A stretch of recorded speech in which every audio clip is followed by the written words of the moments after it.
All right. And I have been given the go-ahead to say that we are ready for the next run, which is Sonic Adventure run by WitherMin. Go ahead and take it away. Whoa, hello. I'm not Wither. My name's Sqeefy. I'm on comms. I'm not running the game. But yeah, anyways, welcome in. This is Sonic Adventure. This is All Stories, which is one of the greatest categories of the game. It's gonna be a lot of fun. We have 6 characters to get through. 7, secret one. The secret, everyone knows what it is. And I'm joined with... What do you mean? What do you mean? Don't worry, get to it. There's a secret character? Yeah, we'll get to it. There's 7 stories, but there's only 6 characters here. Don't worry about it, we'll get to it. But, anyways, Wither, how you doing? How you feeling? I am doing amazing. Thank you for leading me in. My name is WitherMin. I am the current world record holder for this game for a majority of the individual categories, plus the All Stories category itself. I'm joined here by Sqeefy, as he introduced, but he is the world record holder for 130 emblems, the full completion category of this game. So both of us have been around the block a little bit when it comes to completion settings for this game. That's kind of where we thrive, the longer completion categories, which are a lot of fun. Like, I generally recommend doing All Stories in Sonic Adventure. It is a ton of fun. But, shall we get started? Yeah, let's go ahead and get this started. And time is going to begin when the screen fades to black. So, come along with me, everybody. Let's say it with Sonic. 3, 2, 1. Let's get down. And time starts now. Good luck. Accuracy doesn't matter. Yeah, it's fine. Yeah, it's fine. So, Sqeefy, Sonic Adventure. I know, yes! right? I love this game. Yes! No matter how many times I keep trying to escape, keep getting dragged back, we're still here. It keeps bringing me back. I've tried to get out so many times, but I'm still here. It's so true. But yeah, there's so much game as well. You've probably seen the estimate. If you're looking at the stream, you've probably seen the estimate at this point, and you're like, goodness gracious, that's a long estimate. And you're right. It is a long estimate. Because this is a long game. So, as you can probably tell, this game's got cutscenes. Isn't that cool? I know, right? They're not skippable. Kind of. There's an asterisk. There's a pretty big asterisk there we'll get back to.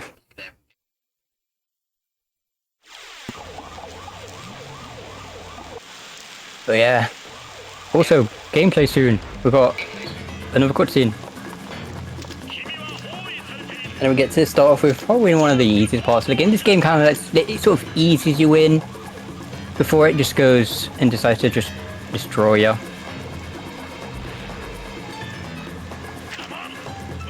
We got it. Okay.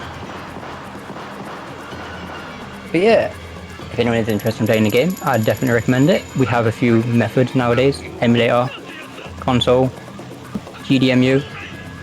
You know, you have so many ways to play this game. We do. You know, we've got a lot of effort. Sonic Adventure itself is kind of like vaporware. Like, this game doesn't really exist anymore much. You know. Like, the only way you can play this version of the game, practically, is on Dreamcast or on emulator, which, thankfully, both of those have become more accessible because of stuff like Flycast and stuff like GDEMU, both of which have had, you know, their leaderboard legitimacy questioned in the past, but at this point have been pretty much ironed out. Yeah, it was a bumpy road, but, you know, got there in the end. Anyway, this is Chaos Zero. Chaos Zero's a very simple boss. He's gone now. Yeah, Chaos Zero's gone. We jump up, hit him, run back, jump up, hit, take damage. It's just a bunch of manipulations, really. And then that just does it. That's Chaos Zero. That is Chaos Zero. Now, we're talking about completion categories. If I haven't had, you know, if you don't know me too well, something that I'm pretty big on is I'm very big on multi-game runs. That's, you know, categories where you'll play multiple games back to back. Like, right now I'm learning a bunch of those, but one of the things that really brought me to Sonic Adventure in specific is that Sonic Adventure is kind of like a built-in multi-game run. All Stories is real interesting, whereas I can't think of any other 3D platformer where you have to be good at 6 different games to be good at a category.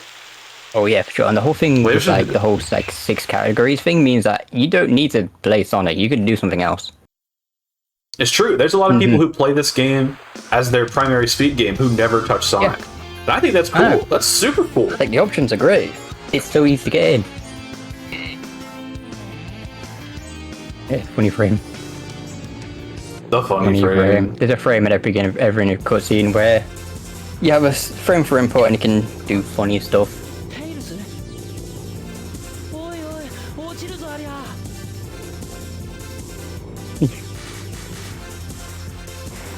We are going to be getting into our first action stage. Sonic's got 10 of these things, the most of any character. Sonic goes through basically every stage in the game except for one. I mean, I guess you could technically say 2 if counting Sand Hill.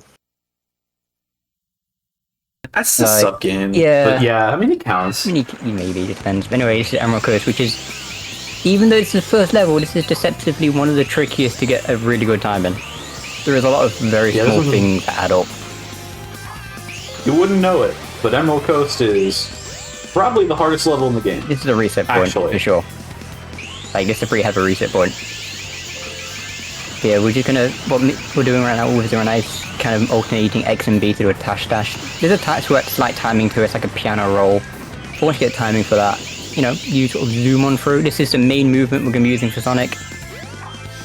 Along with some spin dash jumps and spin dash hovers.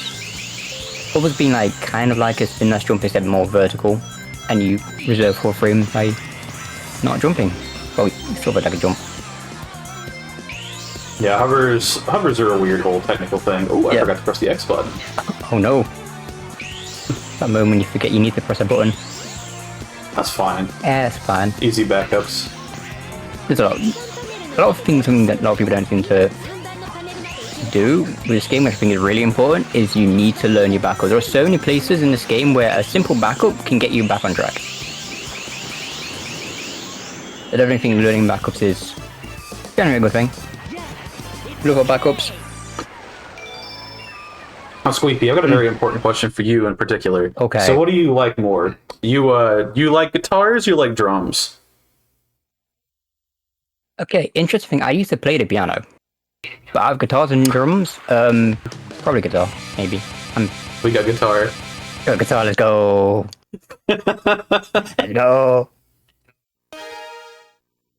So that's our first cutscene skip of the entire run. There's only 2 instances in the game, well, not in the game per se, but definitely within Sonic's story, where soft resetting during that cutscene when talking to Tails makes him shut up immediately. And the game hates you so much for being rude to your best friend that it takes the audio away from you.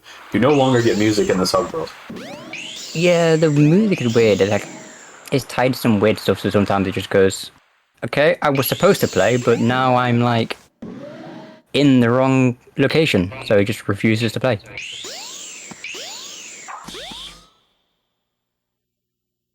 But yeah, that was the first cutscene skip we got.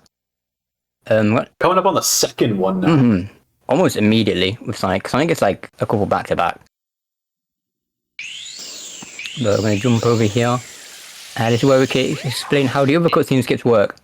When you hit a kill plate, as you're going for a cutscene, the game kills you and then it resets. And it respawns. And that counts as you viewing the cutscene. Because the game doesn't care if the cutscene has finished, only that it started. And so we are... Yeah, unlike those silly DX folk, we don't get to skip cutscenes by pressing the start button, or those silly CX folk if you want to be pedantic. Silly CX, I love CX. CX is it's a great category if you want to like get into the game, but you're not sure about whether or not you want to put it with the cutscenes. CX is a good option. Yeah, CX is a modified version / code breaker code. It's kind of like Action Replay that you can use. So we have a category extension for it, and what that allows you to do is skip the cutscene by pressing the start button. It causes some other funny stuff too, but that's not worth mentioning right now. Yeah, some of those side effects, but it's not really that important. Anyway, that was Echo on it. That was Echo on it. That was Echo on it. You kill him. You kill him by pressing the A button real fast. Yeah, that's basically it. You just press the button, and then the boss kind of ends. It's like, okay. But yeah, we are this is another one of those. There are some, the majority of cutscenes have potential to be skipped, but there's also quite a few where it's like, probably not, which is really unfortunate. Also, You also get to witness Eggman's ultimate aim, the greatest aim you'll ever see. I chucked that emerald egg, man. A swing and a miss. I think, okay, it's actually really funny. I remember the emeralds being even more ridiculous. When we get to Tail's story, you've gotta watch the emeralds in Tail's story. They go crazy. They are so funny. He misses so hard. Yeah, I know, I don't know. It's right there, just throw it in. Just yeets it in a random direction, goes, oh, you can pick it up, it's fine.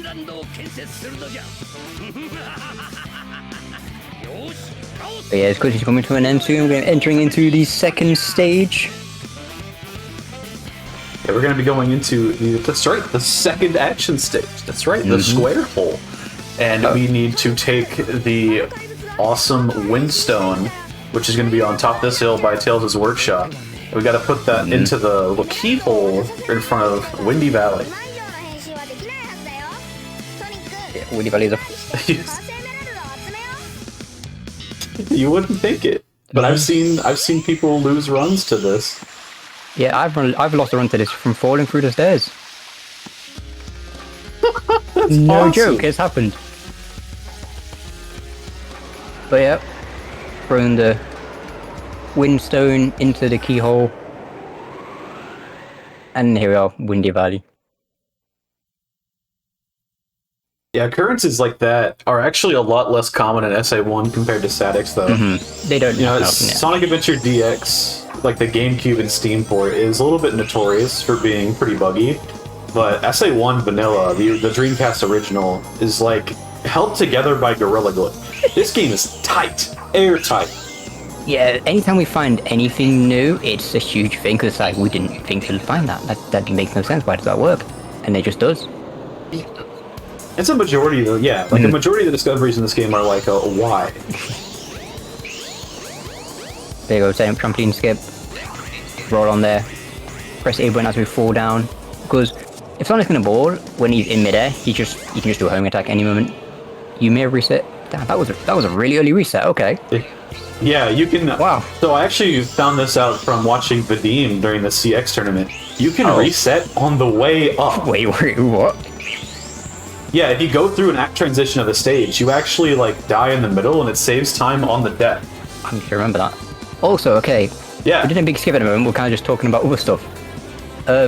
Windy Valley skip, we are... Eventually, the way Sonic's gravity works is... When you go hit a certain speed point, like when you go past a certain speed, Sonic will sort of pull down to where his feet would be. And so you get like this skewed gravity, which we can extend and manipulate until we move around. And essentially, we just kind of fall diagonally to the end. I love Windy Valley. I do too. It's one of my favorite stages. I tried doing Tails Flightless the other day, because I was messing around with it. And Windy Valley was a lot of fun. It's so fun. It really is.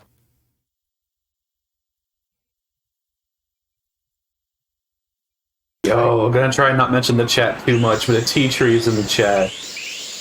Oh, no way. A tea tree was, if I remember correctly, I really hope I do, I believe a tea tree was our host during the GDQ relay for All Stories.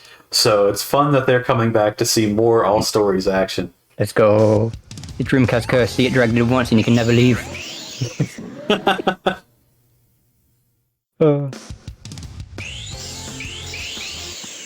But yeah, we're doing some whole... Statics. Sorry, what was that? Statics is a much bigger deviation for... Statics and SA1 have a bigger deviation than you might think, though. So even if you were around for the Statics All Stories Relay at GDQ, thank you very much. This is going to be a completely different romp. And as you've probably already seen, this game has taken quite a few different turns already. And it's only going to get more ridiculous as we get into the other stories. There's so much stuff that's been found. And it's still being found, to be fair. Yes, that's the coolest thing about this game to me. It feels like we've only just scratched the surface of what we can do with this game, which is so much fun. Yeah, there's so much just hidden that we still have yet to find. It's going to be amazing. And we've got the Lightspeed shoes. Gonna go up here. And then we'll make our way over to Casino. Or Casinopolis.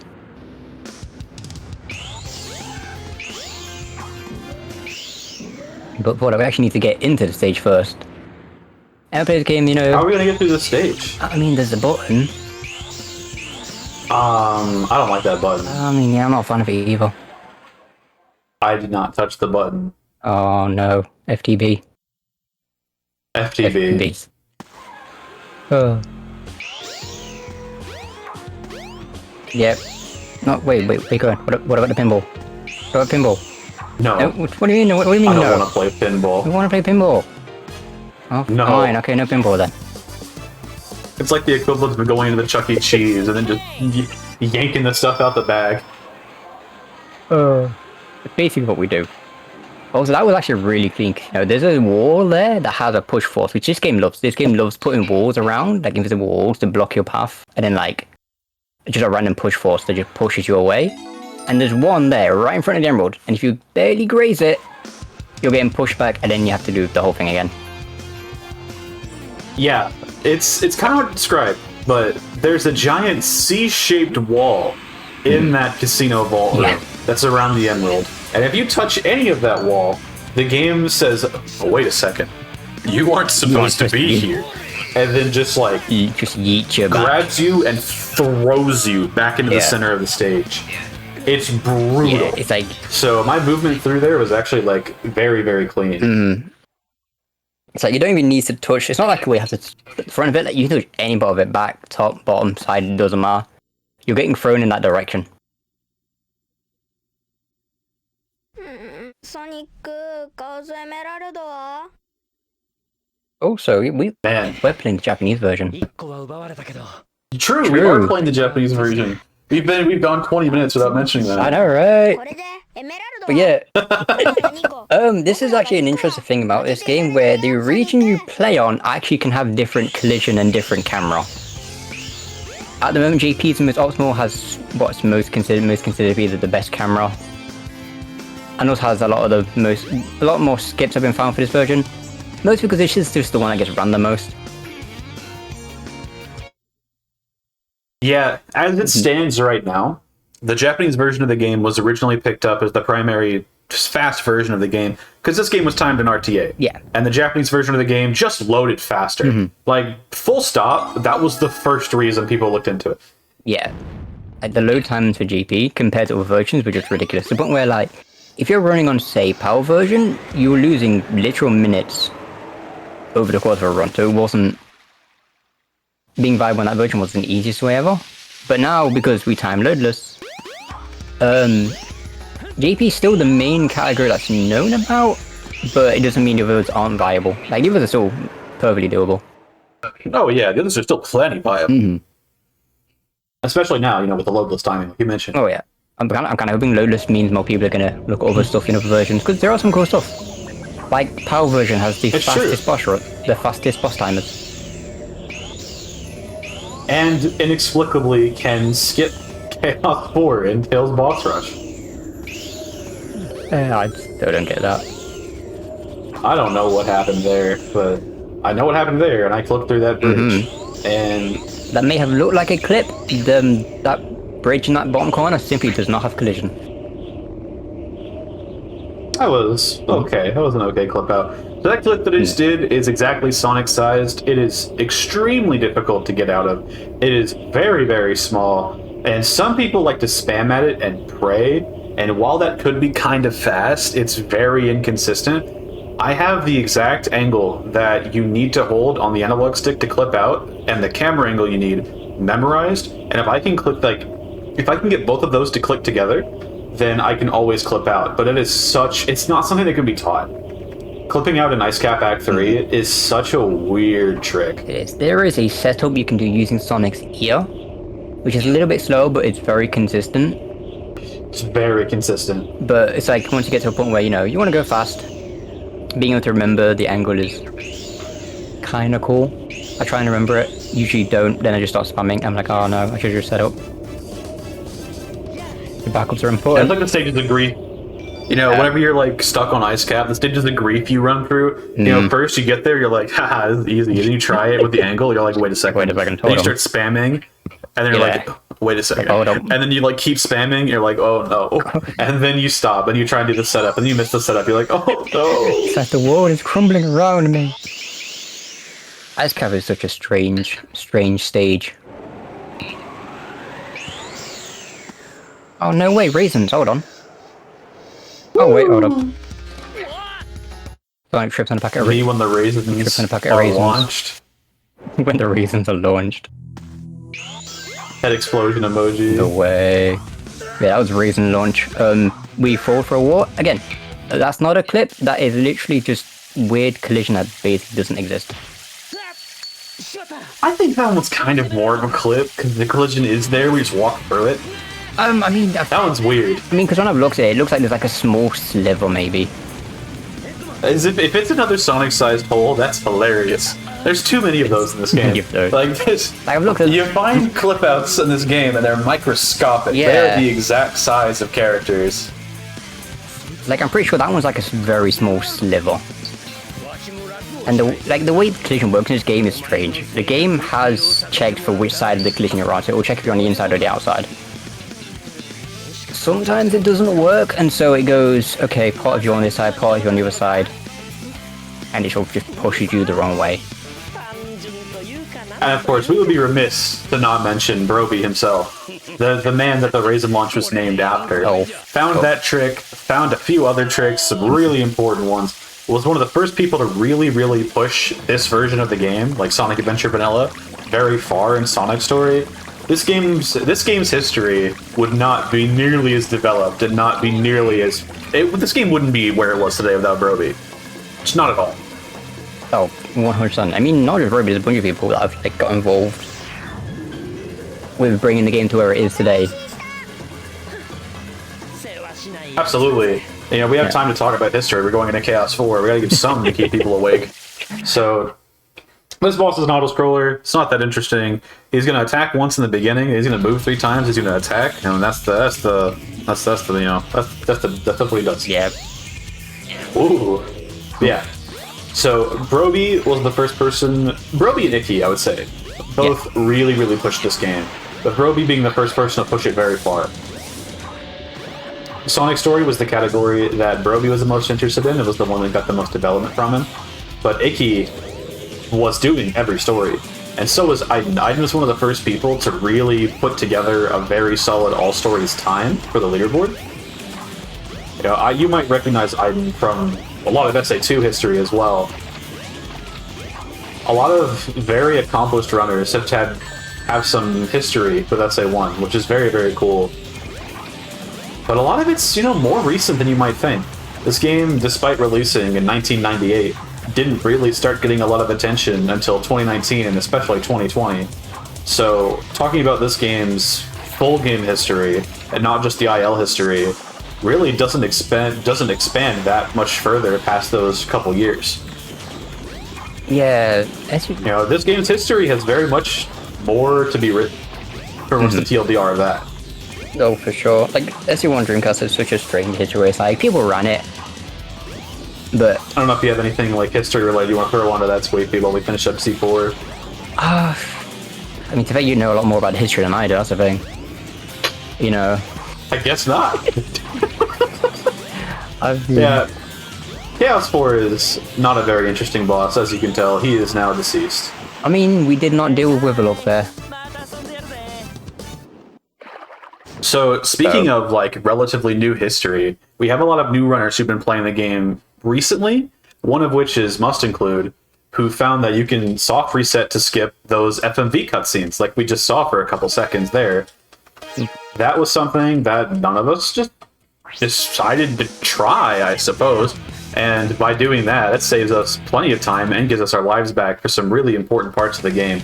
Soft resetting gives us 4 lives exactly, which is very huge. Especially with it does cost you a life to attempt or hit a cutscene skip, because you do die. So getting your lives back is a really big part of the run. Life routing matters a lot. You're going to see it a lot intentionally in a lot of the other characters beyond Sonic. Welcome back, Sqeefy. Wait, what do you mean welcome back? I asked you a question, you didn't say anything. I didn't know what question you asked. Oh no. My screen's died for a second, sorry, okay.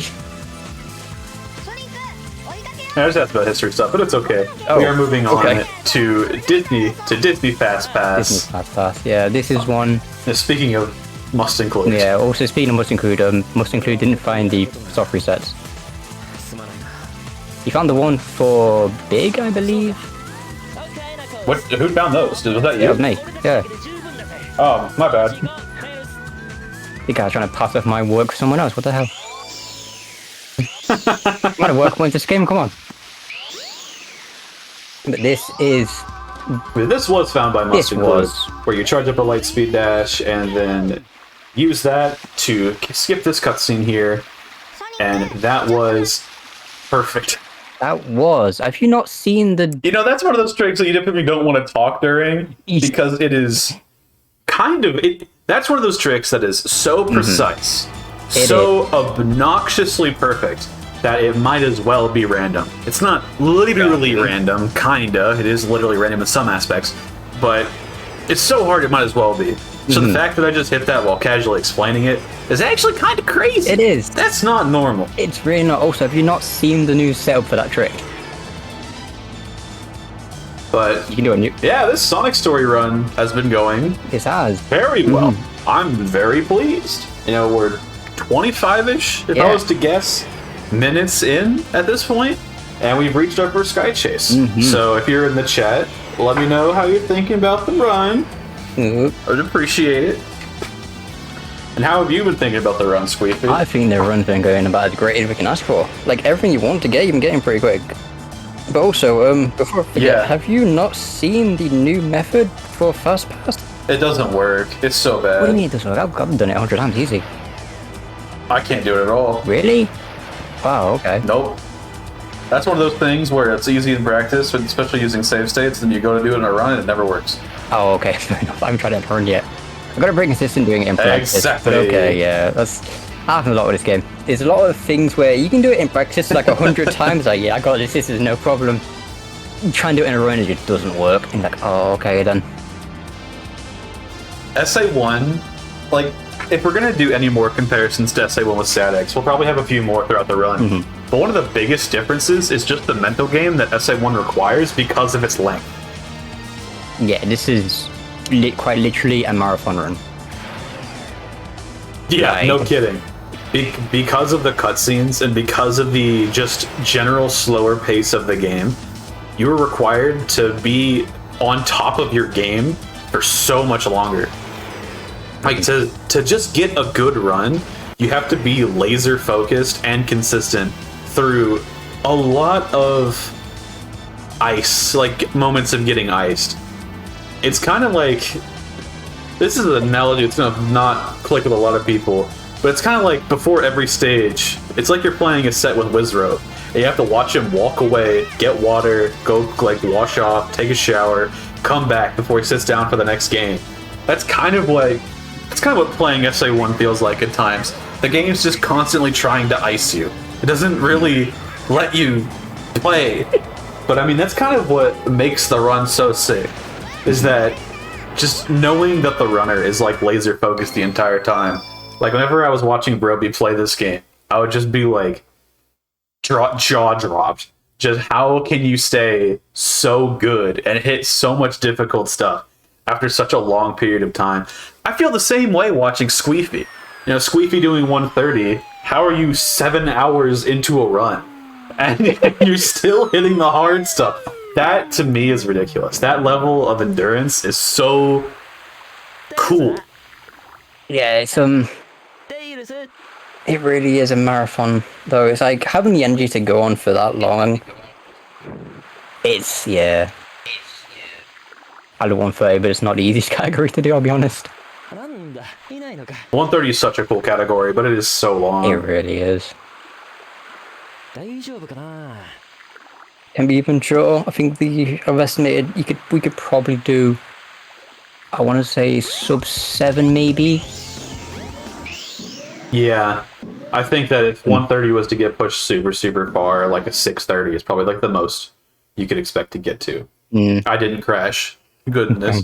That was close. That was very close. This is another one of those cutscenes where you can soft reset, go back to the menu, load back in. But there's exactly like there's a handful of frames there in the beginning of that cutscene. My theory is that is the frames that Amy spawns in at, and if you soft reset during those frames, the game hard crashes. You have to turn the console off and back on to get out of the state. Yeah, I've been meaning to look at that, but I keep forgetting. I'm pretty sure it's because AB spawns in. You know, we mentioned Broby a bunch of times, but this is going to be another one of the times we mention him. This is a Canada clip. Oh, it's very tough. It is. It's a balancing act, this one is, because we need to get high enough to clip through the wall, but if we go too high, the camera freaks out and we have no control. Where am I? There we are. Okay. I'm going to need the camera back again. Yeah, using the D-pad in this game, if you hold down the D-pad, nice. then you can clip it to where Sonic is. That's really nice, actually. We're good. That definitely still saves time, but that trick is very hard. So if you go too high, the camera spins and doesn't let you through. If you don't go perfectly high enough, the wall will stop you of the building. There's like a razor thin margin where you can get through and the building won't stop you. Yeah. And the camera won't spin. And getting through there is like ultra precise. It's very, very tough. It really is. The thing with that trick is that is the harder version way to do that trick. Now, there is other options. I am driving the car. We're driving the car. I don't think I have enough speed for that. You should be fine. You go straight. Hold on. You should not have survived that. I'm gonna be honest with you, Chief. You shouldn't have survived that. No one does it like me. No one does it like you, apparently. That shouldn't have worked, but okay, sure. Sure, okay, I see how it is.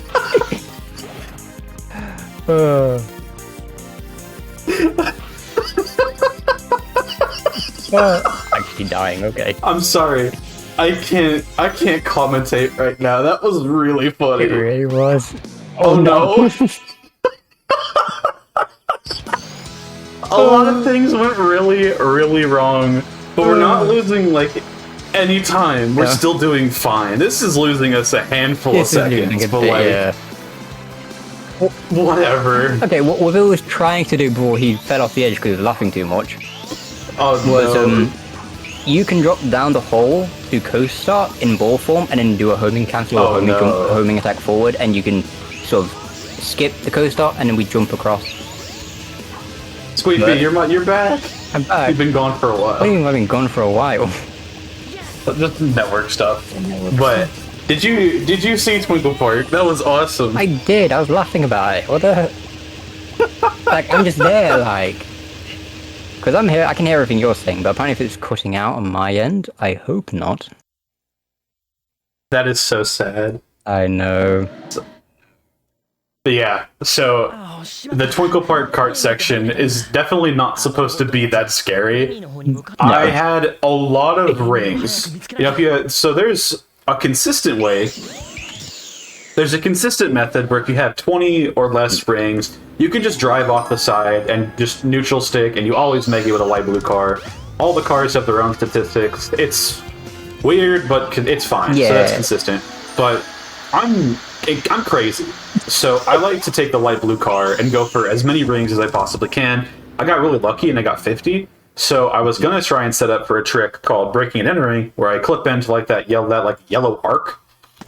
But because of how horrendously I missed the road, I ended up having to get a bounce. Yeah, we just sent you just skyrocketing, and it's like, okay then. Yeah, I've definitely never gotten a bounce like that before, and the fact that I saved that was ridiculous because my controls flipped 3 times. Yeah, because what happens in this game is, in the cart section, is when you go past a certain way, when you reach top speed, your control flips, and then you flip back again, and it just sort of flips and flops. You can get used to it, but yeah. Also, we're in Speed Highway, yay! What a Speed Highway. This is a very simple stage. Like, a lot of people consider this to be a breather, but I've also I've lost a few runs there just from like really terrible mistakes. Yeah, right. Speed Highway it's not quite an auto-scroller, but once you get really good at the game, it kind of becomes like just like a very middleman stage. Like it's one that you can just kind of like take for granted. But you can, while you can't normally save time on Speed Highway, you can super lose you can it. certainly lose time in the stage. A mistake in Speed Highway is like super costly. Like I've had so many times where it's like I've just I've like messed up building jump, which is what we did at the beginning, using a spin dash shovel to get across that gap. I've messed up that jump so many times. You know, usually because I'm on a pace, I'm like, okay, I'm stressing now.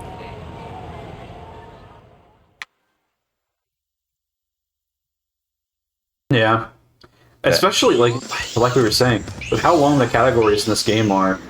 Keeping your composure for the entirety of it is so hard. Like you get near the 4-hour mark of a run, and you start sweating because you're on a good pace.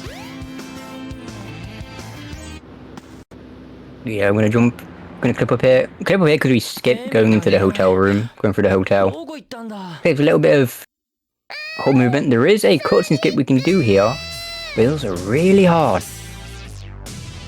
It is very hard. The cutscene skip for this specific cutscene skip, funny enough, was the first one ever discovered, and is also the only one not being implemented. I know. I mean, at the fair, the cutscene is not that long, so it's not end of the world that we're not using it. But it's like, yeah, first one found, and also the only one not being used. Which is kind of funny.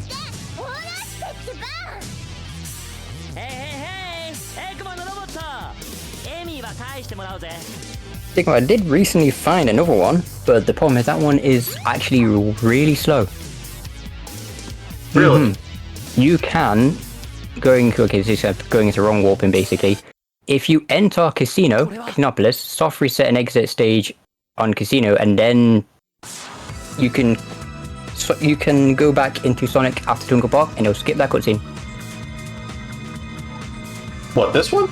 No, when Sonic's in the hole out of Twinkle Park. Oh, the one. It skips that one. Wow, that's weird. That also seems so not worth it. It's really not. That's gonna be a running trend with that cutscene, probably. Yeah, it's so short. The only reason that works is because the spawn point outside of Casinopolis is exactly the same height as the death plane outside the hallway. So you spawn inside of it, basically.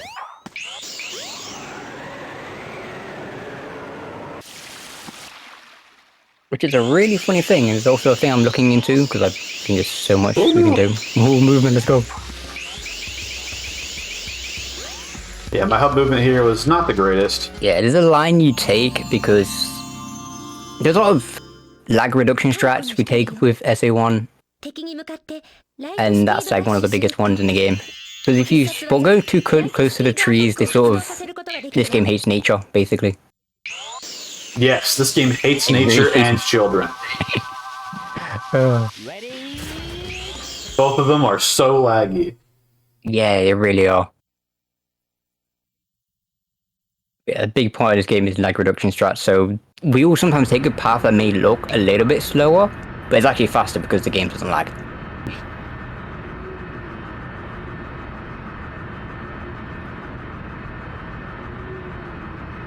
But yeah. Now we get entering the Red Mountain. This is kind of the point where the game really starts to pick up. Oh, okay, that was close. In terms of like difficulty. Almost got it. Like the game has a bunch of like really difficult parts, basically throughout the entirety of the run. But this for Sonic is where things really start picking up, and it really starts to test how you are, like your consistency. Yeah, this like especially right here in Red Mountain. We're coming up on a specific jump once I get around this corner, where the camera is going to go into what I call Resident Evil mode, where it's going to make a switch and switch my controls, and I have 1 frame to react to it. I got it. Nice. Cool.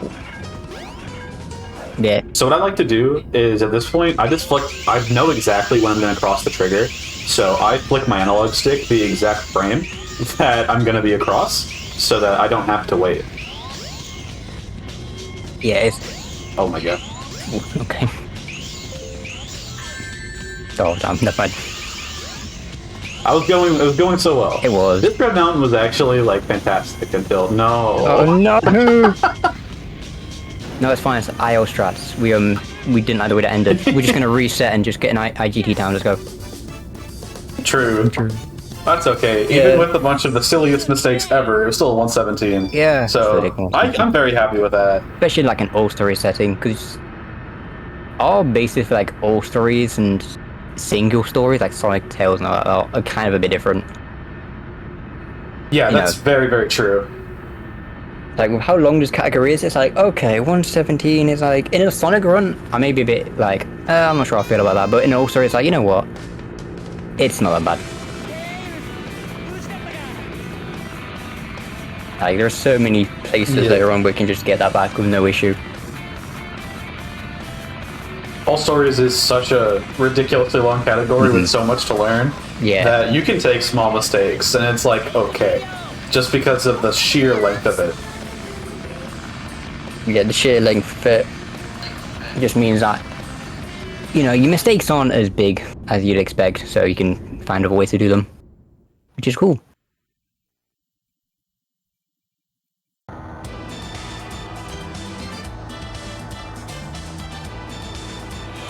Ooh, I love sketches too.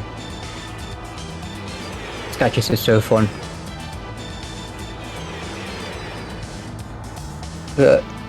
Sqeefy, please check your direct messages when you get a second. A message from an unknown speaker. Interesting. Oh no. Okay. Cool. Let me go back to you. Cool. But yeah, anyway, so we're currently in Sky Chase. This is a long cutscene about? No, it's basically a cutscene. We go on top right, and then we just stay there. So we've got about 3 minutes. I'm not sure if our host has anything they'd like to throw in while we've got some empty space. Or we're just chilling out in good old Sky Chase. Absolutely, I can do that for you. So right now we are raising money for Somos Familia Vaya. Right now we have a couple of different targets that we can go for. We have the Metroid Dread boss rush, bonus boss rush, sorry. That's at $20 out of 75. We also, for another Metroid game, we also have Metroid Prime 100% randomizer upgrade. We're going for $100 for that. And if we can hit both of those, we will be over $1,000. Let's see if we can hit that $1,000 by the end of that run, guys. We still have like 4 hours left of this, so I bet we can hit that. We also have a couple more. We also have the Let's Go Pikachu Eevee trainer name. Right now, the winning one is Osmorn as the trainer for $9. We also have the Pokemon Puzzle Challenge Pokemon Choice Bid War, and we are at Totodile at $20, and Cyndaquil is $1 less. So if you wanna donate $2 and make Cyndaquil be the leading Pokemon choice, you can do that. We also have Meryl and Pikachu is at $5. You can also, for just $1, donate $1 and name the Starmie, and you can also do the starter name for the other starter. And if you are donating towards those, please put what name you want inside of your donation.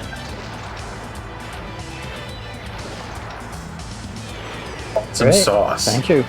And that was perfect timing as well, because we are coming up to the end of Sky Chase. Yeah, we are coming up on the end. That was great. Like we planned it. No, we didn't, but that was perfect. That was awesome. But alright, who is ready for probably one of the most difficult bosses in the game? It's so hard. It really is. You see, you gotta line your cursor up, you put it right there, and you press the A button. I know. Like a couple times. It's just so difficult. Whoa. Wow. Let's go. Yeah, that's literally what just happened there is exactly how we do it. Line up, mash the A button. I mean, I like to mash A and X, but it really makes no difference. Really? You mashed 2 buttons? Yeah. I'm pretty sure it's I didn't know you could. Yeah, I mean, A, X, B. I'm gonna guess Y probably works. I haven't tried it though. I won't be surprised. But yeah, I just mash A and X. It's the same time though. It makes no difference. It's a habit I've crossed over from DX in Dreamcast. Pretty sure it makes no difference. Probably, but nice to know. But we are now coming up on Skydeck. And before Skydeck, we actually have another cutscene skip. This one is... So, the level of difficulty for this one, for me, is very varied. I've gotten so consistent at it, but this is definitely one of the more technically demanding cutscene skips, because it requires you to adapt, because the way you clip out isn't always the same, and depending on what state you get, it will change it. I remember I was struggling with this cutscene skip in specific a lot, but I was in person with Ethmar at the time, and Ethmar told me, hey, why don't you try a hover? And I tried a hover. And then I just haven't missed it since. Yeah, because there's been a few ways to do that trick. At first, it started off as we do what basically is called a silly hop. Well, we kind of charge a light speed dash, even like a half a hop, I guess. I don't know. It was like a silly slide. Yeah, silly slide. Where you charge a light speed dash and we can move, clip out, and then you use that to make the distance. And then after that, it just became essentially just a clip out and a spin dash to get across, and then now we just do a hover. Yeah, so actually, while we've got some time to talk about it too, we could explain the silly state.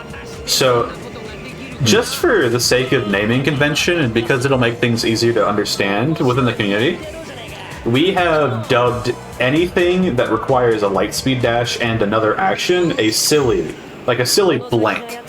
So the silly state is whenever Sonic is glowing light blue, like with the light speed dash aura around him after he's yelled, ready? So if he's able to do anything after yelling, ready? That's when he's in the silly state. Yeah, and the reason we do that is because Sonic is a really fast sort of burst of speed going forward. So you can use like clear a gap or something. And so we can use that to, make jumps over areas we're not really supposed to get to. But we're going to go through Skydeck, skipping the checkpoint. Okay. Being a little daring today, I see.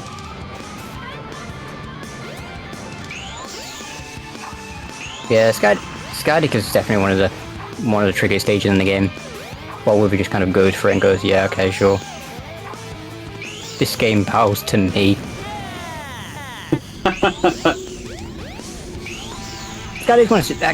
Skydeck is a very difficult and tricky stage to do, but once you can start doing it and you can get basically what's happening right here and just kind of cruise through it, it feels so good.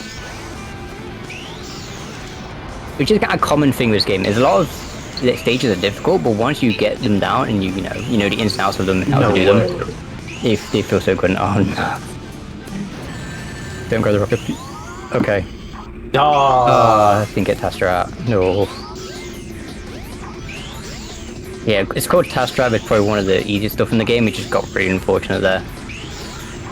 I blame the cannons. I usually blame the cannon.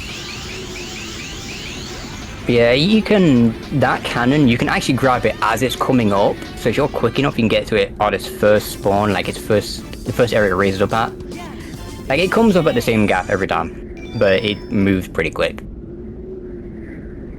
I got totally owned by that end capsule too. I tried to go for the early capsule, got no height, so I immediately tried to back up for the button, got it, and then my jump didn't get the full gravity I wanted, so I didn't land on the capsule. And then the capsule was like, hello, and kept pushing me away while I tried to jump on it. Yeah. I mean, Wither mentioned gravity. Capsules in this game do have a gravity to them, not just the ends of stage capsules. Item capsules also have a small gravity to them.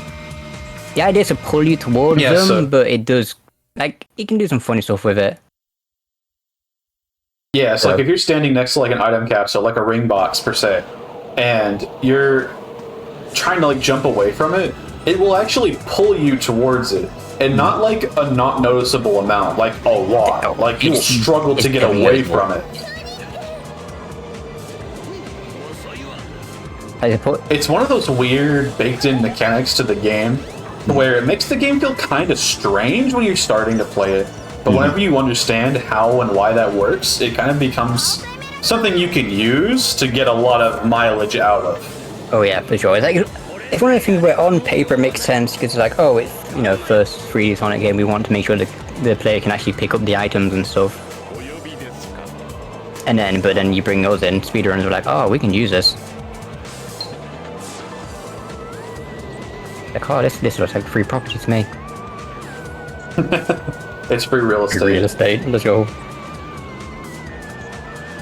Speaking of free real estate, for whatever reason, in this fight, and in most of the character battles, Sonic's homing attack range is extended so much. How much is it extended, you may be asking? Well, I'll show you. It's extended. Soon we get into the game. Soon. Okay, pretty normal. Yep.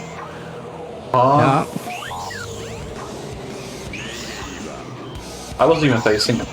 Yep. It can like curve around. Yeah, it's I don't know why the rival battles for some reason have infinite range.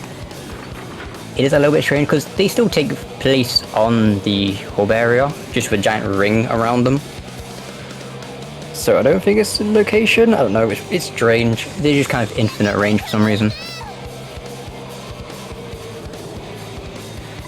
Now I gotta say, this Sonic run has been going swimming. You know, like I've had a couple very minor mishaps, but like all things considered, in an all-story setting, this is going very well. This is good. RTA Extremely well. Like RTA for Sonic Story. If you want to get like a really, really good Sonic time in an All Stories run, your goal is sub 110 RTA. I would wager right now we're around what, like 50 flat almost? Yeah, I can kind of see it. So if we're around 50 flat almost, we could probably... Like, Sonic is the first seventh of this, right? Like, he's by far the longest part of the game, don't get me wrong.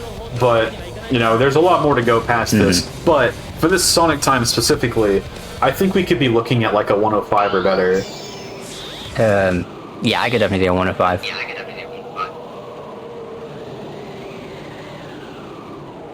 But winner.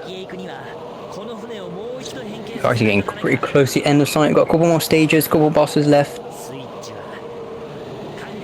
Gonna soon be coming with my favourite stage in the game, actually. Good old Lost World, love it. Is you? Lost World. Is so Your favorite stage is also Lost World? Lost World is so cool. It's literally, it's an ultimate like testing your skill. Oh, setting up for this is called Captain's Quarters. That one, I'm pretty sure, is actually a clip. Yeah, I think so as well. Because, like, if you stand in the right position, as you saw, Sonic starts to spin like a Mario Party video game. Then Sqeefy, you know, we knew this for like a year. Yeah, we just almost. didn't have a consistent setup for it.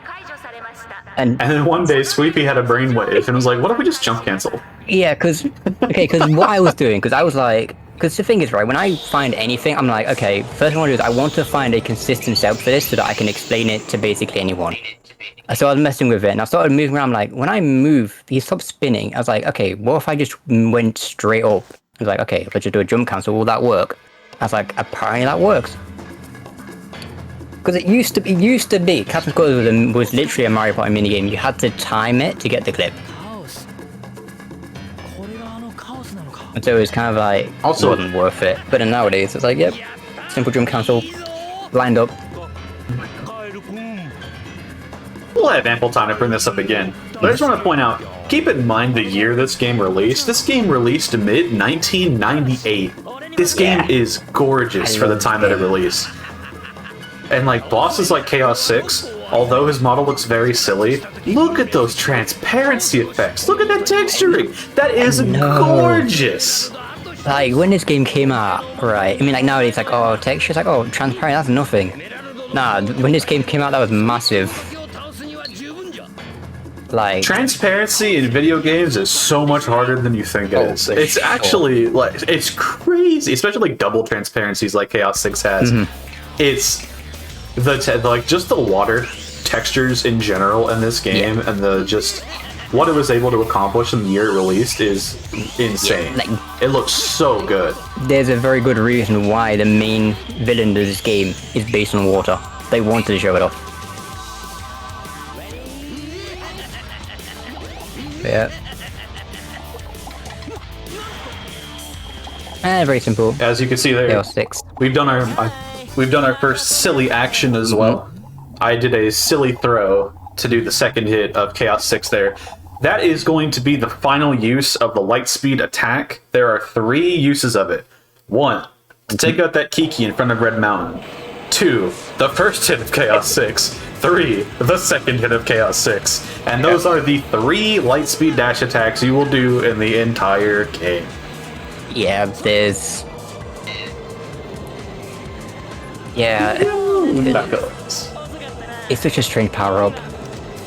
I feel like they wanted to do more with it, but never did. It would make sense if it works with the upper bosses, but it just doesn't. Because like Chaos 6 does double damage, but it doesn't work on the other bosses, which I've always found strange. And I don't believe it was actually supposed to do double damage to Chaos 6. If I remember correctly, the only reason that it does is because it's a leftover from Knuckles' maximum heat knuckle attack. Yeah, but at the same time though, that doesn't work on Chaos 2, I don't think. No, So, it doesn't. I don't know. But yeah, I know we're like really late for this. Speaking of the Lightspeed attack, you may notice we never picked up Crystal Ring. Which in a casual playthrough, you'd be like, oh, why are you missing Crystal Ring? It's actually slower, like considerably slower.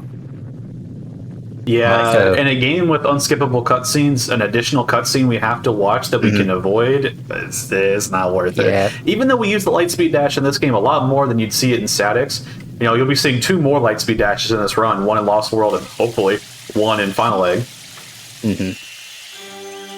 You know, you use the Lightspeed dash more in SA1 than in Statics, but it's still not worth it to pick up the Crystal Ring because of the hilariously long cutscene associated with it. It is so long that we timed it, and you would have to do like 6 or 7, I think like 6 more Lightspeed dashes before it'd be worth to pick it up.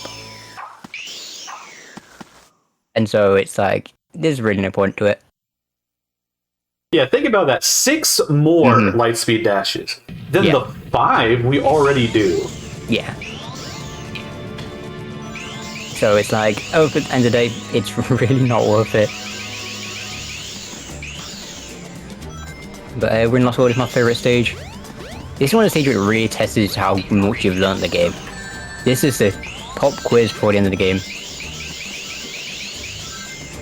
I love it. There's so much fun movement in the stage. Also, there's a lot of things in the stage that isn't used, which I want to use. There's a platform in the beginning of the first room, just above the roof, just around top, which I want to look how to get up, and that was okay. That was the cleanest door clip you could ask for. Now we're going to enter the mirror room. The mirror room for us should be visible for Wither. He's in the pitch black because he's playing on a CRT. I'm going to set up for, this is called Banana Route. Oof, nearly fell. From Lightspeed dash, we're going to do the first instance of a silly hop, which is a spin dash jump, go. That looks like it made it, that was clean, okay. That skips the Lightspeed dash trail and their waterfall. And we're now into the boulder chase section. Wow. No. It didn't put me back into ball form. That is so sad. That is so sad. Right. It's fine. I'm going to take the boulder section super slow then, because I'm at 0 lives. Because of all the cutscene skips. But yeah, so Banana Route, which is what I just did with the Lightspeed dash, it requires a silly hop. That's our first silly hop of the run. That is really difficult tech to pull off. It requires you to do the whole Dark Souls hand position on the controller. You need to be using X, B, and A all together for a bunch of different actions. It's a lot more complicated than it really needs to be, but it is very cool. Even with the death, it was still sub 140, you know, IGT. Yeah. I'm happy with it. Yeah, could have been better, but but you know, again, this is an all storage run, so it's single death in boulder. I think it's fine, and it's really close to the checkpoint anyway, so not a huge amount of time loss.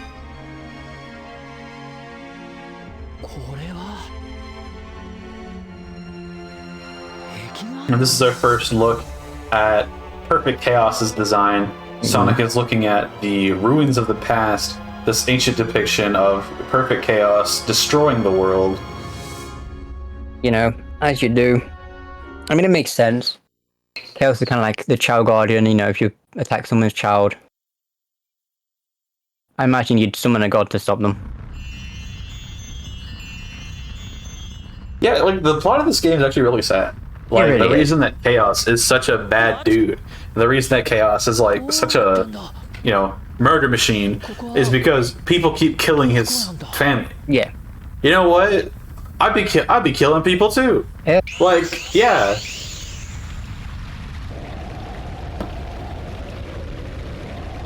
You know, it's like, yeah,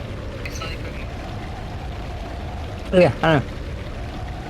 So, I don't know, I feel like I agree with Chaos. You know, someone who has worked with children. Chaos did nothing wrong. Yeah, Chaos did nothing wrong. I'd also protect the child by, you know, literally any means. Love Chow. Chow are awesome. I may be biased to that, by the way. Love Chow. You know, I spent like 4 hours playing basically a Tamagotchi game for my category. Love Chow. True.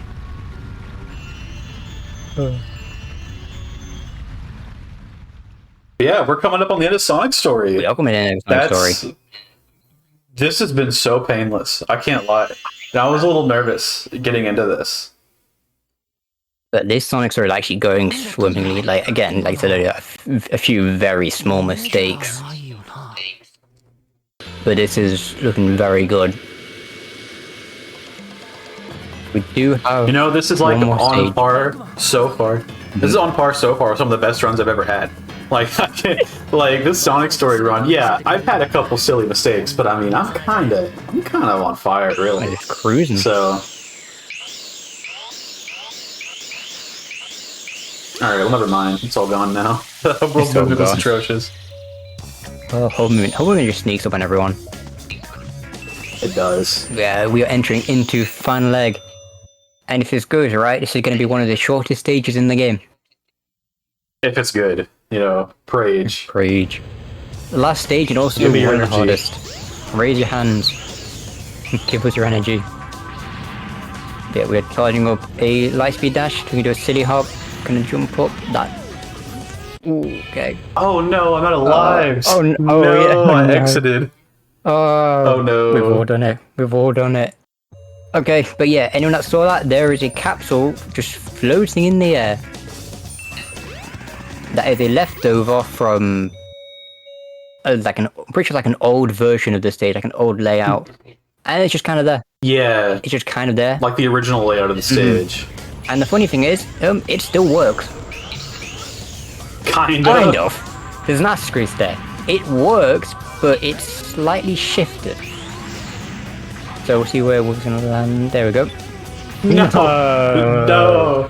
I would have been fine, but I panicked. Yeah, okay, so basically, the collision of the capsule doesn't actually line up with the texture of the capsule. It's shifted slightly left and up a bit. And so, what we have to do is we have to land on the capsule, further left than you think, and then sort of inch your way forward until you're in the correct spot. So there you go, that should be fine. There you go. Because the trigger for ending the stage is on the capsule, but the capsule itself is slightly off-center, like off to the left. So you have to land further than you think and sort of hope you don't slide off, basically, because Sonic kind of likes to dance. It does a little Sonic slides. Sonic will do 7 jiggles, that's what I like to call them, in the direction that he's facing. And if you're facing, like the direction that Sonic is looking when he lands matters so much because there's so little usable ground there. Which really means that where you can land on the capsule is so much smaller than the collision would even like looking at the collision would lead you to believe. I've drawn a diagram that you can see in the Sonic Adventure Discord or in the tutorial video that I made of where it's actually safe to land on the capsule, and it is so freakishly small. It really is, like, it's deceptive how small it really is. That's the thing that throws a lot of people off when they're going to find a capsule, is that none of that makes sense. No. Like, None of that makes sense. I promise you, the Final Egg Capsule is a very consistent trick, but not a single bit of it when you're learning it will make any sense. No. It's like, everything, once you got it down, everything works. It's all very consistent. You know, you got your whole, you know, you have your setup for it, using light speed dash and all that stuff. But no matter how many times you go for it, it still doesn't feel right. It's a very weird trick, but it's also really cool. We're an Egg Viper. We're nearly done with Sonic. Woo! We're just finishing off here. Egg Viper's a boss which can either be really simple if you're taking safe strats, or, you know, can be a little bit difficult, depending on how you want to do things. When it's opting for the homing strat, what you can do is you can either do a spin dash jump to skip forward and hit Eggman that way, or you can do what Wither's doing, which is doing a simple homing attack. Both work. I don't know which one's easier. I prefer the spin dash. Ooh. Okay. So for me to get the homing attack and feel consistent about it, I need a little bit of speed so I can launch myself over the railing. I did not build up the speed like I thought I would, so I pulled back and I just decided to do it safe. I'd rather do it safe and lose a couple seconds than, you know, lose the run. Yeah, which is completely fair. And then for this hit, I'm not even going to bother. You're going to play it pretty safe, you know. We're going to do a spin dash jump to skip some of the buttons because we can. It's not really that risky to do it. But we are playing this pretty safe. You know, we're nearly done. We just got Beyblades basically. And then that will be Sonic done. We'll get to move on to other characters. Yeah, I'll be going straight into Tails next. I'll be doing this in, you know, menu order. So, Sonic, Tails, Knuckles, Amy, Big Gamma? Yeah, I'll say yeah. Yeah, because Gamma's left because, you know, they put one of the hardest tricks right at the end of the game. So we're gonna wait here. There you go, Eggman's done, you can put the controller down, we're all good. Definitely nothing. Wait a second, this is the thing one. Wait, what? I gotta get the controller. No, it's fine, you just leave it, it's fine. Not in this game. No, yeah, Egg Viper does actually lock into your position, unlike DX where it doesn't. This one, it does look at where you are. And then that is... That is a 105.45 RTA Sonic story. I'd be very happy with that. Yeah, like that was very good. That was nuts. But yeah. So if it wasn't for the Final Egg and Twinkle Park mishaps, that would have been almost exactly tied RTA with current world record. Like those two minor mistakes are the only real things that. Oh, that and Canada Clip. Oh, that was the biggest mistake, really, was just missing that. But overall, I mean, that run was so extraordinarily strong for Sonic Story. That was so close to Sonic record. That was. So to get that in an All Stories in a marathon, I feel great. I'd be feeling great as well. Not gonna lie. Like, getting that time again during an All Stories in a marathon, that is actually insane. Just kind of goes to show how much time you put into the game. I will not be performing E-Skip. We all get to listen to it together. Oh no. I keep messing it up. Really? And it's not hard, but it's like 2 minutes lost for a minute gain. So I'll just let it rock. Whatever. Yeah, E-Skip, just explain that, is you enter a stage during this, well, in another story, probably Sonic's. You then open the pause menu, you then hover over exit, quit stage, you soft reset while quitting stage, and the game messed up. It's kind of like wrong warping. because the game wants to spawn you outside that area, basically at the exit to the stage you exited, which usually we do Emerald Coast. But because it's still waiting for that input to program basically to come through, it just sets it up on the next loading. Here it comes, everybody. Turn your headset or headphones or speakers all the way up for this one.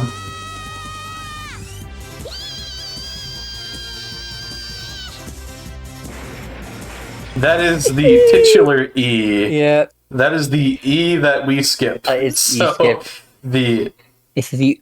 Yeah, typically we would go into Sonic's story, then reset out of Emerald Coast to skip that cutscene, but yeah, I didn't feel like setting it up, so you get to listen to E.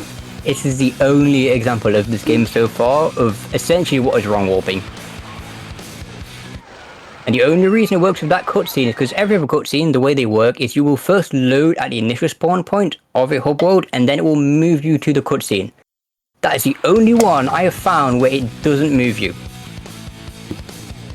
For whatever reason, the game just does not move you back into the plane. Or into position for it. That's so weird. It's the only one. And so you can... Any stage works basically. I believe the Emerald Coast is the fastest just simply because of where you spawn in. It spawns you in pretty low and close to the kill plane. But yeah, it's a strange coincidence where it just happens to be the one that works. We didn't actually get to watch this cutscene with Sonic, so now we get to watch it with Tails. If you were sad this game didn't have enough cutscenes, well, here you go. We get to show it. Ooh.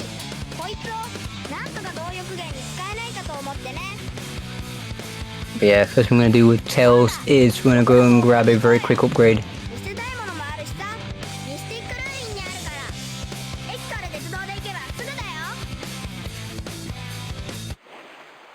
But don't worry, Tails does get cutscene skips, we'll get to them. There's actually has one coming up really soon actually. But first I'm going to go ahead, we're going to go and grab the jet anklet, which is an upgrade that makes you fly faster. Which for a character revolving entirely around flying, kind of useful, kind of cool. Yeah, this is a power-up that's very funny. I like to watch a lot of casual players like play the game for the first time, and they had no idea this power-up exists. And as soon as they get it and they start flying with Tails, they're like, whoa! Whoa. It is so immediately noticeable how much faster Tails is. It really is. It's not minor. Like, it is such a dramatic speed difference. It really is. Like, I feel like they went way too far with it. Like, I feel like they weren't planning on going that much. No, I'm glad they did, though. I know, right? It makes it really fun. You can get some insane speed and insane movement with it. But here we go. First, this is Tails' first cutscene skip. Just like Egg Hornet, except we fly into the kill plane. And then there we go. Cutscene skipped. You know, I kind of forgot about Tails Egg Hornet, can't lie. So hopefully we hit him more than once. Hopefully. Practicing jump cancels, because this is how we're going to do Egg Hornet, assuming everything goes right. So you know how with Sonic we just spam the A button? With Tails, we are going to spam A and X. And... I messed that up so bad. Yeah, Tails can one-cycle Egg Hornet by doing jump cancels, which is basically rolling between A and X. And when you do that, Tails still has a hitbox around him that you can do damage. There we go. There we go. I'm going to keep him down for a little longer. There we go. I got 4 hits on him. Nice. Just to prove a point. Yeah. If you get the pattern right, you can actually keep Egg Hornet down there more or less instantly. Like, not instantly, but like for a really long time. Yeah, if you keep hitting him repeatedly, you can hold him down infinitely. Yeah. Which is awesome. But yeah, 2-cycle, we'll take a 2-cycle.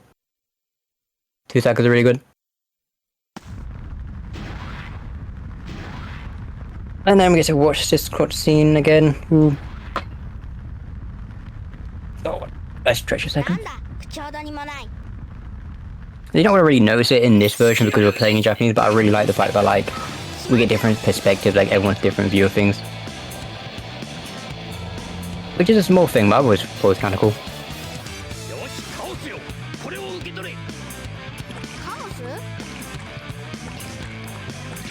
Is this the story with Eggman has terrible aim, or did I just have a funny thing happen? I'm kind of curious, because I'm pretty sure this isn't where Oh yeah. the emerald should bounce off Kale Zero. Yeah, watch the emerald. Oh yeah, okay. Oh yeah, it is one. Okay. Yeah. I was trying to remember if something weird happened where it's Tails. No, it's Tails. The emerald just bounces off. I don't know why that happens.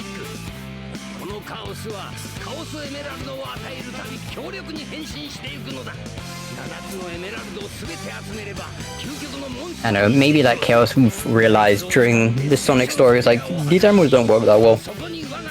And just decided to go turn against it. It's like when you feed a cat, but they don't want to be fed, so they just sort of throw it away.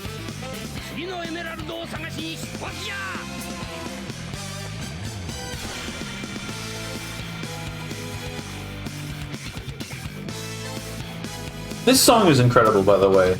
This song, like, doesn't actually show up in the DX run at all, anywhere. No. But we get to listen to it so much in this run, which is awesome. There's so many songs that there's so many songs in the game that I use purely during like cutscenes and stuff that you don't hear in DX, but in this version we get to hear them so much. And I love it. The soundtrack's amazing. Like Event Sadness and Event Goodbye. I know. I love this song so much. Anyway, we're gonna grab the Leaf Stone, gonna go into Windy Valley.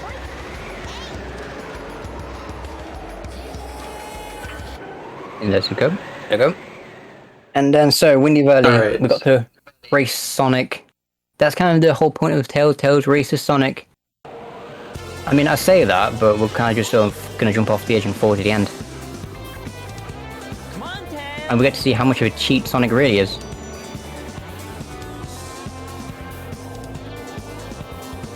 Yeah, so doing this, you can see Sonic refuses to give Tails any sort of leg room. Yeah. To the point to where he is just cheating. It's actually possible to still fall down and still lose. Yeah, we can actually see that in Casinopolis. If you take too long to set up Penis Smasher, which we're going to be coming up on pretty soon, you can actually lose to Sonic. Like, if you get Penis Smasher around 30 seconds into attempts, then Sonic will teleport straight to the Emerald and prevent you from being able to win. Yeah. The reason Sonic teleports is simply because if he doesn't, he would fall through and die. I have no idea what happens if Sonic dies during Tails' story. But that is the reason why he's warping around, is because they don't want him to die. So I'm assuming something would happen.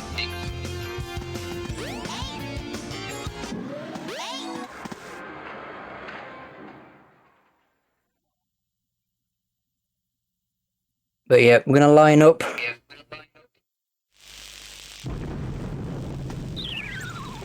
Oh, it's reading chat, okay. Alright. Who's ready to get their penis smashed? Here we go. Penis smasher. We have got permission to use it, to say the word, to say the name. Woo. So we're gonna line up here. Nope. There we go. Oh, let's go! Ooh, let's go. Sonic assist, we got it. But yeah. But yeah, shout outs to Venom for that one. For finding that trick and coming up with the world's greatest name. So that was assisted smash. You know, there is an IL strat or a much faster. I attempted self smash. I actually got an assisted smash from Sonic. Yeah, that's not one. But there is an IL strat where you get out of position to trigger the door to close, and then you run back in and quickly get back into position, which is mad hard. But that is self-penis smashing. Otherwise, the assisted penis smash is whenever Sonic runs through, then Sonic causes the door to close, and then the door closes and opens repeatedly at a very predictable pattern, so you can get it and set up. Yeah. Essentially what's happening, we're just using the door to clip out of bounds. It's pushing us through. It's a very particular setup to get it to work. That's one of those ones where I always thought it would work. Like, it was an idea, but I could never do it. And I was like, well, I'm just like, this doesn't make sense for it to work. And then Venom did it anyway. Because that's what he do. ソニック、ガスエメラルドは1個は奪われたけど、前に取った1個は無事だ。あいつも必死だな。これでエメラルド But は actually, speaking of, another Trick Venom fan's coming up soon as well. 負けていられないよ、ソニック。 Coming to Ice Cap again. Now, for anyone that might have been a bit disappointed because we didn't do snowboarding in Sonic's story, don't worry. Tails gets to do it instead. It's true. Tails does get to do the snowboard. It would be a weird time if one day we found out how to just get off the board.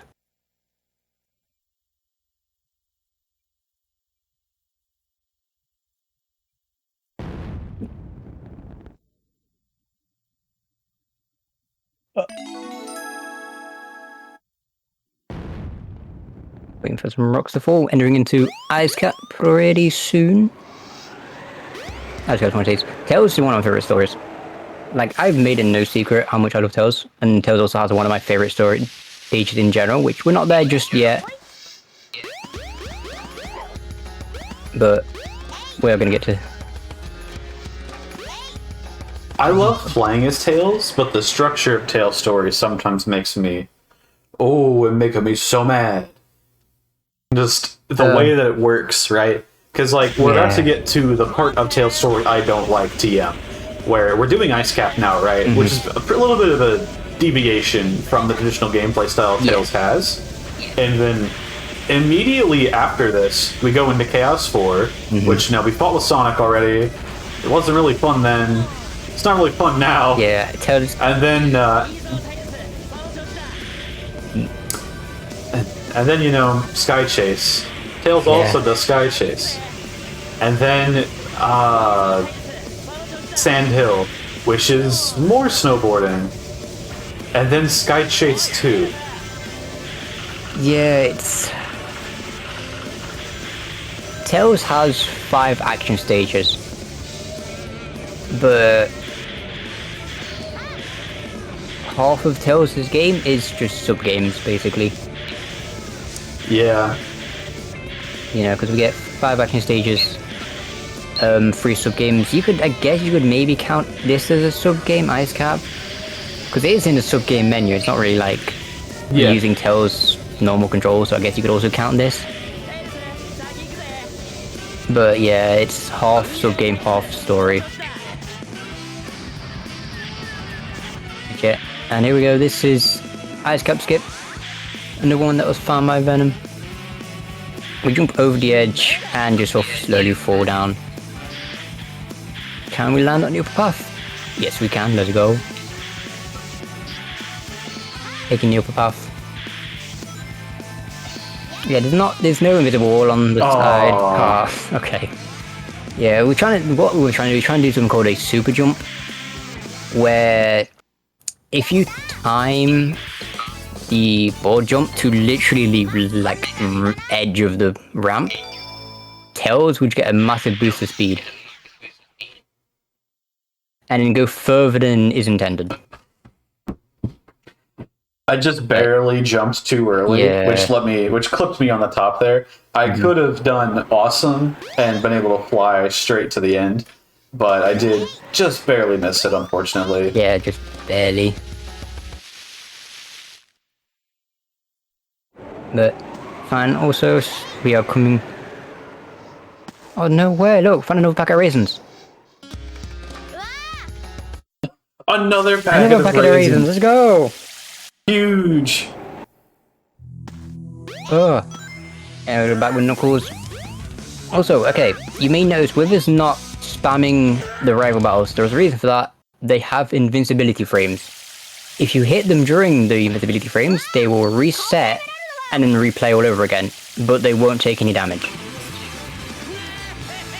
Yeah, that's called a phantom hit. If you keep hitting a rival battle while they're in their iframes, instead of being normal, the game will actually give them more iframes. It just restarts them all over again, so you kind of have to It doesn't count as a hit. No, it doesn't.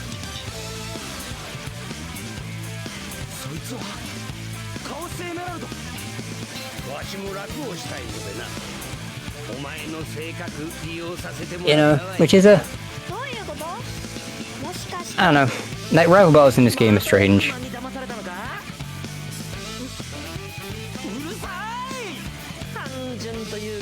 Like they don't count as a stage, but they count as story progression. Seems weird. We're going up to Chaos 4 again, yay! Tails Chaos 4 actually has a smaller health bar by one single point. You have one less hit to do. Also, Tails has more control over Chaos 4's RNG. We didn't really go into it with Sonic because we didn't experience it, which is good. But there is a move Chaos 4 can do that loses 10 seconds each time he does it. Tails can avoid that by simply flying. なんとかしなくちゃ。 So as long as we're flying around, Chaos 4 should be perfectly fine. Assuming we get off the ground early enough for the first hit.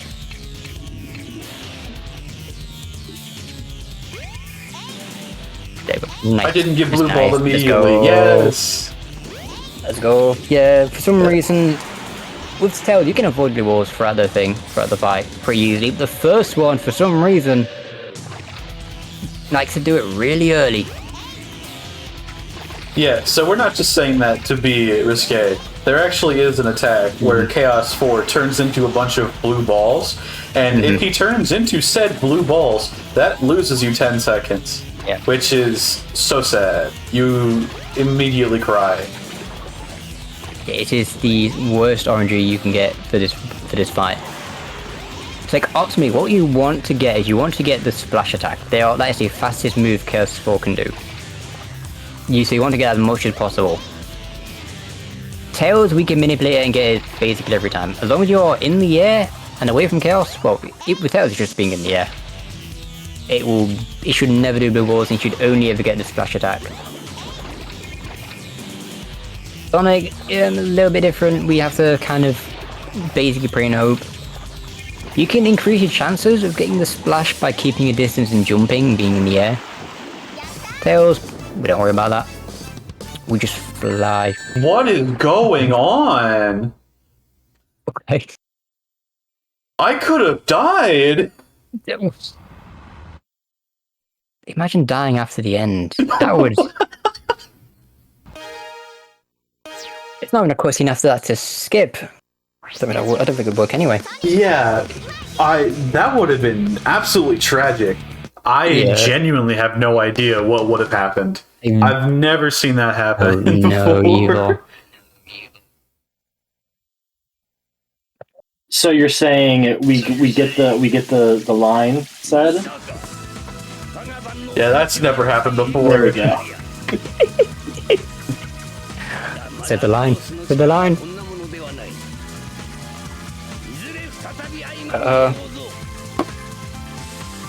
Soft reset, skipping a small cutscene. That's a very small time save, but that's one that's less about time save and more about getting a few lives back, which is really useful. And granted, does Tails have any more cutscene skips after this? I don't know if I'm gonna get that, I can't remember. It's fine. I don't think so. Yeah, I can't. We were working on Deep Throat Skip, but we couldn't actually figure that out. There's a point in time where Froggy, who's going to show up pretty soon in the story, just swallows an emerald with the most hilarious sound ever. And we've been trying our hardest to find a way to skip that cutscene. Yeah. But despite everything, it just doesn't seem like it's going to happen. ソニックちょっと待ってて I think this Tails actually cutscene skip is unfortunate, yeah. But we did find one method for skipping the cutscene for a deep throat skip basically. But it required using an item which took forever to get, so. Yeah. It was mentioned in chat, but I actually did go for the Sky Chase cutscene skip, but I bumped on an invisible wall, so I wasn't actually able to do anything. Yeah. Like, rather than turn around and try and set it up just to inevitably fail it, I just decided screw it and flew up to the top. That cutscene, skipping this cutscene is very annoying. Yeah. But like, you find it difficult with Sonic. For Tails, you have to clip underneath, and that small pool of water goes very slightly underneath, and you can use that, and you can sort of essentially what you do is you just drown. Hey, we're back to Sky Chase. So, production, if you've got anything you want to say, great time for it again. All right, thank you very much. So, we are raising money for Somos Familia Vaya. It is a community dedicated to support, empower, train, and mobilize their families and allies for racial, gender, environmental, and economic justice. Somos Familia Vaya promotes LGBTQ affirming homes, safer schools, and healthier communities through our values. A commitment to being our authentic selves, community compassion, and integration, family courage, intersectionality, and cultural humility. And if you or you know anyone that wants to get involved with Somos Familia Vaya, you can go directly to their site and see all that they have to offer. You can directly sign up to become a member of Somos Familia for free in order to get updates on activities and events that the community hosts. They also host free LGBTQ plus youth programs both in person and virtually, so that youth ages 12 to 17 who are LGBTQ plus immigrant, people of color, and their allies can have a space to make new friends and discuss the issues and ideas that matter to them. The group also learns about mental health, diversity, inclusion, and the power of community advocacy, organizing, and social justice to help youth create change together.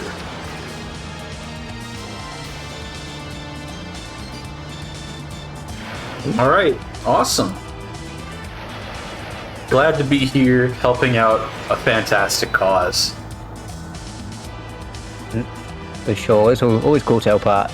You know, show off a game we love, help out a good cause. Best of both worlds.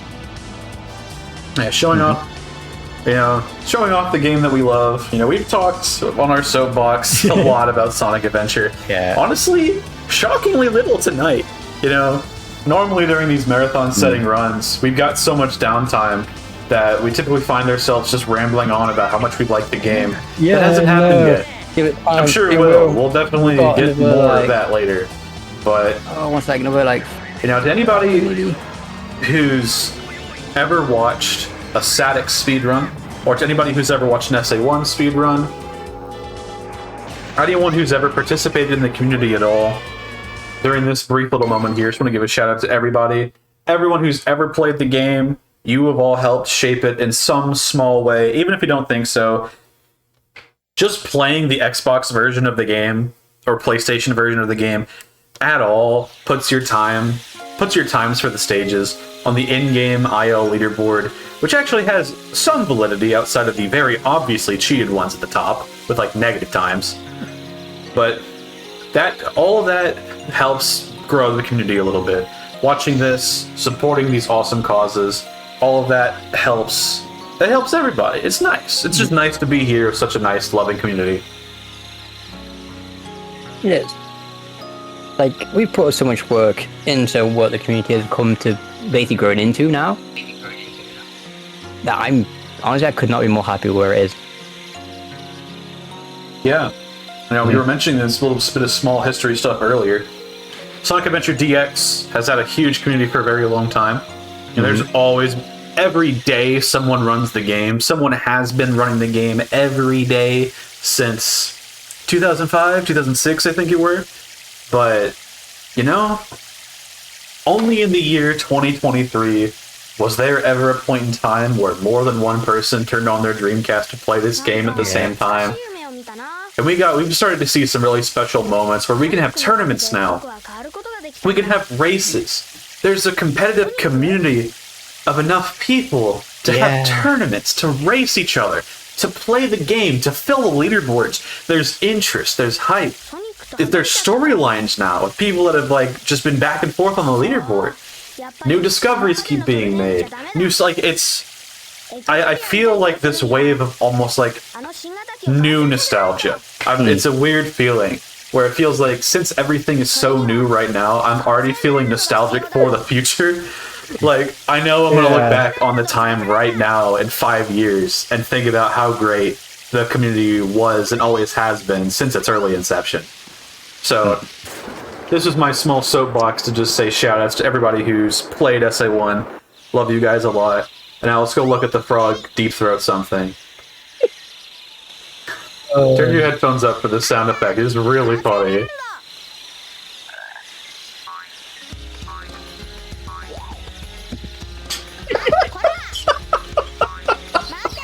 I love it. Sound effects in this It game. gets me every time. This game has some really weird sound effects, especially in the US version, or what we like sometimes like to call international, like non-GP. International. Because to fill up space in that game on the disc, because they had to remove certain things, they also needed to make the game exactly the same size of a disc. They put random sound effects in. For example, there is a fart and a plate. I think there's a knife in there somewhere as well. Yeah, those sound effects are never used. They're there just to fill dummy Just data. for dummy data. But they exist in the game, so it's kind of funny. So, you know, it's good to know even Sonic Team in 1998, or I guess 99, I guess, was still about as immature as we are. 7. Yeah. But this is Sandhill. This is one of my favorite stages. Like, I love Sandhill. Like, unironically, I actually love Sandhill. It's one of those stages where to do it fast requires just requires a hell of a lot. You cannot make a single mistake in this stage. Like, you need a both. I think that Sandhill was crazy. Like, that Sandhill wasn't perfect. That Sandhill, with the minor recovery, was very strong. That was actually a very solid time. Like a very nice Sandhill. あれ僕砂漠にいたはずなのに Yeah, Sandhill's I know, a very nice stage. どういうこと I know you're a big Sandhill fan, but I'm a big fan of when Sandhill is over, because that means that we can almost get to Sky Chase 2, which means we can almost get to Sky Deck, which means we can almost play the game again. Let's play the game again. Let's go. リズムブローチね We're so close to being able to play the game again. Just a few more cutscenes and one more Sky Chase 2, Yeah. and then we get 2 stages. 2 stages. Yeah, 2 stages and a single boss fight. 行うものそうは And it gets to one of my favorite categories. Ooh. I love how Tails feels. I think Tails is some of the most fun stages in the game. But man, if this story structure doesn't conflict with my interests. It's like, I love the, like, Tails feels so fun to control and just fly around with. He feels amazing. But half the stage you're not allowed to fly in. こう続くの Yeah, Like- almost literally. そうは Because we've got Ice Cap, can't fly in that stage. Sky Chase is Sky Chase. Sandhill, you also can't fly in that stage. 心により Well, I mean, you fly in Sky Chase. I mean, yeah, but you know, 混沌を滑るもの I don't know if you'd. In the most literal sense of the in the most word. literal sense of the word, yeah. よくわからないけど7つのっていうのが引っかかるのよ Yeah, it's most of Tails' story. You don't get to play as Tails, which is actually a weird thing to think about. エメラルドあなた初めてお会いするわねお名前はなんていうの私はチカル If they ever do make a full remake of this game, which I doubt they ever will, but if they do, I would really like them to give Tails more stages. Like, that's like my one request. If they could leave the game almost exactly intact, but give Amy more stages, give Tails more stages, and then leave the rest of the game exactly as it was, this game would be almost perfect. Yeah, like, honestly, the way I would probably go about it is simply just allow you to play as the characters in other stages and then modify the layout. So you could do, say, Tails in Red Mountain or something. I know this might be a controversial take, and this might also be, like, you know, biased, but I also don't think you should be allowed to skip the cutscenes. I think that pressing the start button to skip the cutscenes is overrated. I think tricks to skip cutscenes are awesome. I think that's sick. That's such a big part of this game's identity that you can't get rid of it. You know, it's literally like what has become the identity of this game. It's probably one of the biggest things that separates SA1 from Side X. Yeah. And for good reason. Yeah. いよいよこの時が来た Because this is so fun. 試作機より強度を上げてある There we go, entering back into another sky chase. 完成はしているんだあとはこれを Ugh. ソニック今行くよ But yeah, I don't know. I'd love to see like this. Like I don't know if I'd want a full-on remake. Actually, no, I think I'd rather go the full way instead of trying to do some weird port.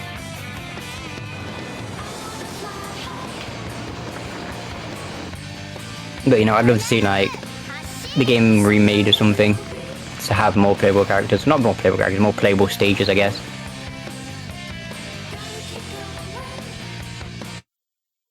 Because there's some characters like Amy. Amy only gets 3 stages, and she's so fun to control. Oh, you'll get to Amy when we get to her, but you know, I really have a lot of potential for this game that I'd love to see. 捕まえたぞキャリア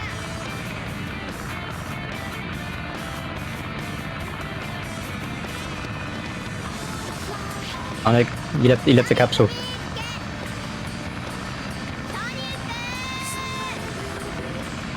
Nope. Yeah, Sonic. Sonic, are you gonna hit the capsule? We're gonna leave. Nope. Sonic, the animals. Oh, well, okay. Guess they're staying there.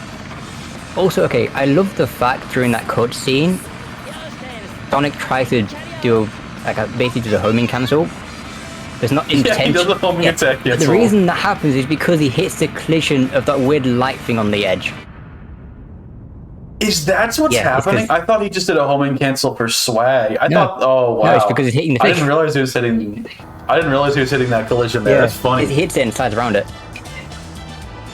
So you can tell that we've definitely like gone a little bit crazy because we know the ins and outs of what the cutscenes are like.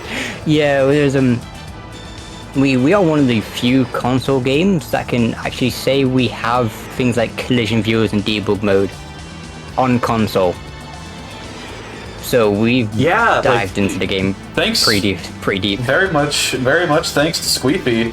You know, we have an in-game debug mode, we have an in-game collision viewer, we have in-game tools for everything. We've got practice tools, we've got save states, all on console.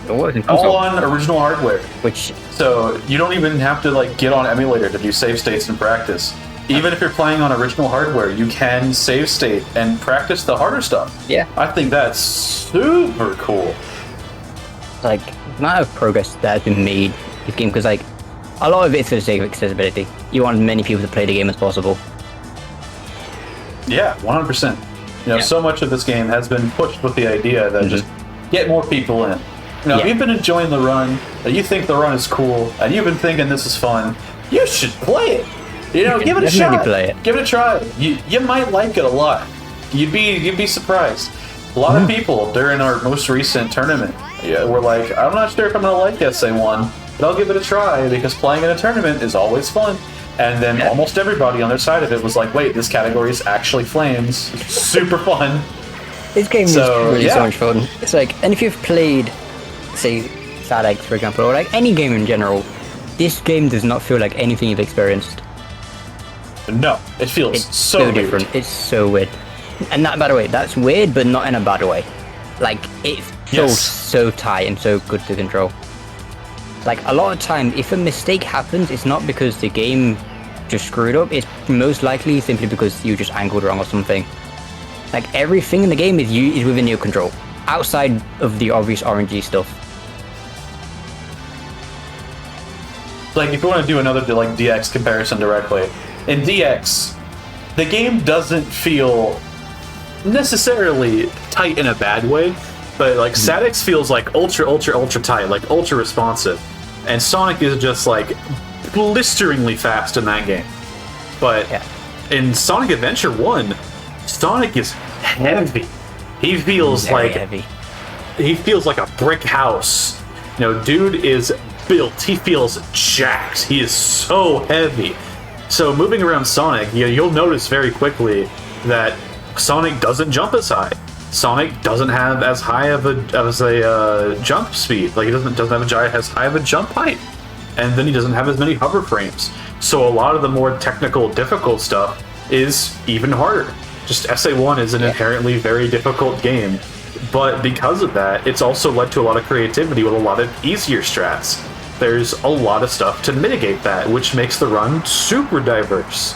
It's really cool. Yeah, it's like SA1 is a hard game once you get to that point, but actually just getting in and starting learning the game, honestly, it's not that bad. Like, there's a definite entrance and a definite entryway to get you in. For sure. And, you know, as we've preached tons of times now, you know, you don't have to just play this game on hardware. We got options. It's the year 2023. All right. We got options. We're in the future. It's the future, baby. Let's go. You guys, you can do anything. We got the emulator runs. Like, if you wanted to try the game, but you're like, I don't really feel like picking up a Dreamcast, try emulator. That's cool. You know? You may be like, oh, those are actually kind of cool. I may now pick up a Dreamcast. You got a Dreamcast and it catches on fire. You're like, oh, my disk drive. Oh, what am I going to do? Well, thankfully for you, there's GDEMU. We really have done everything we can to make it where there is no excuse to not playing the game. Unless you don't want to. You don't want to, which is fair enough. I am about to for sure. Yeah. But you should. You should. But you should want to. You should play the game. I love this game. It's so cool. We're getting back on the soapboxes again. Exactly. You're like, oh, but this game looks so hard. Oh, this game looks like a big commitment. It's not. Just don't be a baby. Just play it. It doesn't matter if you have a 2-hour long time. Your next run won't be. Like, we've been running the game for how long is that? Like 2 years now? Something like that? Almost 3. Almost 3. Wow. Hey, whenever I started running this game, so my first ever run was an All Stories run, actually. And we're going to be able to directly compare it by the end of this. My first ever run for this game was just over 6 hours. Yeah. It takes some time to get to where we're at right now. I've come a long way, but you can too, is my point. Yeah. We don't pop out, you know, with the gamer genes. Gamer genes aren't real. That's probably what people will try to tell you. If you want to play SA1, just play it. We'll love you regardless. Like, come join us, we'll set you up, we'll teach you everything. Someone will literally sit in a Discord call with you and be like, hey, we will teach. I want to teach this game. But no way, Tails has a stage. I know, right? I forgot he had those. This is Skydeck. Skydeck, for Tails, actually, I will be honest, I do not remember what the stage looks like. Outside is one path. There's a... Well, it looks, kind of like that. There is a bunch of, like, random side areas you can go to that I have not been to in so long, I do not remember them. All I remember is, like, one straight line through the middle. Yeah, that was Tails Skydeck. Yeah. So, yeah, if you're like, wow, there was a lot of waiting to get here, and that was the stage? Yeah. Yeah. That's Tails, unfortunately. That's true. Don't worry, though. We're not done yet. Tails has a very substantial stage coming up in about 10 minutes. So this is why we get Tails out of the way early in all stories, at least why I like to. I like this category a lot, but the amount of cutscenes is a little ridiculous. But thankfully, moving on from this, we get into Knuckles, which has the least amount of cutscenes out of any story? Question mark? I don't know. I mean, it definitely has one of the longest intro cutscenes for sure. Yes, the intro cutscene for Knuckles is very long. I also have that, but I don't think it's actually that long, actually. I think the only one that I guess you could say is after Lost World, I want to say. I think they need to immediately think of where the stages are actually, not stages, the cutscenes are just ridiculously long.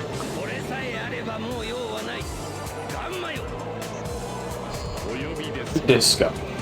Dota Eguma. I love Gamma's Japanese voice. It's so good. I know, right?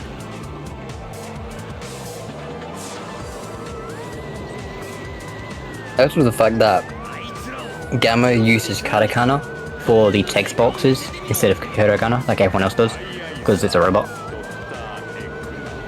That's really cool. Yeah. I didn't know that. Every other character uses hiragana for its for the Japanese subtitles. Gamma uses katakana, which is a common thing they do in Japan for like robots and stuff. So yeah, that's why it's katakana. Does it switch back? Like, does it switch at the end of the game? Whenever he becomes more, like, not robot-y? That would be really cool. I don't think so. I'm pretty sure it stays it for the entirety of the thing.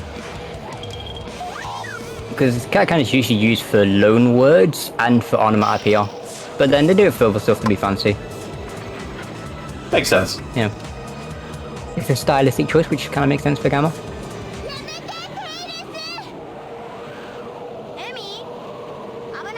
Oh, so we actually have another funny thing coming up. So, very briefly, we're going to see a very awesome cutscene of Eggman dropping a nuclear bomb on a city full of civilians. And that's not the awesome part.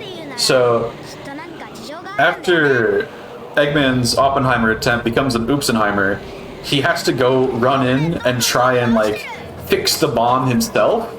But whenever he's, like, breaking through the wall to get through to Speed Highway, it's got this really funny, awful song that only appears in that one cutscene and nowhere else in the game. The first time I ever heard it was when I was listening to the soundtrack. Just like I had the soundtrack on in the background, like the OST, while I was editing a video or something. And then I heard that song and I was like, when in the world does this song play? Yes. I remember when the first time I heard that song back in like DX, I'm just like, what is this? It's actually accurate. Pretty accurate, that is. Like, I swear, like, hold on, am I synced up properly? I think it's gone too far. Hold on. Yeah, no, it's gonna be in like 4 minutes. But yeah. It's at the near the end of this cutscene. Yeah. Yeah. Station Square at sunset looks so good. It does. It really does. The cool thing about Tale Story, which we didn't do in this go through, is you can actually do Speed Highway early, which is one of the things which is faster if done well, but also loses quite a bit of time if you don't do it well. Yeah, if you make a single mistake during the whole process of Speed Highway early, which we call fast food route, you actually lose like oodles of time. Like we're talking multiple minutes. Yeah, that is a 2-step process where you go into casino, not casino, you do Speed Highway early, usually after like casino. Well, before casino actually. You go into Speed Highway, that counts Speed Highway as beaten. And then when you get to this part where we're at now, you go into Speed Highway again, exit out, and you can skip the cutscene before the final boss. So you have a trick at the beginning and a trick at the end. If you mess up either of them, you're losing a bunch of time.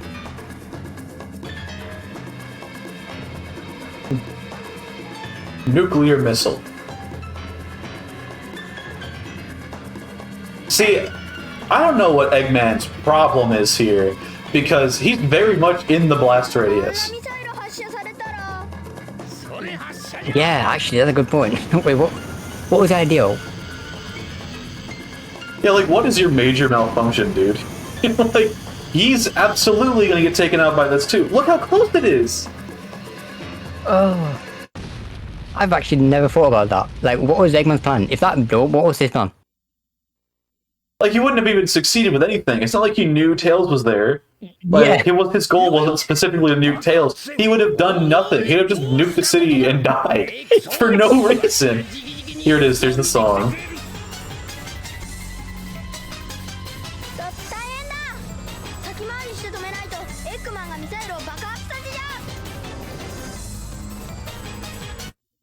And it's gone. That's it. It's like, you could tell... That's the only appearance. That song was trying to be like, oh, here's high tension, you know, because like the fast movement, upbeat stuff. But it sounds so hokey. It just sounds hokey as all hell. It sounds so goofy. It's just, but it's the only time in the whole game you hear it. Like, it's so weird.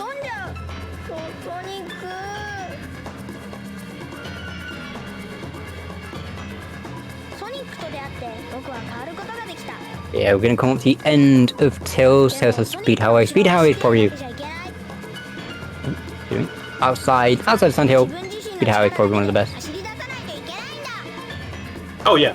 As far as like Tails, yeah. This is the best Tails stage. Yeah. Like this stage is awesome. For sure, because Windy Valley we fall to the end.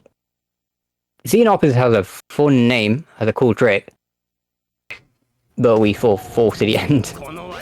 And we get Sky Chase, Sandhill, you know, all the sort of like basically non-existent stages.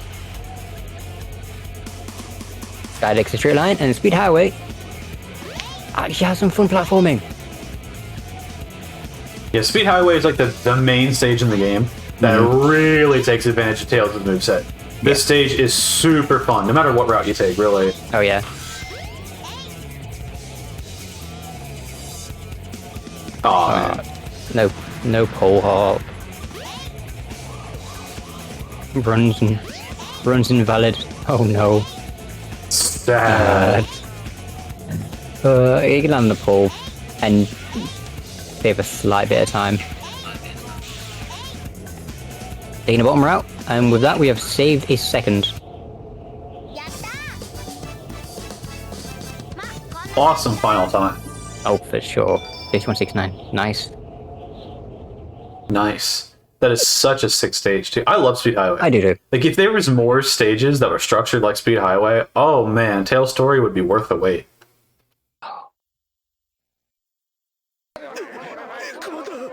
Also, I want to point out, we are very well on our way to finish 2 stories in under 2 hours. Wait. The 2 biggest stories, by a lot, by the way. Yeah, like, these really are the biggest stories in the game. Sonic and Tails. After this, most of them aren't that long. You're looking at like half an hour for each, I want to say. Yeah, half an hour, maybe 40 minutes at worst. Yeah, at worst. But yeah, after this point, because most of the characters after this point don't have that many stages. Gamma gets, I think, like 4, is it? Yeah, Gamma gets like 4. Yeah. Amy gets about 3. But yeah, final boss for Tails, we're gonna hit the light on his shoe. Do that, and because you saw the weird glitch out thing that the Egg Walker did, that is because they forgot to remove the debug feature of the Y button in this boss fight. So if you press the Y button, you reset Egg Walker's animations. Oh no. He stepped on me. Oh no. But yeah, we hit the light, hit the egg. Y button ends the animation, resets it, and then we repeat the process. Now, one thing I want to be careful of for this boss fight in particular is that we use the Y button because it's a left and debug feature. If you spam it too much, you can actually soft lock the boss fight. And to the point where sometimes Walker will just literally walk away. Wow. I did miss a hit on him. I'm getting kind of rolled right now by Egg Walker. Very unfortunate. Egg Walker moment.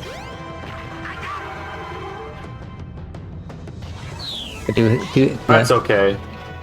That's more than okay. Yep. Even like across the entire game, I gotta say, no matter how much I've practiced it, Egg Walker has always been one of my weakest aspects. I am notoriously bad at this boss. I have lost a lot of phenomenal paces to it. No matter how much I practice it, I never really feel like I can ever get the hang of it. But that is just a skill issue. It's really not that bad. It is just a me thing. Once I get past the mental block, it'll all be good. Besides, he's gone. He's gone now. There you go. Still, 2 stories, the biggest 2, well done, well under 2 hours. So we are on a super nice pace. Oh, we really are. I'm going to come into what's probably my favorite story in the game. My favorite category outside of the obvious 130. Yatta!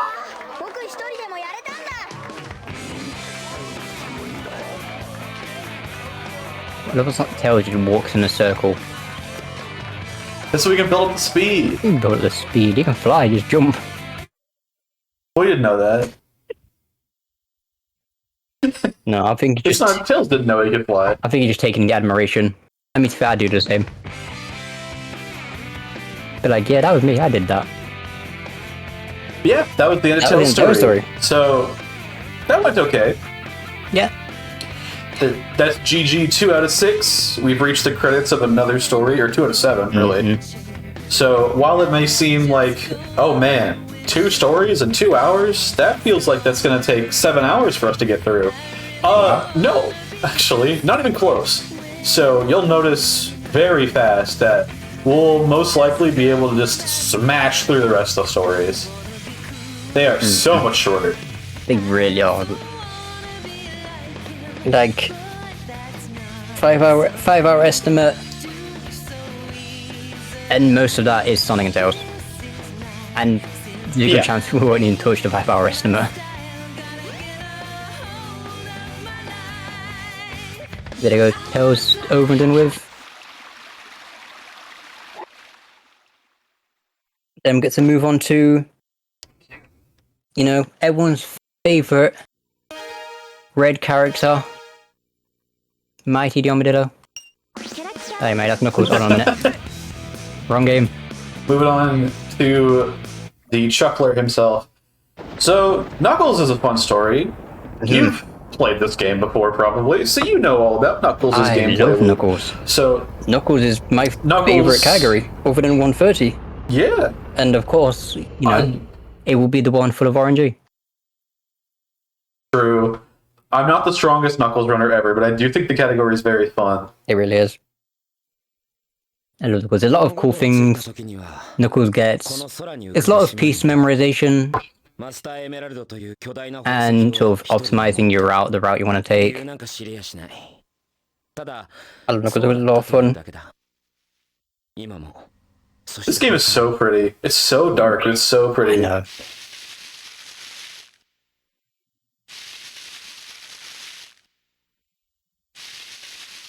No, Knuckles just kind of just chilling there, as you do. But yeah, It's Jimmy.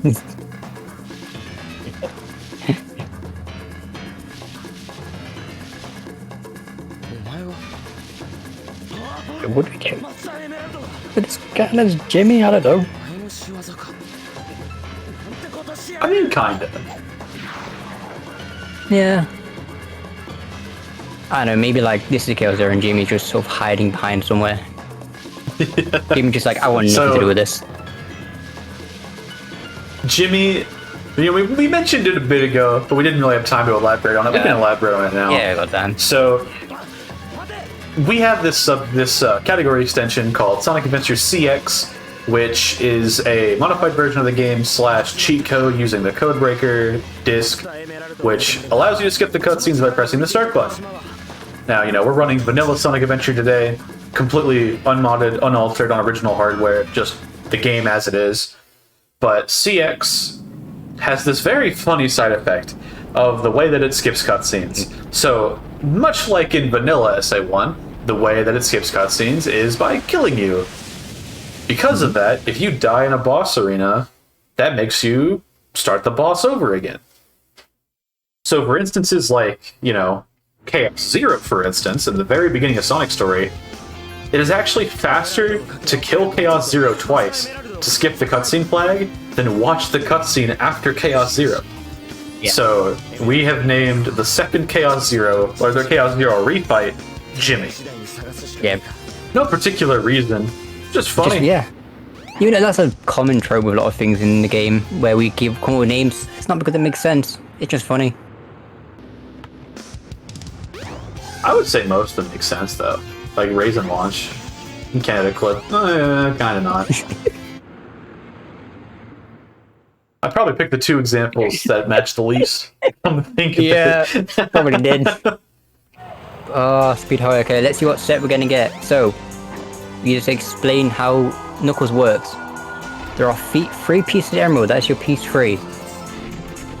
The radar will beep to tell you how close you are. Red means close, blue means not close enough. And so what we essentially Wait, do... what? Yeah, oh yeah, that one. And then you put some last pieces down there. Okay. But yeah. Okay. God. That was a decent set. Actually, no, it was an okay set. But yeah, the way Knuckles works is there are 3 pieces for you to find. Each pulls from a pool, so you have pool 1, 2, and 3. And it will give you a piece. So if you pick up, say, a piece 3, you no longer need to check the other pieces. You'll only need to look for pieces 1 and 2. So it's a matter of sort of process of elimination. It's like, okay, I found this one, which means I know it's not going to be any of these places. So I'm going to check the other ones. A lot of it is also just finding out the route you want to take. Find out a route to scan for pieces, and then pick them up as you come across them. Or ignore them. Sometimes it's actually faster to ignore a piece, and then come back for a layer. Then it's to grab it right there.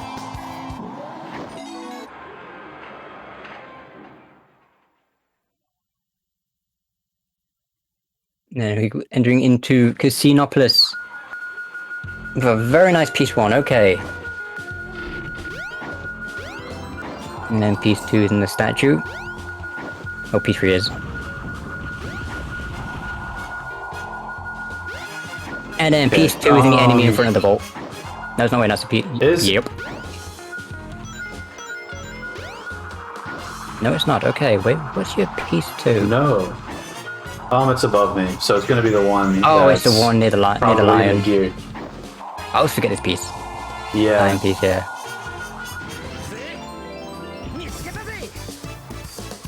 Because there are most of the pieces in this stage, you can actually see them before you reach the first spring. But I always forget this piece exists.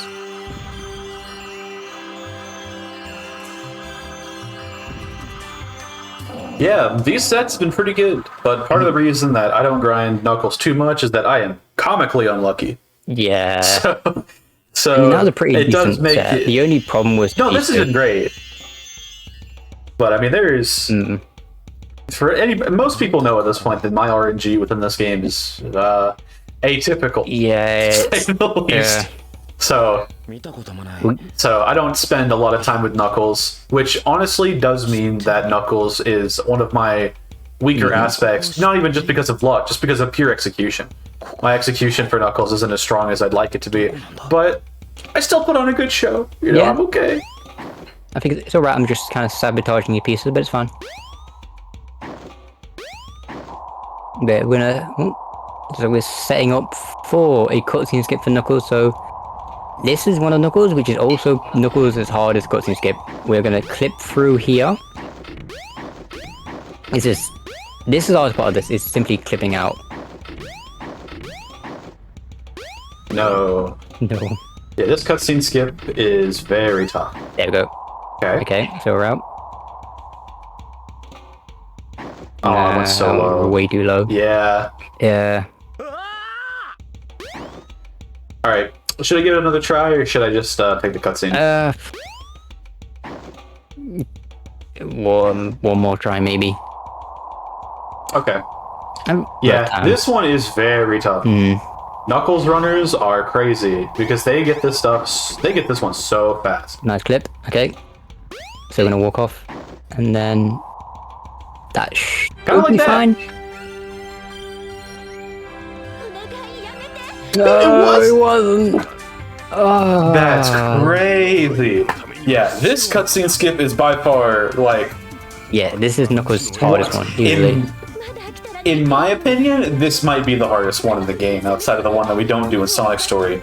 I have notoriously been very bad at this one, but it blows my mind that there are Knuckles runners that get this like it's no problem. Like the clip out, boom. The actual like cutscene skip itself, boom. And like I know I could get there with some more practice, right? I'm very accomplished in this game, but still, it cannot be understated how good the people at the top of the leaderboard for Knuckles are. Like Nimputs, Venom, Sqeefy, you know, like Hypnotics. Everybody that's good at Knuckles is good at Knuckles. I do not put myself in that same ballpark just yet. I will one day. Yeah, one day, you know. It's not fit. Gotta go for that all leaderboard sweep again. It's true. Yep. I'm very close. But yeah, the way that path The only- skip works is there's a couple of things to it. It's you need to delay the clip for about a second. So you need to hold the jump and then glide, and that clips you through. And then the fall off is whatever works for you, I guess. Everyone does fit slightly different.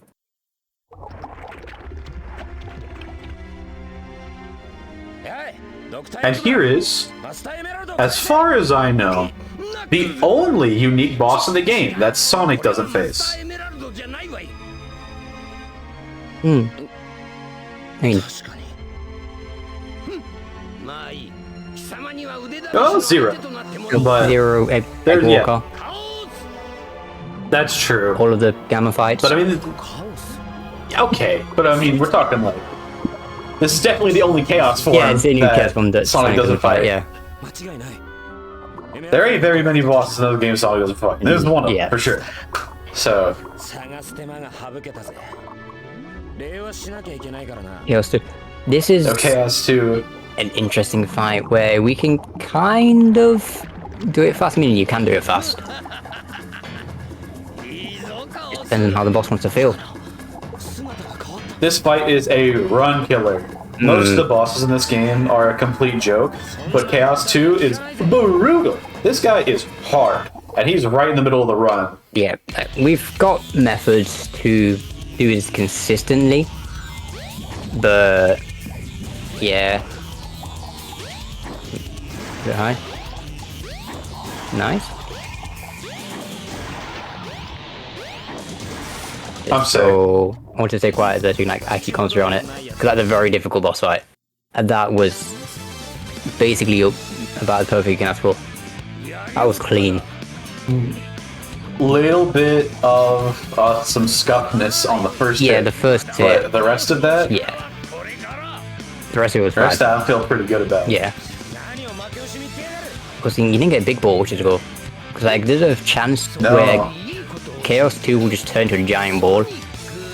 And you can end that by simply gliding into it, but again, that's a smooth that loses time. So Yeah. not getting that is cool.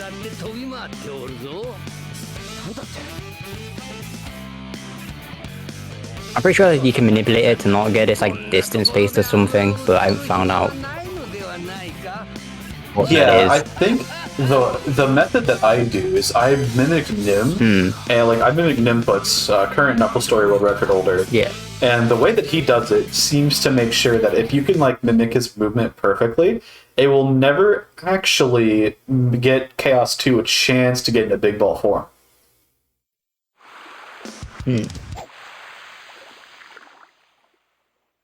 Yeah, because I'm pretty sure. Because I'm moving it probably fast, because the way I do it is I will glide in a circle to line up properly. But I'm pretty sure the jumping method is actually faster.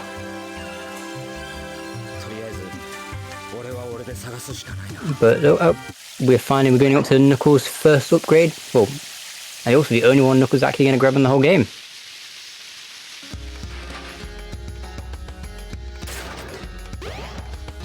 And there it is. The Shovel Shovel Claw. claws. Shout out Shovel claws. 喋る苦労よ。土や岩の上で穴 Yep. 掘りができるの。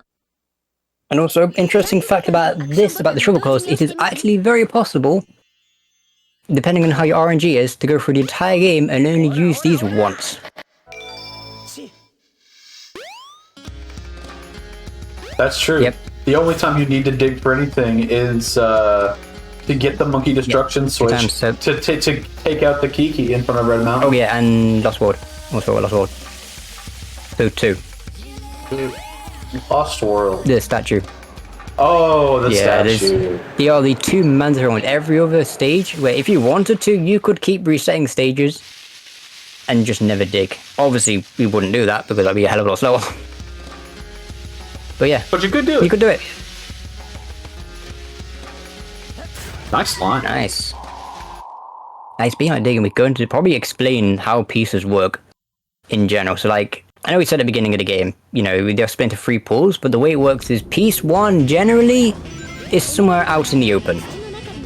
You know, it's like a very easy, obviously, to see. Your piece 2 typically is inside something, so maybe in the ground or in an enemy or something like that. And piece 3 are typically more level specific, so in Red Mountain, for example, all your piece 3s will be on a ledge somewhere, on a green ledge. And so I was coming around for piece 2. Piece 2 is probably going to be an enemy below. Yeah. And then it's this piece piece 3 is over on this here. ledge here. Okay. Yeah, there's a few ways to do Red Mountain. Some people opt to take the volcano, check that one first. Others will go down, scan for pieces, reset, and then grab any pieces up top if need be. I checked for a couple of the easy pieces to locate initially, because like there's an immediate ping if there's one right below you. Then there's a mountain right by you you can grab. Yeah. Digging for speed shoes, okay. Nope. There's a very small chance where you can dig, grab speed shoes, and it will save a little bit of time. But it is a very low chance of happening. I can't remember the exact percentage, but just know it's really low. Oh wow, look, another pack of raisins. That is their third and final raisin launch in the game. That is the last All one. 3 characters that participate in this fight do the same thing. And the funny thing is everyone can do that clip, including Big. Even Big can clip out there. I actually didn't know that Big can do it too. Yeah, Big can do it too. Everyone can. That's awesome. It has no use at all for anyone outside of Sonic, Tails, and Knuckles, but everyone can do it.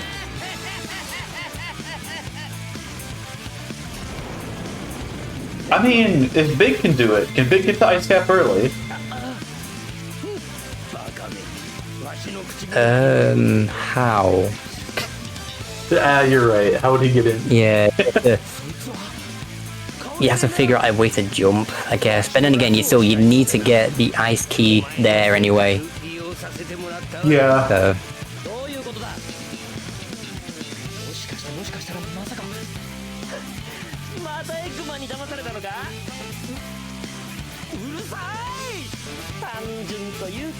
Yeah, sorry for a little bit of a lack of insightful commentary here. We are really about to go into Chaos 4 for the 3rd time. Yes. Thankfully, it's the last time, and there's no extra sky chases, but... Can you imagine if Knuckles went to Sky Chase as well? Oh man, imagine if he tagged along for Sky Chase too. The worst. Oh. Like, But thankfully he doesn't. yeah, imagine like Knuckles just shows up in Sky Chase 1, just like, yeah, I'm gonna come and help you. And then for some... I have some finished business. yeah. And then for some reason, after Lost World, Tails just picks him up. And then you're back to Sky Chase 2 again. I would hate that. Yeah, imagine if they decided to have Knuckles Red Mountain be the same time as Sonic's. So they run into each other and then Tails picks them both up because Knuckles has finished business. Oh, that would be the worst. But yeah, back to Chaos 4 again, yay. Just like Tails, we're gonna try and fly as much as possible. Because as long as you're in the air, you shouldn't get blue balls. It can still happen because you can sometimes just get unlucky and land. Wither has decided he disagrees with gravity though. I've chosen not to listen to gravity. I'm just super jumping instead. I'll be honest, I've never once thought to do this. Really? No, just glide everywhere. I do this all the time. It's funny. Whenever I was a kid, this is actually how I got the emblem flying by the island. Wait, really? Yeah, I did this all the way out there. Wow, okay. Because I kept whiffing. Like, I kept missing the emerald shard. Or not the emerald shard, the emblem. So I just did this over there, so I had like the accuracy for it. I never once thought about doing that. I should do that for 130s when I need to grab that beast. Just, you know. Like, oh no, I missed it. Let me just disagree with gravity. Yeah, it's just the same input as task dashing, but with B and A. That's so funny, but okay. But one more hit on Chaos 4. Well, Chaos 4 is done. Let's go. We never have to see We're it finally again. done. Chaos 4 is over. No more Chaos 4. Let's go. Chaos 4 is over, party. He is done. Then once again, we can skip this awesome FMV cutscene. Yeah, I stop for that. And Knuckles is probably the story where it matters the most to soft reset that cutscene. Because you get the lives. It's huge. Life routing for Knuckles was completely changed when we found out we could skip that cutscene. Yeah, because it was... That does so much. Yeah, because before, it used to be that the route we took meant you entered Skydeck with 0 lives. The last stage, you entered and you had no lives. With this, we have 2 lives, I think. 2? Yeah, 2 sounds right, yeah. That doesn't sound like a lot, but trust me, it's a lot. There's a lot. You know, we can... It matters a lot. It really does. We can actually reset Sky Chase. Not Sky Chase, Skydeck, I mean.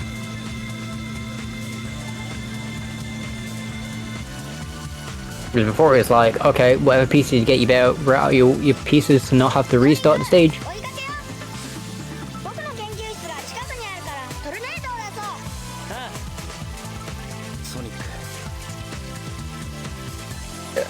Yeah, so we're almost done with Knuckles. Knuckles is a really cool. Yeah, this is the halfway point of Sonic and Tails story, right?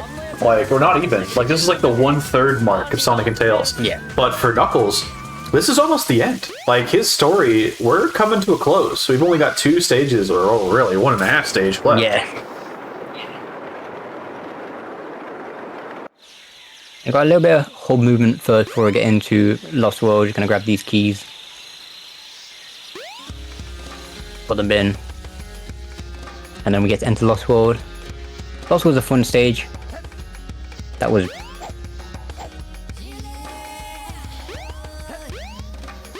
It's okay. it's fine. We're fine. We're fine. Also, not a Y button, enjoy your SMH. Listen, I was a little scrambly. Made a mistake with that gold key, okay? No Y button, enjoy your SMH. Or as some people like to say... There's the speed shoes! Great. Let's go jungle movement, let's go.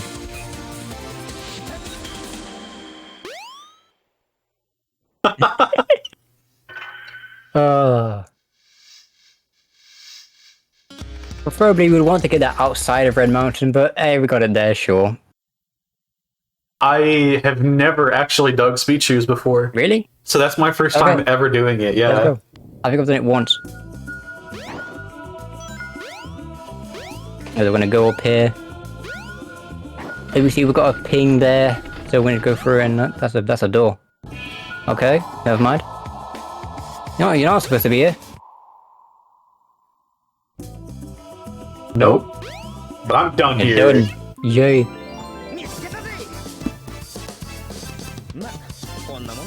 That was a pretty solid Lost World. I like the movement that it did. Also, like the keys outside of the gold key mishap was pretty sick. Yeah. So that Lost World was nice. That was very nice. But yeah, basically, the Sonic's ending is still there, along with the capsule. So we can just finish the stage that way, and that still counts. It also skips a cutscene. It does. Huge. It's massive. It's like, you may think, like, oh, is there a set there where, like, it may be faster? Nope. There's not a single set you can get that will be faster. Especially with the cutscene. Because all your P3s are at the top of the roof, or at the basic at the top of the room. Also, it is a really fun hunting stage, though. If you're ever curious to try out hunting, it is actually a lot of fun. Yeah, I really like Skipless Lost World. That stage is very fun. It is.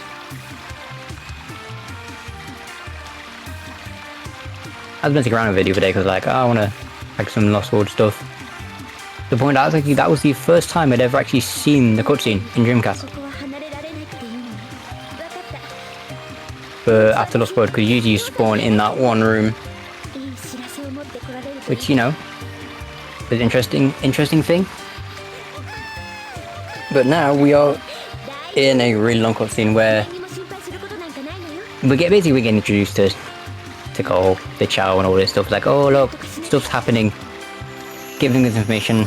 There's a funny thing you can have happen here during this cutscene where if you position Knuckles just right, he kind of just dances on the stairs. Does a little jig. This is one of Knuckles' longest. I think it's a little bit shorter than the intro cutscene, or maybe a slightly longer. It's about the same. But after this, Knuckles' cutscenes are really short. So, you know, there's Yeah. Knuckles really doesn't have that many cutscenes in general. I mean, it makes like pretty short ones, but then you get a couple long ones like this. It's kind of nice. Like, the way Knuckles is paced is that all of his cutscenes, he kind of has the same amount as every other story, but they're sandwiched into blocks. Yeah. Because I saw at the beginning, we went from Speed Highway straight into Casino. You know. And then we went from Red Mountain, did Lost World a bit. And then this is like the big gap here. And then we're going to go into the final stage. So yeah, I don't know. I kind of like the way Knuckles is paced. I say that as someone who doesn't pay attention to the cutscenes, but you know.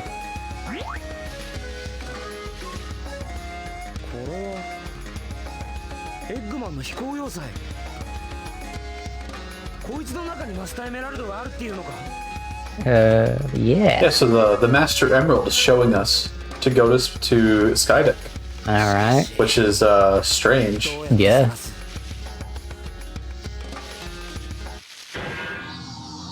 That cutscene is so funny. I love the way Gamma hits the ground. And then look at the way he pogs. He's so happy to see him.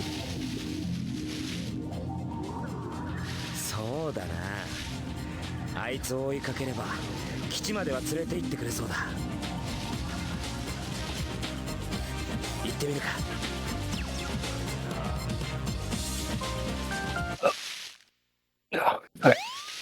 Yeah, we're gonna jump. I went the wrong way. That should be fun. Awesome. I went the right way. Yeah, the kill plane's pretty big. And the way hoverboards work is typically it's just a giant kill plane. There's a few exceptions, like Mystic Ruins have like 2 in this area. But yeah, typically just like one flat plane, just like good luck getting past this. But yeah, what are they doing, Knuckles? Which means you're now gonna enter. So this is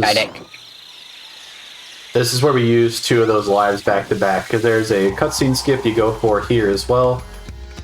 Mm-hmm.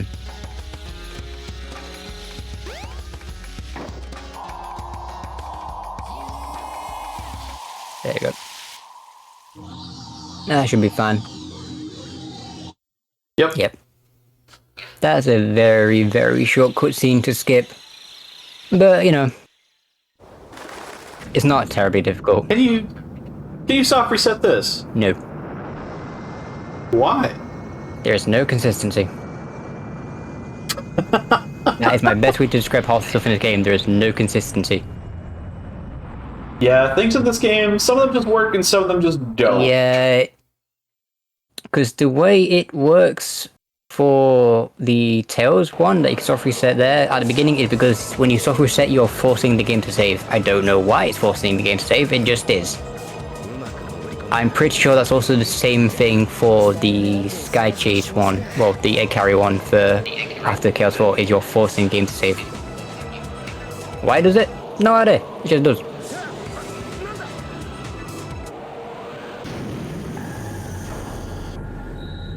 Like, the way I always describe the game to a lot of people, and like, specifically like the sort of like deep inside code stuff, is it's consistently inconsistent.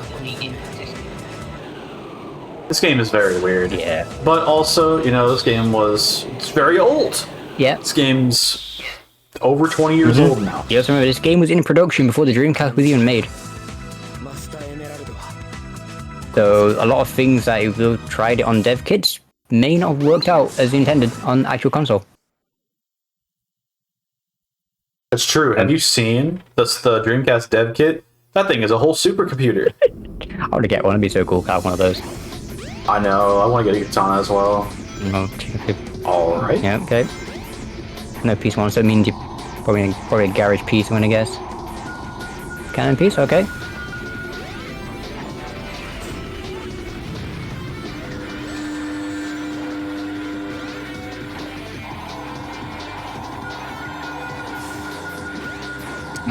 Big piece. Okay. Yeah, I'm gonna jump up here. Oh, we go for this clip. Okay. I usually go for the cannon method. Yeah, I'm gonna clip out here. Grab the wall, and essentially we're just gonna clip through here, like underneath it essentially, and then dig. Grab it this way. You know, go just from that, right? Really? Yeah, I thought you were kind of stuck. Oh no, you just jump out. There's no collision on the inside.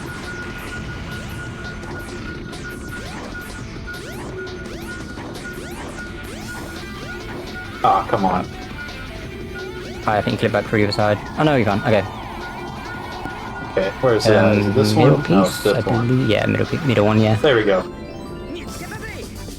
Yeah. That was cool. We got to show off a bunch of the new Sky Deck clips. Yeah. So a lot of those are relatively recently discovered in this game. And Skydeck is one of the stages that you can definitely get the most rolled by RNG. There's a lot of stuff that can just happen to you. Yeah. So This Skydeck used to be a whole lot worse. But nowadays we have a few clips we found to sort of mitigate that, so it's not as bad. And the set that I just got in Skydeck is, if I am correct, I think the literal worst set I could have got.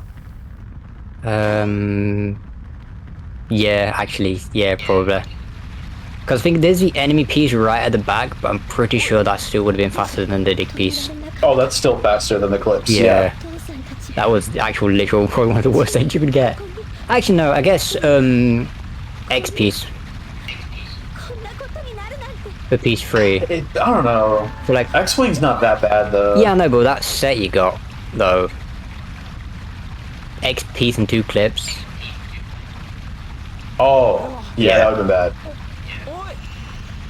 So yeah, Skydeck RNG not looking too good. But it's fine, we've got to show off the cool stuff, which is all we can ask for. It's weird that whenever I do Knuckles, I'm always like, I actually want to get a bad set, because that means I can just show off the cool stuff. Because the faster sets typically don't require any clips or anything, they're just kind of there and open to grab.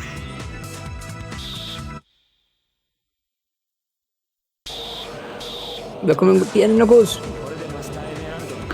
Yeah, we are finally approaching the end of Knuckles' story. It's been okay, but it could definitely be much faster. Yeah, I've had some pretty unfortunate RNG, to be fair. But, that's kind of how Knuckles is, That is just how cookie crumbles with this Mr. Echidna. Yeah.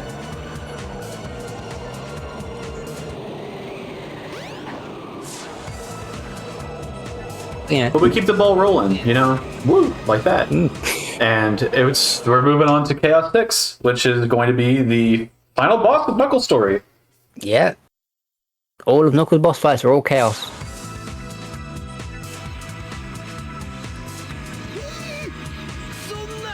And that'll be putting us at just over the halfway point of the run. Yeah, because I'm trying to think of the times off the top of my head. You need about half an hour. Amy's about half an hour, Gamma's about half an hour, Big is about 22 minutes. Yeah. And then Supersonic and Big together are about 40 minutes. Yeah. So yeah, that's the halfway point. But first, goodbye Chaos 6. Like, obviously we didn't... Yeah, unlike our... Go ahead. I was gonna say, like, unlike Sonic, where we get an upgrade to do double damage, we can do that with Knuckles, but it loses time. So, no double damage for Knuckles. We just kind of do Chaos 6 by simply gliding into the ice capsules here, the freezies. actually really nice sail there. Gonna grab this. Throw that in.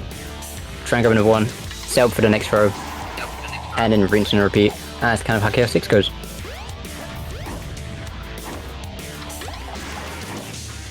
I was just gonna say, like, unlike Sonic, Knuckles actually has a bit of a tough time with Chaos 6. This boss fight isn't nearly as free for him as it is for Sonic. But I navigated that really well. I gotta say, my bosses in this Knuckles run were actually, like, top-notch. Those were some of the best. Those were really good. Those are actually really good, actually.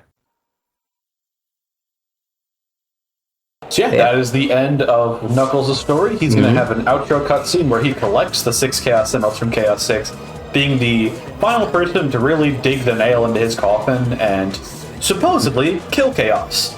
So, Chaos is defeated. He is no more, and the emeralds are going into Knuckles' possession for him to figure out what to do with. Yep.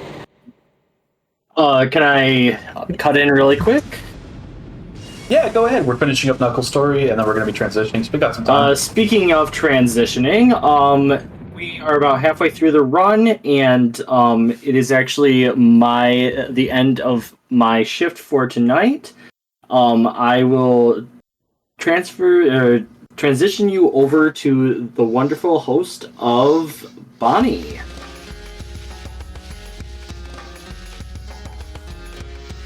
Good evening / morning / afternoon, everyone. Hello. I am your host, Bonnie Dimples, for the remainder of this Sonic Adventure run. I will be completely real with you. I have not been around to watch this first half of the run, so I need to know something very important right now. Have we done the Big the Cat story? No. Oh, thank God. Going to be in 2 or so stories from now. Okay. All right. That's the most important part, of every Sonic Adventure experience is the Big the Cat story. Very true. And for anybody else that's coming in right now, I can catch up to speed. So, Sonic story went very well. We were within 30 seconds of current world record. Tails story went okay. We were within a minute or so of current world record. Knuckles story went alright. Not my greatest story. I was within a minute or so of my PB, which is still not the greatest Knuckles time in the world, but we're out of it now. And now we're going to be moving on to Amy's story. Awesome. Well, so it sounds like it's been a acceptable run so far. It's been pretty good. I can't lie. It's been pretty alright. I'm not sure how my RTA right now compares to current All Stories world record, which is, my active PB for this category. But I think I might... I don't think I'm ahead, but I think I'm at least close. So that's great. Yeah, awesome. Now, chat, something I would like from you is, as we approach the most important part of this run, which is the Big the Cat story, I would like to see as many Big the Cat related donations as possible. Yeah, talking about how deep and impactful his story was on your life. How good of a pal Froggy is, how much of a benevolent God Emperor Big the Cat is to all of us. Let me know. Let me share your thoughts and the donations. I would love to see it.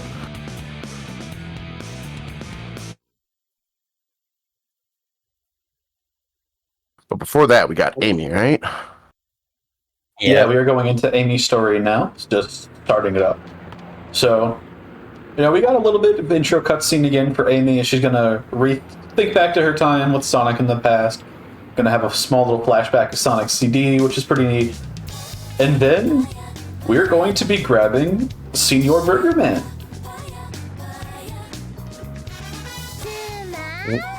So, Sqeefy, would you like to explain Burger Man? Okay, so because I love Burger Man. Burger Man's so cool. This game has weird collision, like we've said before. The way it works is it detects which side you're on. It goes, okay, you're on this side, I need to push your ass, on that side, I need to push you that way. Burger Man, for some reason, makes it so you can just ignore that.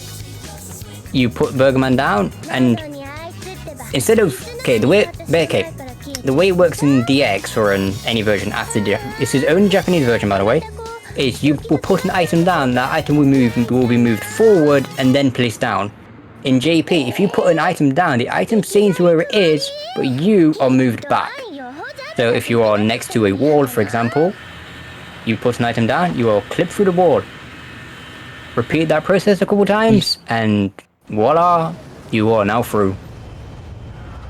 Yeah, we've seen a couple things so far in the run which have been a little weird, which can be hand-waved by being on the JP version. But now that we're getting into the back half, we're going to get to the stories that are radically different because of the JP version. Yeah. And if you've never seen an Amy run before, first off, you're missing out. Second, this is the sickest category in the game. This is the one that you want to watch. Amy's story is awesome. Amy's so swag, I love Amy.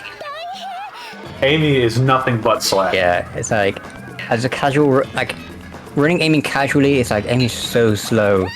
In a speedrun, she ain't slow at all. No, she's so fast. so I fun. love Amy's story. I do too. Like her. I also have a lot of sentimentality towards it. Like Amy's story was an SA1, the first record I ever got. It was the first category I actually really grinded for and really got good at. So this category has a very special place in my heart. Oh yeah, Amy is so fun. Amy's so fun. Like, I did have a brief moment with DX where Amy was the reason I was like, yeah, I need to get a break from this because I couldn't do castle skip in DX. But Amy... Castle skip is rough. Yeah, it really is. But it's so cool. It is so fun. But entirely different in Dreamcast. Dreamcast has a different castle skip. Equally as hard, but in completely different ways.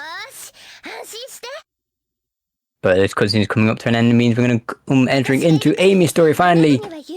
And Wither said, yes, we're going to go to the Burger Man. Here he is. All hail John Burger. Yeah, shoutouts to Burger Man. Second most important character in the game, right after Big the Cat. It's so true. Real Burger Man. Look at him go! I know, right? Actually, and the thing is, you move faster holding items in this game for a lot of characters. What's also really important there is that I locked my camera for that movement, and I rode the side of the staircase. Like, standing on the stairs actually makes you run faster. You gain a ton of speed on every staircase with Amy.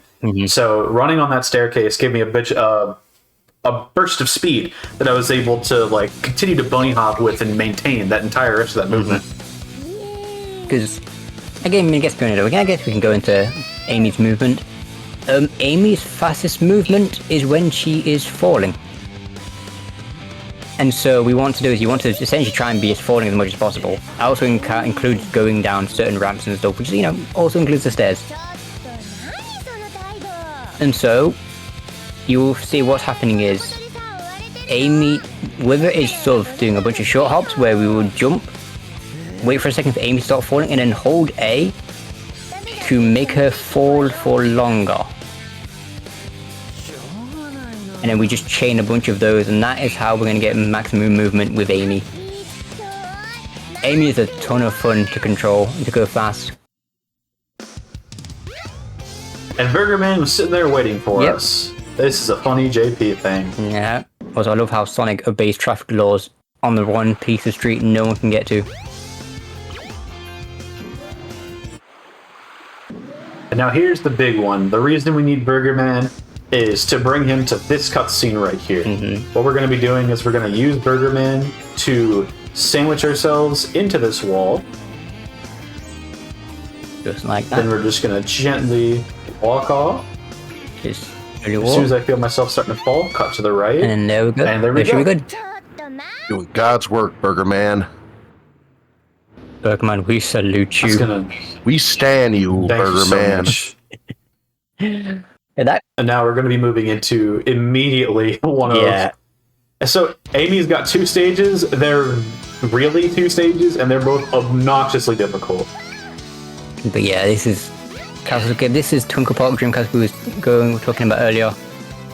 We're going to get hammer flip off this bush to land on an invisible piece of collision here. Flip over on top of this door, which also has invisible collision. Get hammer speed.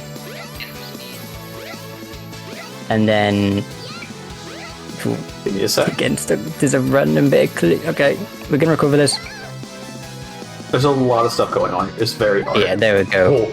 Oh, okay. And from that point on, we're usually pretty safe. So I'm going to jump up here, clip through this bit of floor here. And then there we go. Twinkle Park is over. Castle has been skipped. Alright. Sigh of relief. We're out of Twinkle Park. Twinkle Park. So, the movement on top of that, like that door, on top of those doors, is so weird.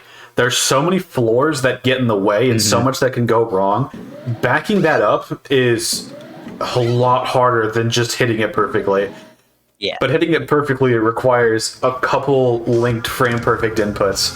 So being able to back that up is really tight because you've got to get yourself back into the place where you can get the speed so you can get the frame perfect input. You have to be holding all the way right to get the hammer flip, but then you only have about a frame or two to hold down so you can get past an invisible wall. You then have to go back to holding right again so you can land on an invisible floor. There's a lot of moving parts real quick, which can make that a nightmare to do in a run. Yeah, it's every time you get down pretty consistently, but yeah, it's not the easiest thing to do. There's a lot of weird collisions you have to get around, like for example, that window on the side of the building has a tiny bit of collision that sticks out a bit that can just sort of get in the way of your hammer flips, can stop your momentum. So there's a lot of small things that you have to kind of work around and sort of figure out. But all things considered, that was actually a pretty decent Twinkle Park. Also, Yeah, it could definitely be faster. But in all stories, I'm happy to get that. Yeah, for sure. More than happy.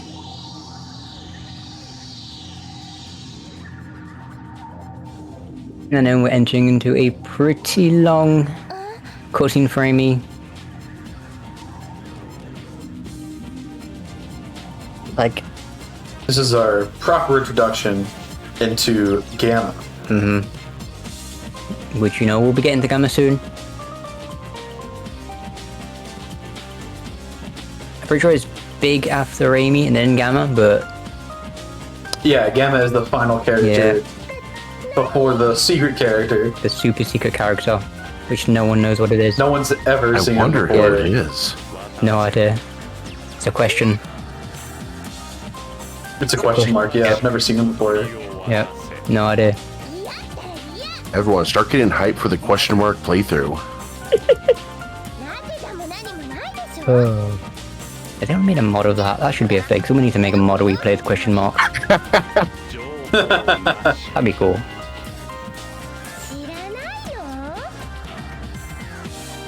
Yeah, so Amy's story is one of the most interestingly structured. You know, I complained incessantly about the about how the structure of Tails' story works with all the cutscenes, but Amy's story is so much shorter, and yet the cutscenes are so much longer.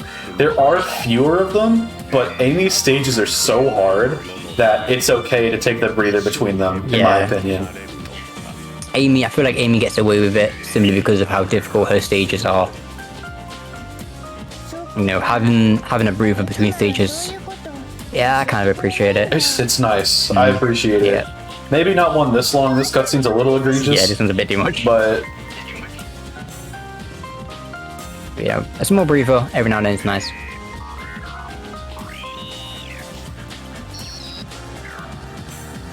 The point where, like, if I try running DX, for example, or CX even, I miss the cutscenes.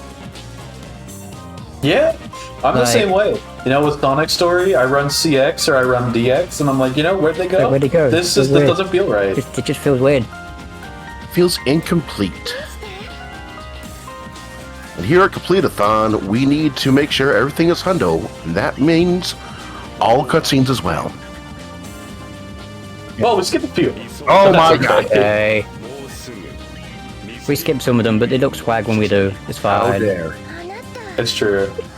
I'm sorry, okay? Does Amy have a single cutscene skip? I mean, for the rest of isn't the the run? one after Okay, I'll try. Hedgehog Hammer, but I think that's the only one. Yeah. I'm gonna try for Hedgehog Hammer cutscene skip, which happens after Hedgehog Hammer. But It's you know, hard. Like it's very difficult. I'm trying. it's only ever been done once, and that was on accident. Yeah, I think the only other one Amy has is in the past, which is really slow. Oh, the frame walk. Yeah, that we have to do the frame walk, which is another method for clipping out in the game, where if you walk very slowly, and I mean to the point where you can move an analog stick and your character will not look like they're moving, like they will play no animation, but they're very slowly sliding forward, and that can clip you through some walls. Oh no. Oh no. Oh no.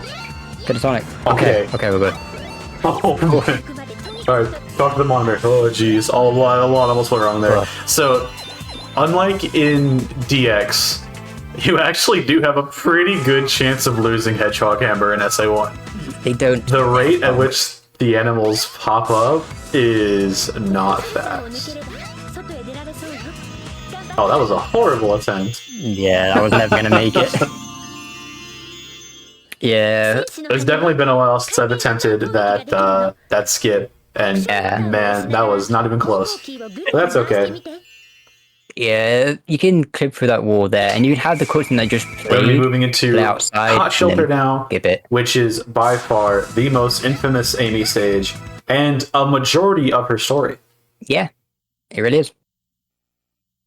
This is probably the most important stage to practice for Amy's story.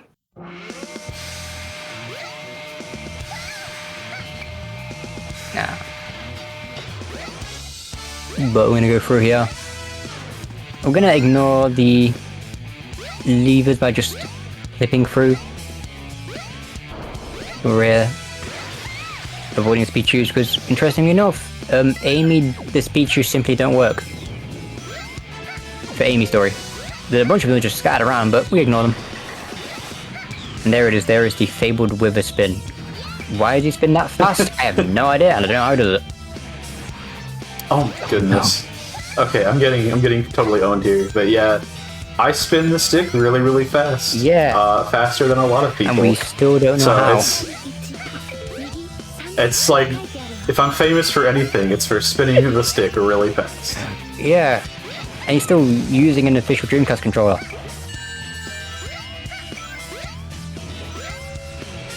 You know, like the Dreamcast controller is great. I love it. I still have no idea how the hell you spin it that fast. I do gotta say, this Hot Shelter so far has not been great. I've been making a bunch of mistakes, but that's okay. It's fine. Nothing the door one can't fix. You know who you're talking to? Yeah, I do, that's why I said it. Door one, no chance. Yeah, so whenever we get into Final Egg for Amy, that is her final story, her final stage. And Final Egg is also has a section where there are 5 doors. You pick a door. One of them ends the stage. The other 4 don't do anything. And it's completely random. Yeah, I've tried looking and there's nothing. I was hoping like, oh, maybe be something, but we don't know enough about how the game gets seeds and origin and stuff, so yeah. And I'm gonna put this box down here. Time that. There we go. And because you move faster upstairs and with items, I use both those at the same time to get here, and then I spin the stick really fast. So I'm able to use this elevator. Gonna grab this. And you're gonna use this box here to clip through this door. I died. Oh no. That's okay. I'll go for the yellow box one more time. So it requires 2 frame perfect inputs after you get done with the box. Like after you put the box down. To get through this door, you have to do 2 frame perfect analog stick inputs to get through the door without dying. Otherwise, you end up clipping out and dying like that. It is super tough, and I keep just barely getting the wrong angles. So I have to probably try and go for either a different color box or go for the other backup. I'll go for this first. No. I got Nice. it. Let's Sick. go. Okay. Oh, and I got the doors. The doors. Oh, okay. Okay. We're getting fancy with hot shot apparently. But yeah, the box slide, or what name we gave it now, it was some food thing. Yeah, DoorDash and Oh Uber yeah, Eats. DoorDash, Uber Eats, yeah. And yeah, basically the way it works is you put the item down and it pushes Amy out the way. You know, like everything, like with items in the game. Because items have collision in this game. Whenever Amy re-grabs it, the puzzle piece is still trying to get back into its position where it slides down into the floor, and because of that, it is doing its best to push Amy away from it so hard. To the point where And that goes so fast yeah. that we can zip through the wall. Mhm. That wall has collision, and that the only reason we're able to clip through it at all is we're going so fast that, much like a BLJ, our collision doesn't actually touch the wall. Yeah, it's one side, you're there on one side, and next thing you know, you're on the other side. There just isn't enough time for it to register your collision properly.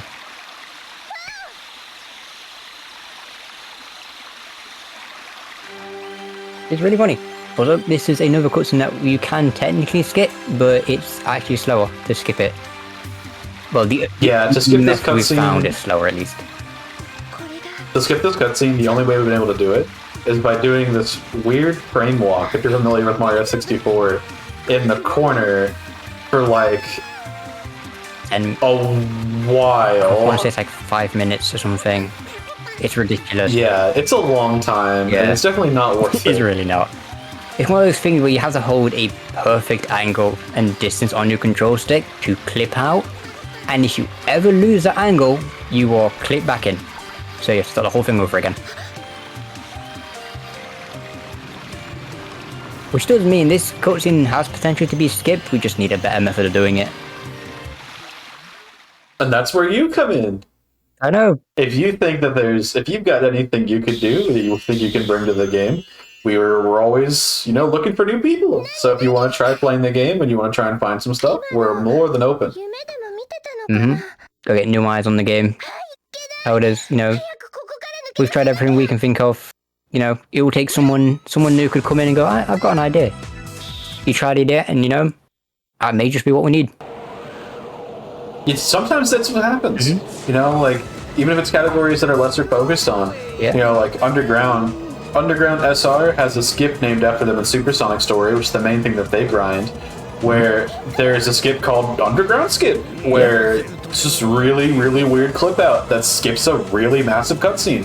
Saves a ton of time in a category that didn't seem like it had much time saved left. Yeah. And we'd looked, we had spent a long time searching. And it was just in a place that we hadn't even thought of before. And I'm going to find that's just kind of how it is, Sometimes we just need a new set of eyes to take a look. Be like, I wonder, would that work? Will it always?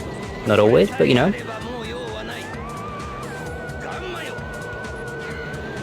you could find the thing you could be the one to find the things we need. It could be you. It could be you. Also, It could be you. we have a pretty long cutscene here, I want to say, so I don't know if our host has anything you want to throw in, maybe? Well, let me just do a quick refresh here.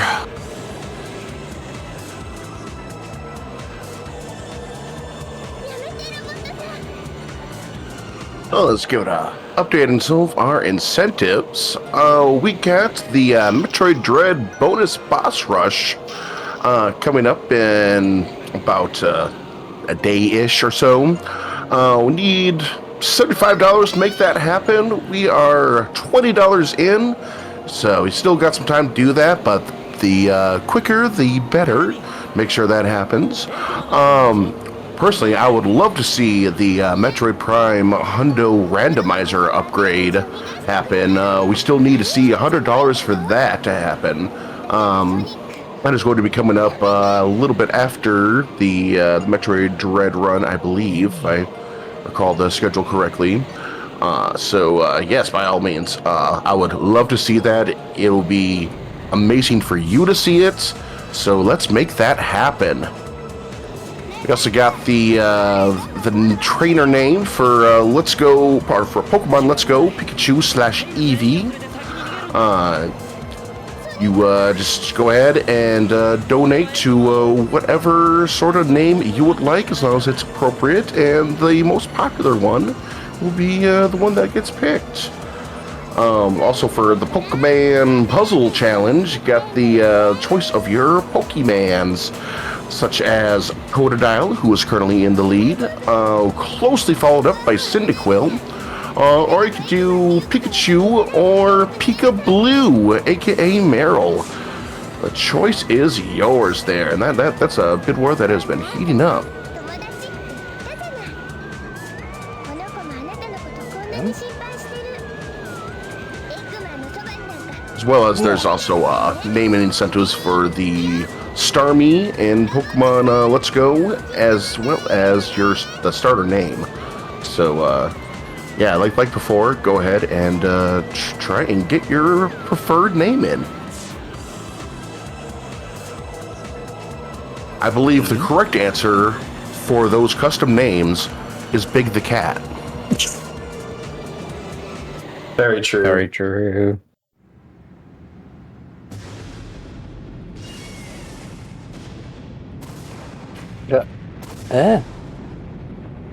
That cutscene's nearly over, and we're going to follow it right up with another one. Yep, we got more cutscenes. Yeah. So this is definitely the longest stretch of cutscenes in the entire game. Mm-hmm. It is, quite frankly, obnoxiously wrong. Or long. Wrong is true, Long but and not long. like that. It's just long. But yeah, also, you may remember in Tails' story, there's a missile that hits the town that just destroys Station Square. Well, it doesn't, it just lands there. Amy doesn't see it. Yeah, she's just not interested. You know, Yeah. despite seeing Tails walk around the corner, which means she definitely saw Eggman crash land. She just doesn't care. Yeah. She's got a You know, bird it's to like, save. whatever. It's just like, it's not my problem. Yeah. It's like, I've got priorities. あなたが I've got a bird to save. 持ってたなんて。それじゃああんだけしつこく追いかけられるわけよね。 So yeah. Wow. このペンダント。 Yeah, then we're gonna be going into Final Egg here. So, got a little bit of movement through the jungle, which is very sick. And then we're gonna just roll the dice. Quite literally. So I would say, you know, right now, go ahead and get your predictions in, everybody. Type in the chat a number between 1 through 5. 1 is going to be, of course, the fastest door, but it's completely random. That ain't up to me. Just pick a door. Yeah, you know, pick 1 through 5. RNG. 確かあのロボ What you get? So we get, if you get it right, you'll get a non-visible nod of the head. You'll get a few of them. I can confirm it. I'll nod my head too. So let's go. 2 nods of the head. We got it. Let's go. Yeah, that's at least 2 head nods. It is. I will consider doing it Do you myself. hear that, 3 chat? head nods. Let's 3 go. head nods.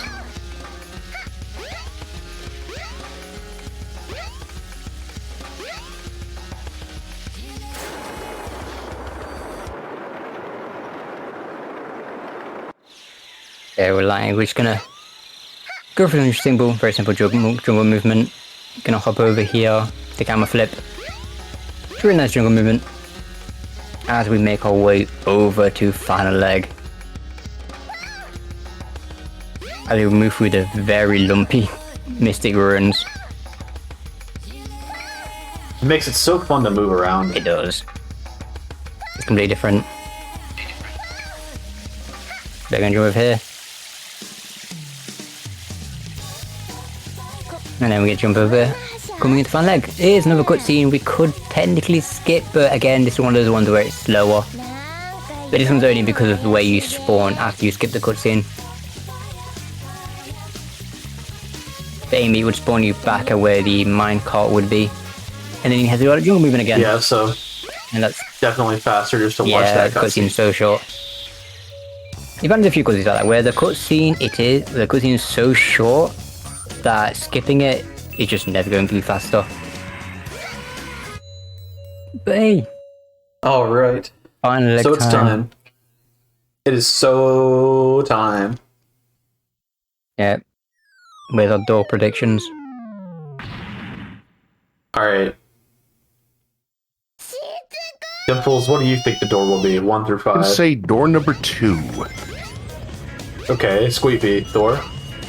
I'm gonna go door 4, past the door, because I swear it's always door 4. Pot's gotta be it's always door 4. Yeah, I was gonna go one past the door 2. yeah, it's complete RNG, but door 4 seems to be the most common. Well, it's because it's the one that hurts the most. That's why I get it every time. That's true actually. Like, you think door 5 would be worse, but it's like... Every time it's door 4, it's just like another kick in the nuts. You're like, Yeah. oh, okay. Yeah, Here we go. yeah, simple jungle movement. Some simple movement. Single. Yeah, This is a weird looking jungle. yeah, obviously. Like, have you never been to a jungle before? This is normal. What do you want with... I've been to loads of jungles. You know, there's a small jungle where I live with like 2 trees. Really? Nope. Wow, that's a small jungle. Alright, 2 trees. It's great. Called up the Double Tree by Hampton. Alright. Door time. Door time. Preferably we want door 1. That's the door we want. It is very rarely door 1 though. But, so we're going to open this door here. We're also going to start opening the second door. We're going to check, and it's not door 1. Not door 1. Okay. So we're going to open door 3, go back and check door 2. Is it door 2? It's Not door 2. 2. Okay. This is the Amy experience. Is it door 3? It's It's door door 3! No, up by right. I mean, that's average, I suppose. That's fine. Yeah, I mean, middle door. We'll take that. Again, we have no control over that. It's just what the game gives you. I think that's one of the most interesting things about Amy too, right? Is that Amy is one of the most complex and complicated and difficult characters with the most optimization. You know, to play Amy at a top level, you have to be really good at the game. You have to be really good at Amy. And then you get to final leg, and the game kicks you in the teeth. Yeah, it's like, I think that's hilarious. it's kind of like you learn the game, like you learn Amy, right? You get really good at Amy, you start doing it runs, and you're like, okay, I could probably get a really good time. You do everything perfectly, and then you get to final leg, and the game just goes, you know what? Do it again. You do it again. But I mean, it's part of what makes Amy so exhilarating as well. Yeah. Like Amy's story wouldn't be the same if you took the RNG out of it, and that's just hard fact. Only one, you bought him. Only size counter. But, like, the thing with Amy, right, is that, again, you know, at top level, like, especially like looking at DX, for example, runs that in the DX version, like Spacebar, Pasta, like, imagine having to get a top level run and then having to do it again because you got bad RNG. That just shows you how consistent you need to be with Amy's story. You know, it's not good enough to get a perfect run the one time. You got to do it again. Yeah, you have to do it again. You know, and you have to keep doing it until eventually you get the door you want.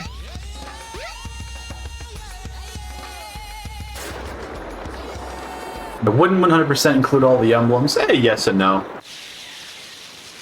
Okay, as someone that runs 130, it's not that different. That's the thing. You do the same. Yeah. You basically do every stage 3 times. With some slight stipulations. You get...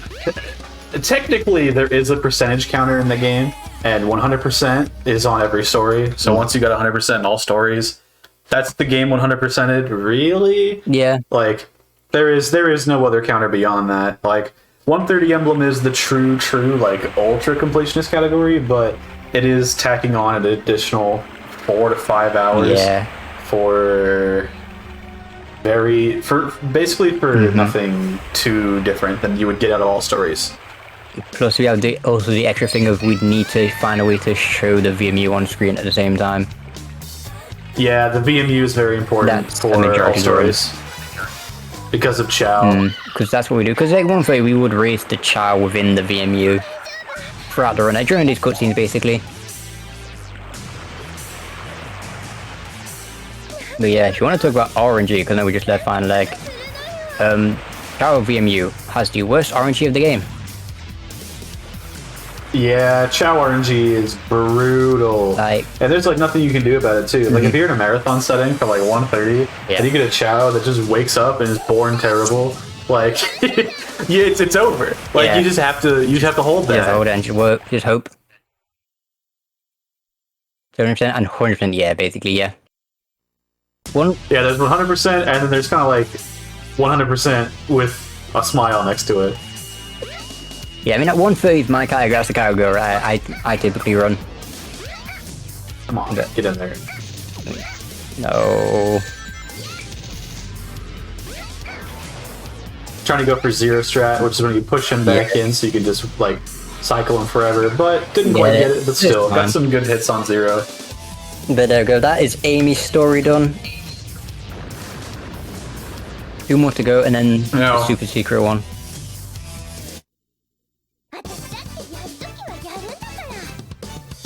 Little rough around the edges in Hot Shelter, but the Twinkle Park, you know, still good.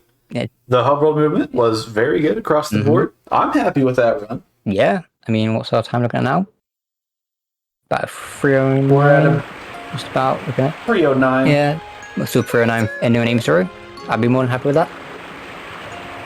For sure. I'd say we're probably on about, if I was to wager, like 440 RTA. Yeah. Assuming that there's no massive problems, 440 RTA pace. Yeah. So we are well on our way to still, you know, crush second place. Yeah.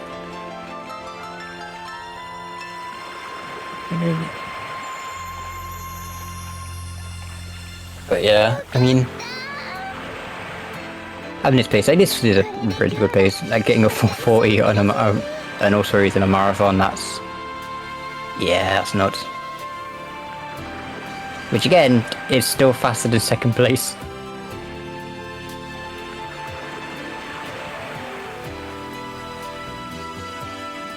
But yep, everyone's favorite story is coming up soon. Yeah, it sure is. And in fact, we got a couple of donations in regards to that.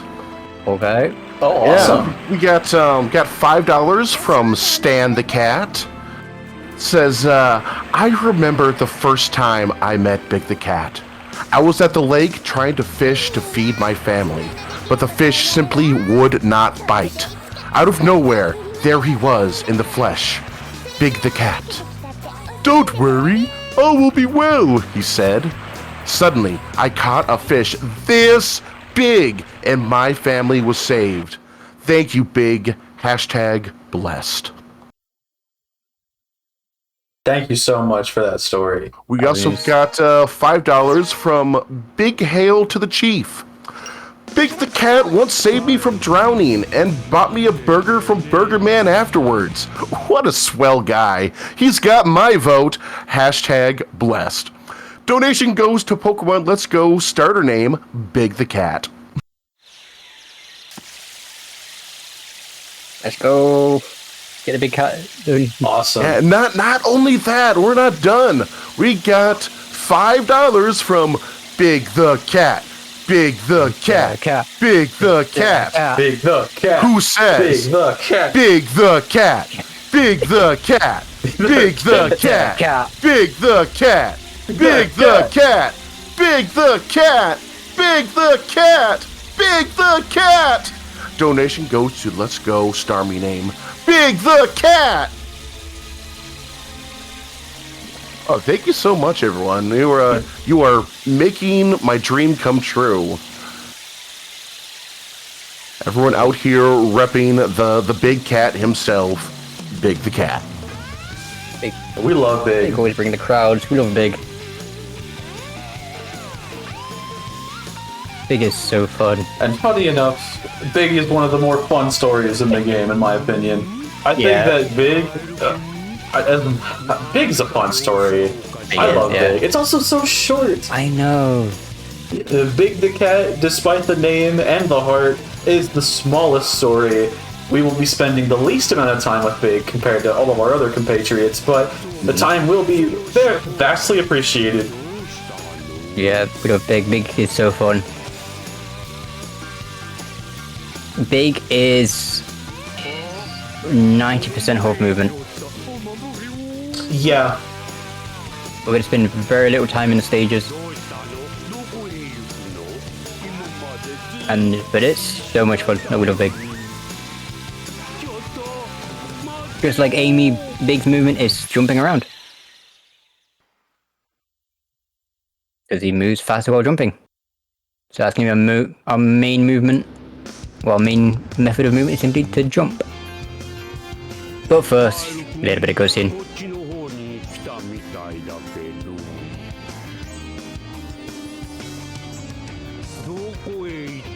Rocky, where'd you go?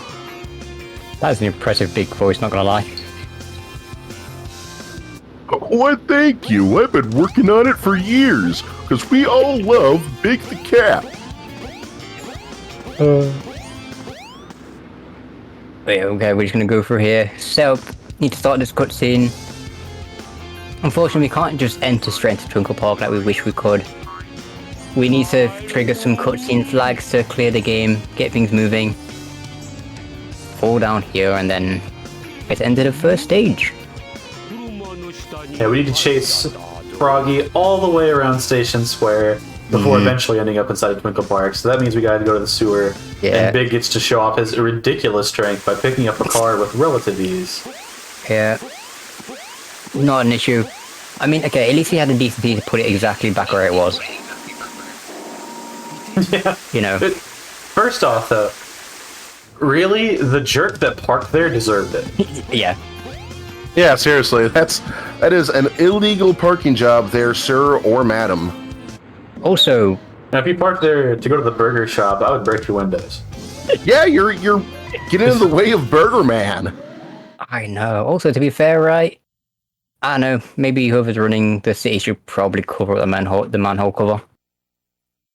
It's just a gaping hole in the floor. Yeah, that is a tripping hazard right there. Mm-hmm. Someone needs to call the city department on that. Yeah. My taxpayer dollars don't cover just tripping into random manholes. They need to get on that. Then I'm gonna grab his Froggy.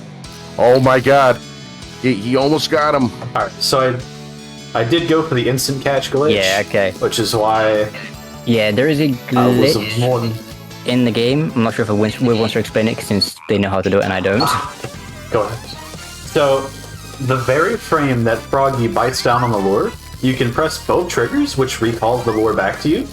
And doing so on the very first frame will immediately catch Froggy with no hit anything. Like, the hit screen doesn't happen. Froggy's just in your hands. But it is a frame-perfect trick that requires an exact position, and it's not a frame-perfect in a traditional sense. Like, it's not something you can prepare for. It's a frame-perfect that you have to react to. So, actually being able to hit instant catches is ridiculous. The fact that there are people who are consistent at them is not fair, frankly. You cannot make a harder input challenge. Like, there is no harder execution possible in a video game. Yeah, it's literally a frame perfect trick that there's not really a setup for it. It's just you just need to know the frame. Yeah, it's complete reaction. Because Froggy's going to be at a different height every time, and your lure is going to be somewhere different every time, you have to just react. Yep. There is another instant catch that we use for the fish where we can get at a certain distance, which is a lot easier, but that version also doesn't work with the frog. Yeah, of course the easy version doesn't work with Froggy. Yeah, he likes to make our life difficult. Yeah.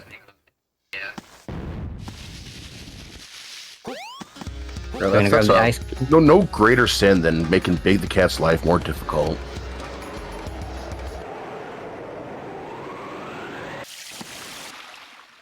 That's just what Froggy does. Makes Big life difficult.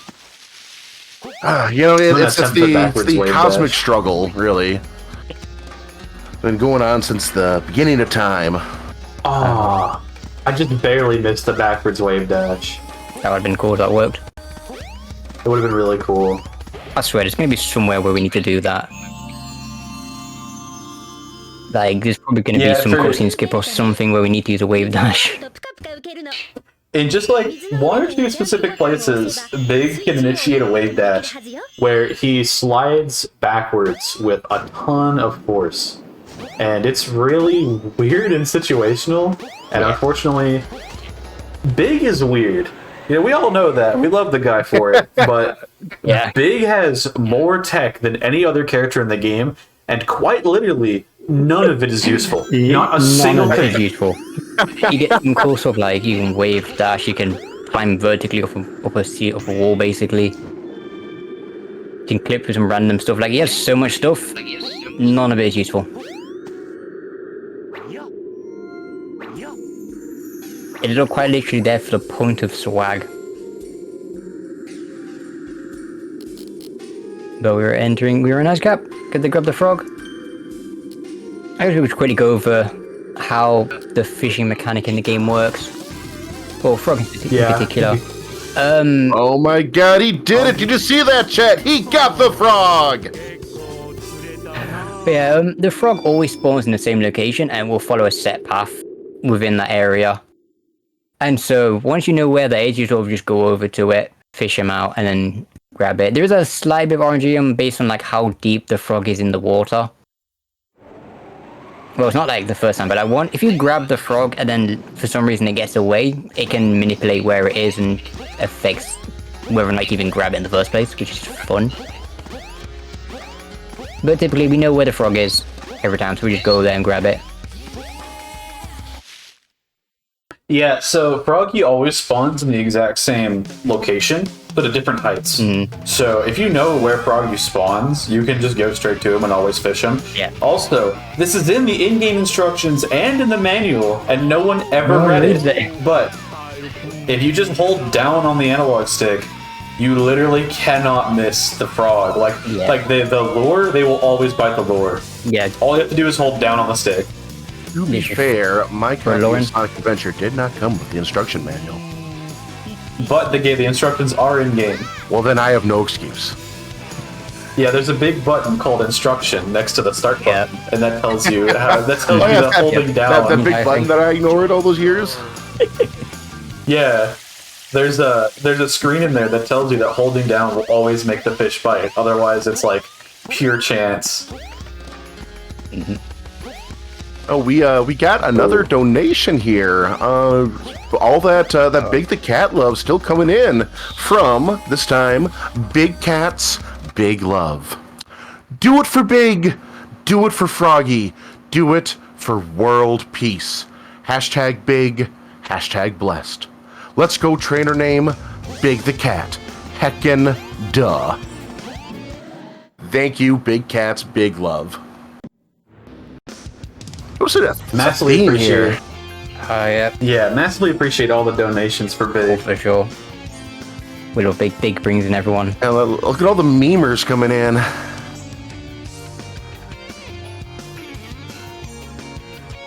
I don't know. I'm not sure if Froggy appears to agree to world peace. No, Yeah, probably Probably not. not. Froggy's just a menace. Froggy's the That's a reason cool for all trope. wars, don't you know? What you might notice me doing, okay, not this. I'm kind of Oh, we stuck need to, yeah. because I have the life belt. You have to take the stairs. If I didn't have the life belt, that wouldn't be a problem. Sad, but yeah. What was I gonna say? I'm gonna say something. I already forgot what it was now. Oh yeah, something you'll see me do with the slower characters like Amy, Big, and Gamma. What you might see me do is you might see me like walk in a circle in front of doors. That is actually a really fast way to make sure that you don't like run into the door and slow yourself down. That way you can keep your speed while going through it. Yeah, because there are quite a few instances where if you run into a door, you will simply just bounce off it. Gamma probably has that the worst. Where, for some reason, doors are made out of rubber. Oh yeah, he gets boinged off of it. Gamma gets sent flying. So sometimes you just simply, you know, walk in a wall, walk in a circle, you know, or just, you know, stop in front of them, give it a second, and then proceed on through. Funny thing, this cutscene canonically doesn't happen. Wait, what do you mean? It didn't happen. I'm confused. Because Big never meets Gamma. Because you remember, Gamma's Emerald Coast did happen. Like, and Emerald and Froggy was just by himself there. Oh yeah. Technically, Big never meets Gamma. Wow. So, that whole cutscene just doesn't happen. So basically, Big just hallucinated himself a new friend. Yeah. I relate. Well, We all do it. Big just finds himself another imaginary friend. I understand.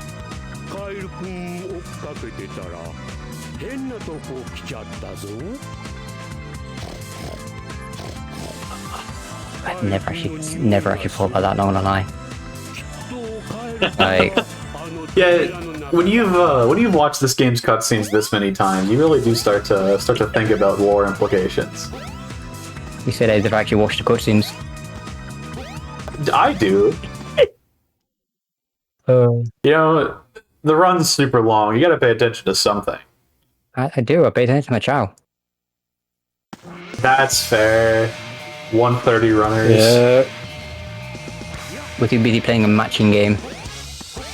But yeah, we are now in Big's final stage, which doesn't start you immediately at the fishing area. We have to actually walk there. And do platforming. And do platforming, yeah. Throwing speeches, because the speeches work for Big. They don't for Amy. And Gamma as well, I believe. I don't think they work for Gamma either. I don't believe Gamma can run into speed shoes though, can he? I'm pretty sure that's something in Winnie Valley, I think. I'm pretty sure. I wouldn't know. I've never played that stage. Same. I'm pretty sure it has them in there, yeah. But yeah, Amy don't work. They don't work for Amy, and I'm pretty sure they don't work for Gamma either. But it's also extra funny because in the Japanese version, there is a electric shield at the beginning of Twinkle Park for Amy, which they changed to speed shoes when it released internationally. So they changed a useful item to a useless item. Oh wait, are we going for... Oh no, you did too, okay. I was trying to go for the setup, but I got like stuck. Yeah. What he's trying to do there is you can grab the frog here. And you can start fishing while underwater, but you have to throw the line before the water goes down, or goes up. Catch the frog, and if you time it just right, you will drown during this results animation. Did you see that, chat? He got the frog. He got the frog. But yeah, you can die during that results animation. It doesn't skip the cutscene, but it does let you retry the stage and get the B and A ranks.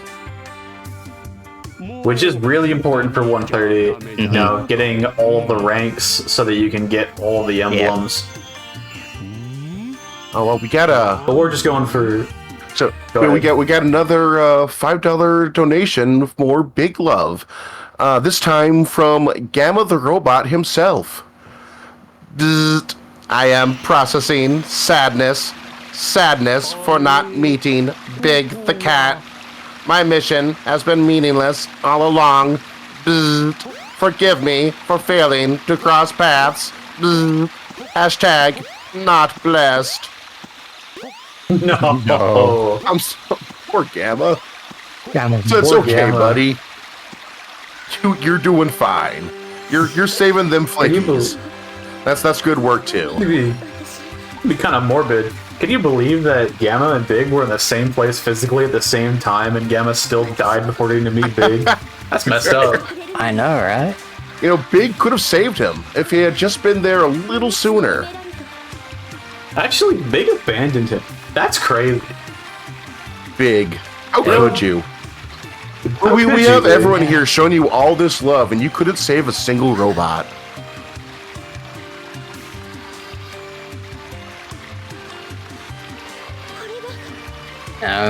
But Big could change the course of history, just be like, you know what? I can help this one random robot. Friend. You know, this one robot I just imagined in my head about a stage ago, I can help them. It was destiny. Your name's Gamma. That's a funny name. Let's be friends. Said Big in an alternate timeline that we did not get to live through. We're in the wrong timeline. Yeah, we're in the bad timeline. We're in the bad future. Yeah, this is where we played Sonic CD and we got into the bad futures and we never went back. Yeah. We'd be lacking in time stones.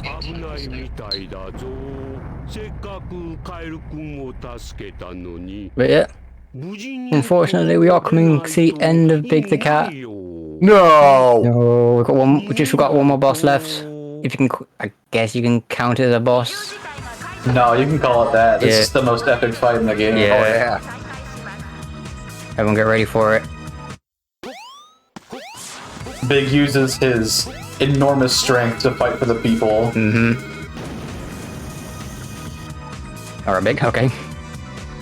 Yeah, he's freaking out a little bit, Yeah, but he's okay. He's a little nervous. I mean, come on, to be fair, I think Big knows what's coming. I'd be too. It's equivalent of like Dragon Ball Z, you know, Goku going to fight the big villain instead, you know. Big has a harder fight. Yeah, the Froggy is Frieza in this instance. Yep. Where are you going? Where am I going? Where are you going? Go forward. I'm like. I had a brain fart. I forgot I was still playing, actually. Okay. I thought there was a cutscene. Okay, put controller down. Okay. You know, it's a long category. Yeah, brain farts are fine. It's okay. It happens to the best of us. Yeah. It happens when we're all thinking about Big the Cat. It's just You infectious. just can't focus on anything else. It's so true.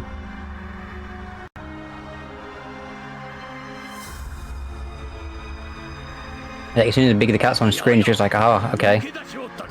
I forgot where I am. He needs my undivided attention.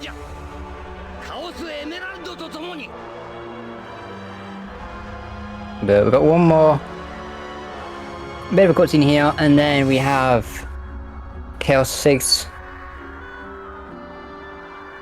And that'll be nearly the end of Big Story. I have one extra little tiny thing to do after Chaos 6, but...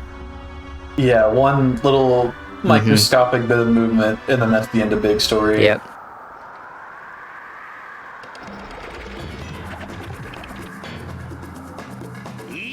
So there's a point in the game where Froggy has 2 Chaos Emeralds in its mouth. That's true. Just 2 of them. It's like a chipmunk saving up for the winter. Well, what a greedy little frog. Hogging all that chaos power.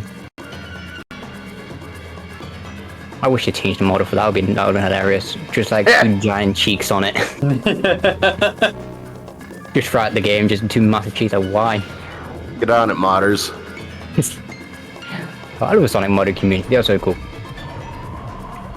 They are so cool. Shout outs to the folks that released the multiplayer mod a couple days ago. Oh yeah, I haven't played it yet, but I was reading up on it. It looks amazing. Oh, I've looked at it, like I've played it a little bit to see what it's like. It is really insane what they've done with it. Yeah, I played it a little bit with Katie before. Pretty fun. Yeah. So I'm looking forward to when it gets like adventure mode put in and like full net play and all that stuff. So that's gonna be a lot of fun. Yes, that'll be very cool. So I'm looking forward to that.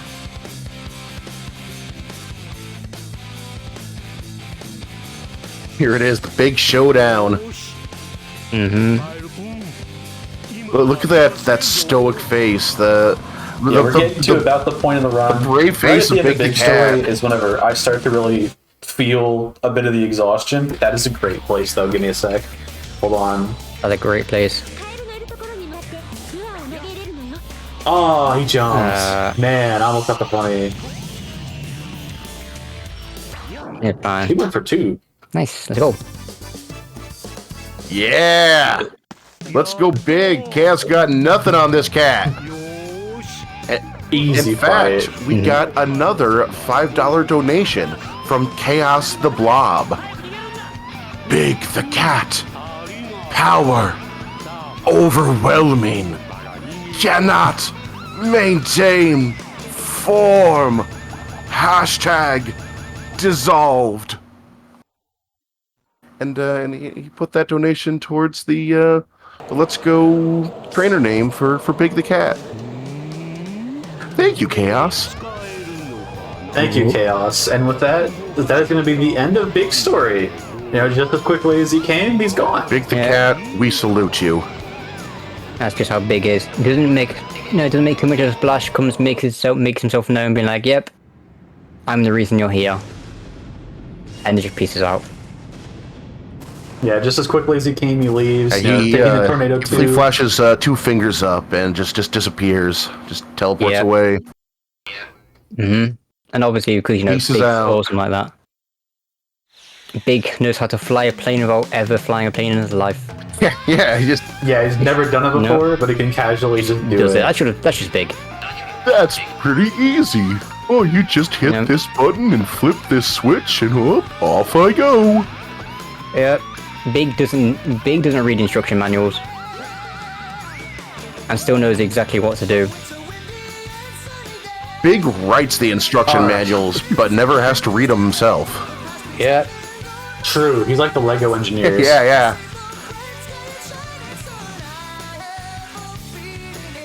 He's the type of person who looks at a piece of wood and it just becomes a cabinet. Exactly. That's just what Big does.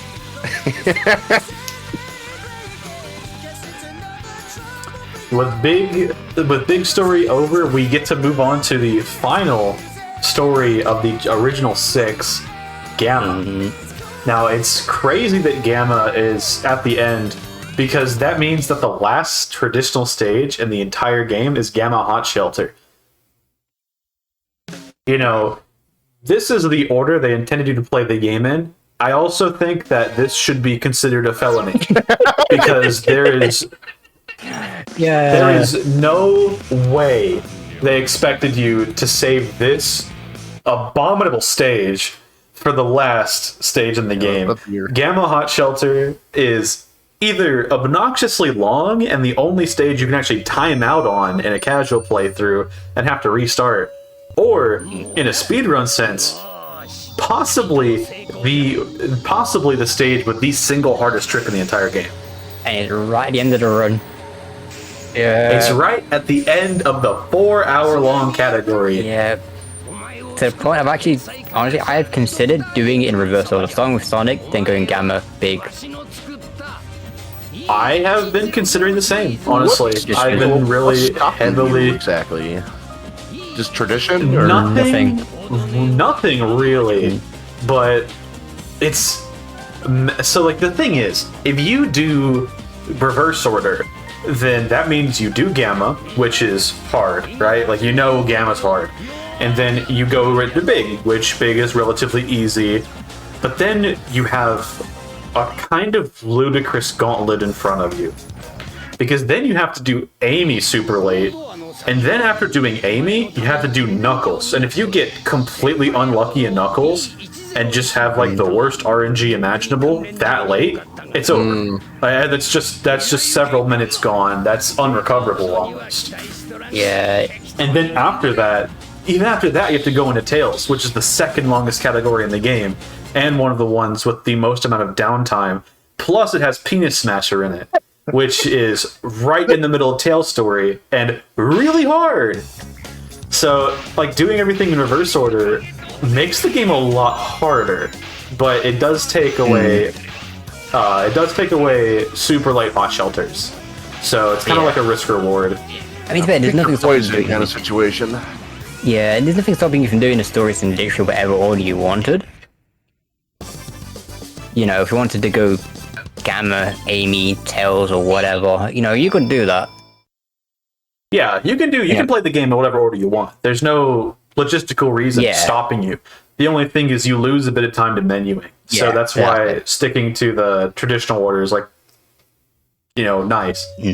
But if you wanted to get a bunch of the obnoxious stuff out of the way first, you could go, you know, Sonic, Knuckles,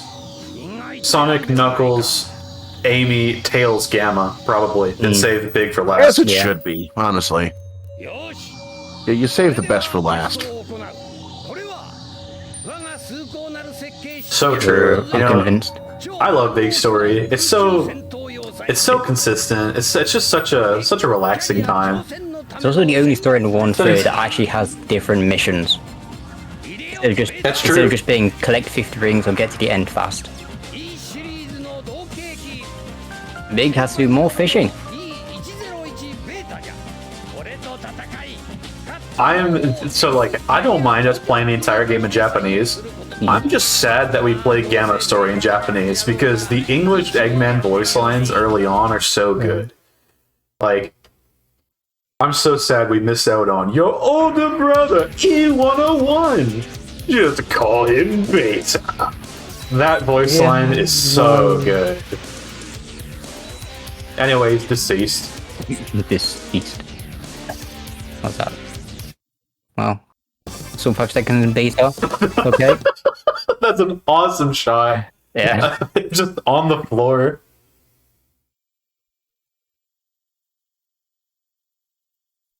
But yeah, there's not really much strategy to Gamma's boss fights. You aim and shoot.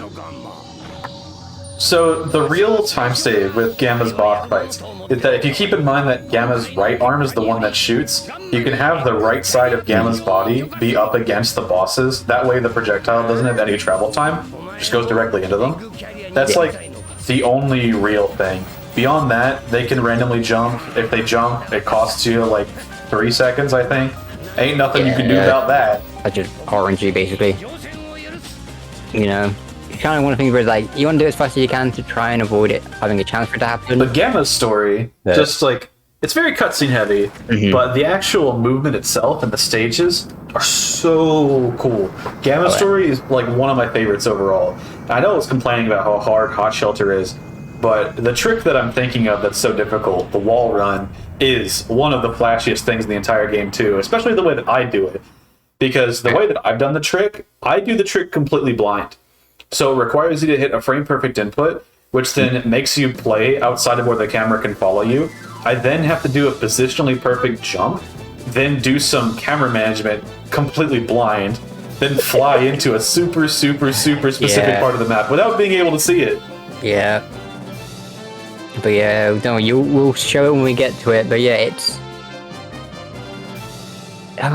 is as ridiculous as it sounds. Yeah, it's a lot of it is just blind. There is possible to do it in clip out and see where you're going, but there's not a guarantee the camera will clip with you is the problem.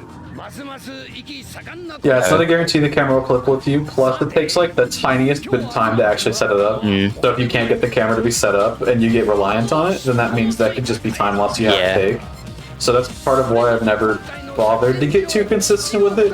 I instead just like got pretty consistent at doing it totally blind. Yeah, I mean the way I do it is I do it with the intention of doing it blind, but then just hope I can see.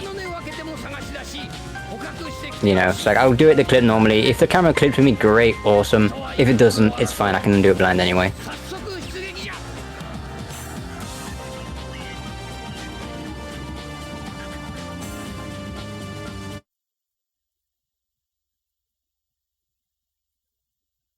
Alright, so now we're going to be going into Station Square and doing, outside of Hot Shelter, Gamma's most difficult stage. This is also the only stage in the game, outside of Final Egg, that you have to play without the jet booster. Yeah. And this is the one where that matters the most, because there's some pretty tough platform. Yeah. This is a relatively short stage with a pretty difficult set of jumps we're gonna get set up for. Yeah, we're just going over here at the end of this ramp. instead of us taking the normal path, which involves going across the bridge, we can jump on these pillars. Oh, that was okay, perfect. that was swag. Okay, so that is a trick known as pole hop. So those poles are way smaller than they look. That is so positionally perfect. And doing it without losing any speed at all is actually so difficult. Like not only it's like not only did you do pole hop, you went for fast pillars, which is where you just keep moving. That is not an easy thing to do. That's actually really difficult. So getting that was nuts. Like, okay then. Yeah, I've known like the bit of exhaustion is beginning to get set in a little bit, but I mean that rejuvenated me. I feel pretty awake now. Yeah, I would do. I would do for sure.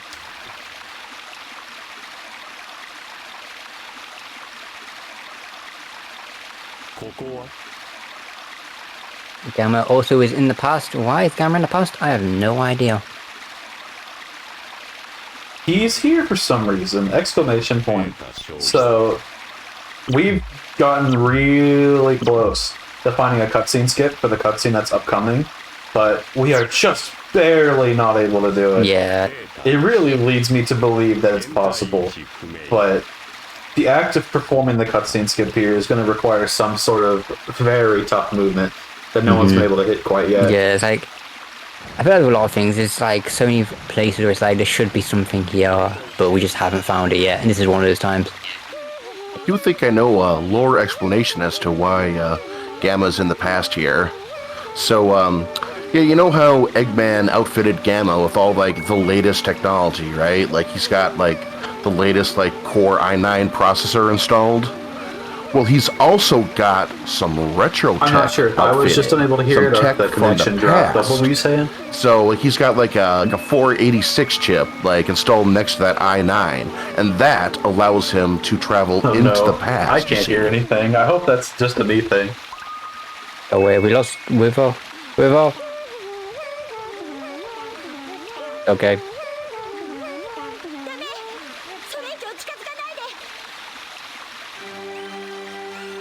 I don't know. Okay, apparently we've got heroes. That ain't good.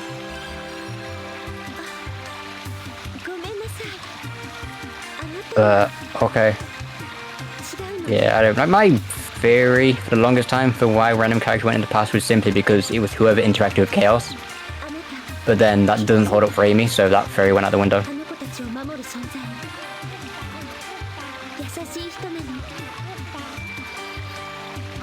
But we're still going. Yay. We are still going. Yeah, that is he's true. back. Let's go.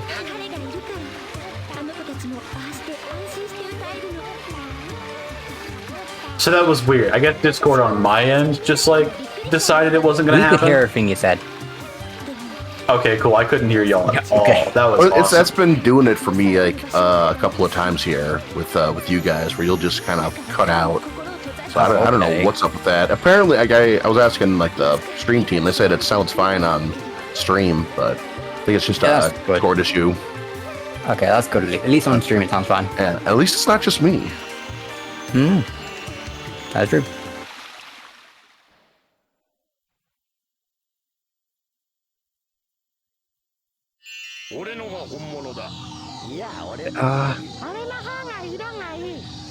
This is probably the longest section of cutscenes for Gamma.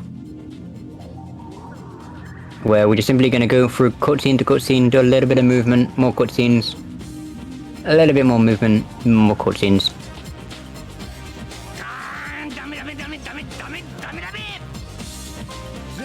You know, like here is we watched a cutscene in DX, which is kind of funny, is that this section of the game is mash start the simulator.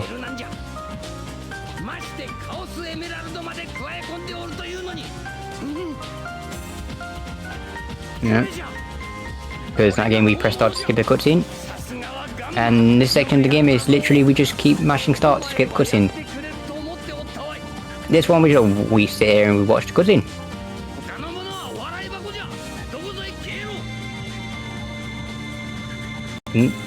Also, it's good to know that every robot Eggman makes is completely colorblind. Yeah, because of all the different frogs. Yeah, I want to know what. Like, they're probably using some like, random AI system, like image recognition. Why does Eggman hold the frog like a football? I don't know. I mean, how else do you hold a frog? Back in With your his hands? I don't know. hometown, he was a frog ball champion. It's just what he's used to.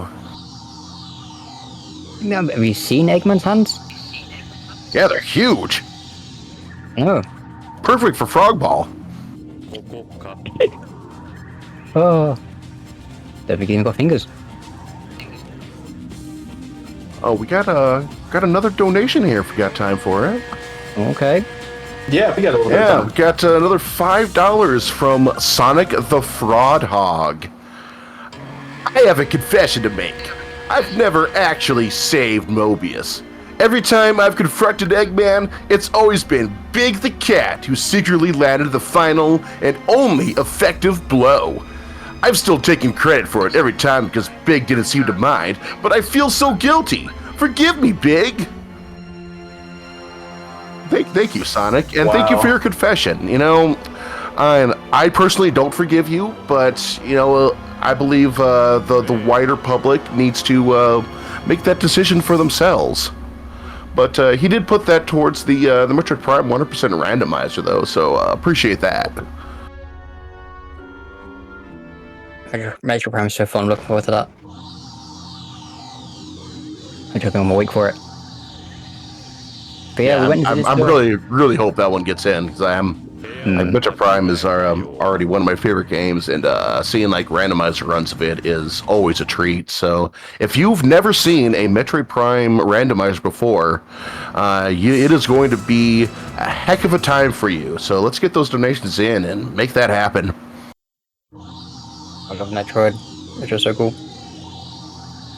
I also love Metroid. Metroid is very cool. Also, I love the fact that Gamma went through the wrong door simply because the floor rotated. And I do think that's very funny. There's a little rotating platform on the floor which accidentally gave Gamma trauma. That is the trauma circle. Like, not only is every robot colorblind, they also have a broken GPS system. Eggman made these on a budget. Yeah, he needed to save money for that pool he has. Oh yeah, for sure. True. That's so true.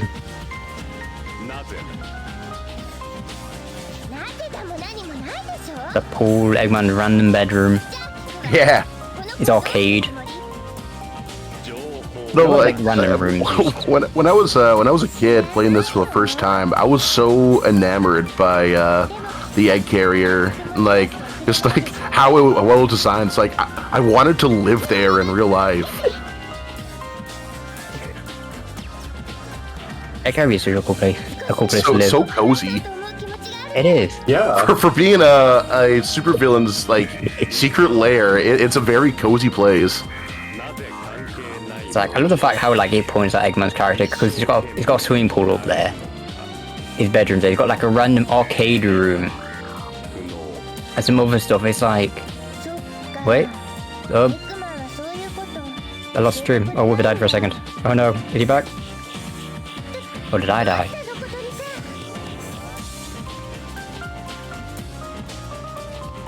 I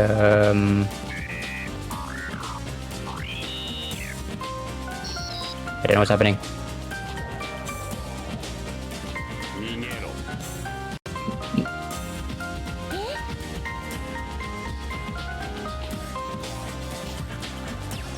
Can I be heard? I can't hear anything.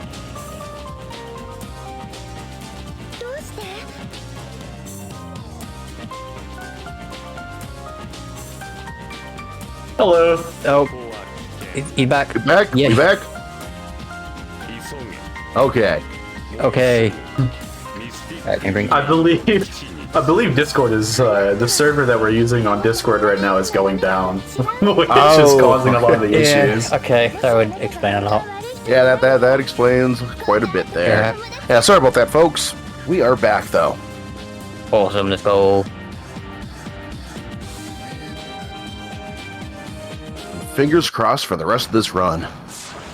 Yeah, we're getting pretty close to the end. Gamma's got 3 more stages left. Then we have big question mark. Big question mark. Yeah, just Michael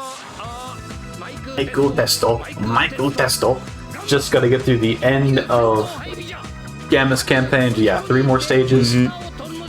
Then Supersonic, and that'll be it. Spoilers! Yeah, spoilers for a 20-something-year-old game. Sorry.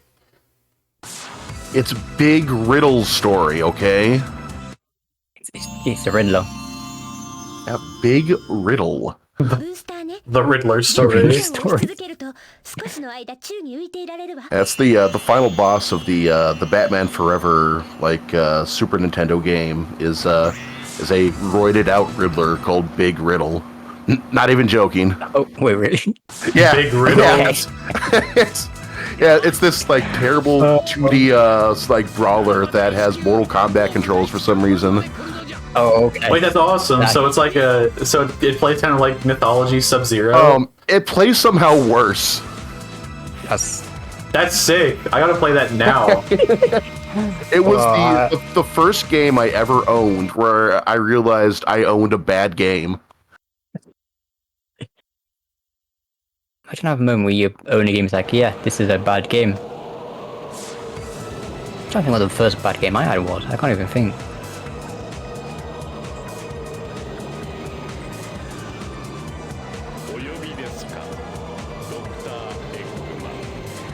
This is close to the end. This is like the longest set cutscene Gamma has. After this, there really isn't a lot. Yeah, there's very few cutscenes left for Gamma's story after this. Gamma has everything basically condensed into the middle of his story. And in this fight, we win by just pressing one button. Yeah.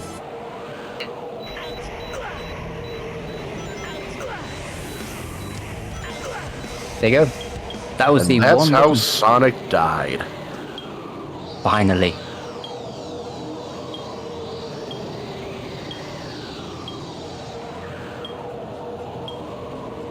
Yeah, I'm pretty sure that's like one of the rare times where for some reason it's like it doesn't ignore invisibility frames, but your distance is just, well, it's not your distance, more like the firing rate just lines up with it.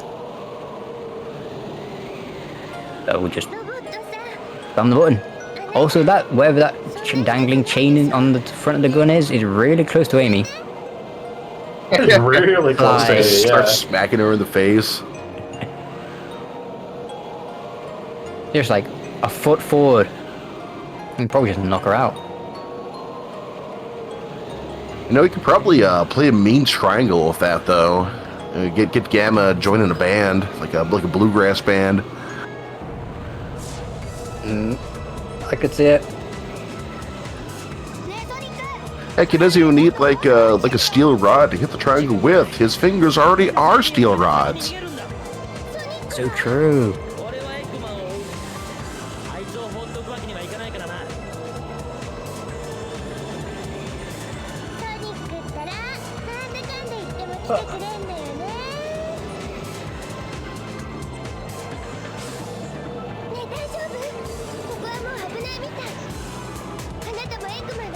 This is the part where Amy's like, "Yo, Mr. Robot, don't be bad."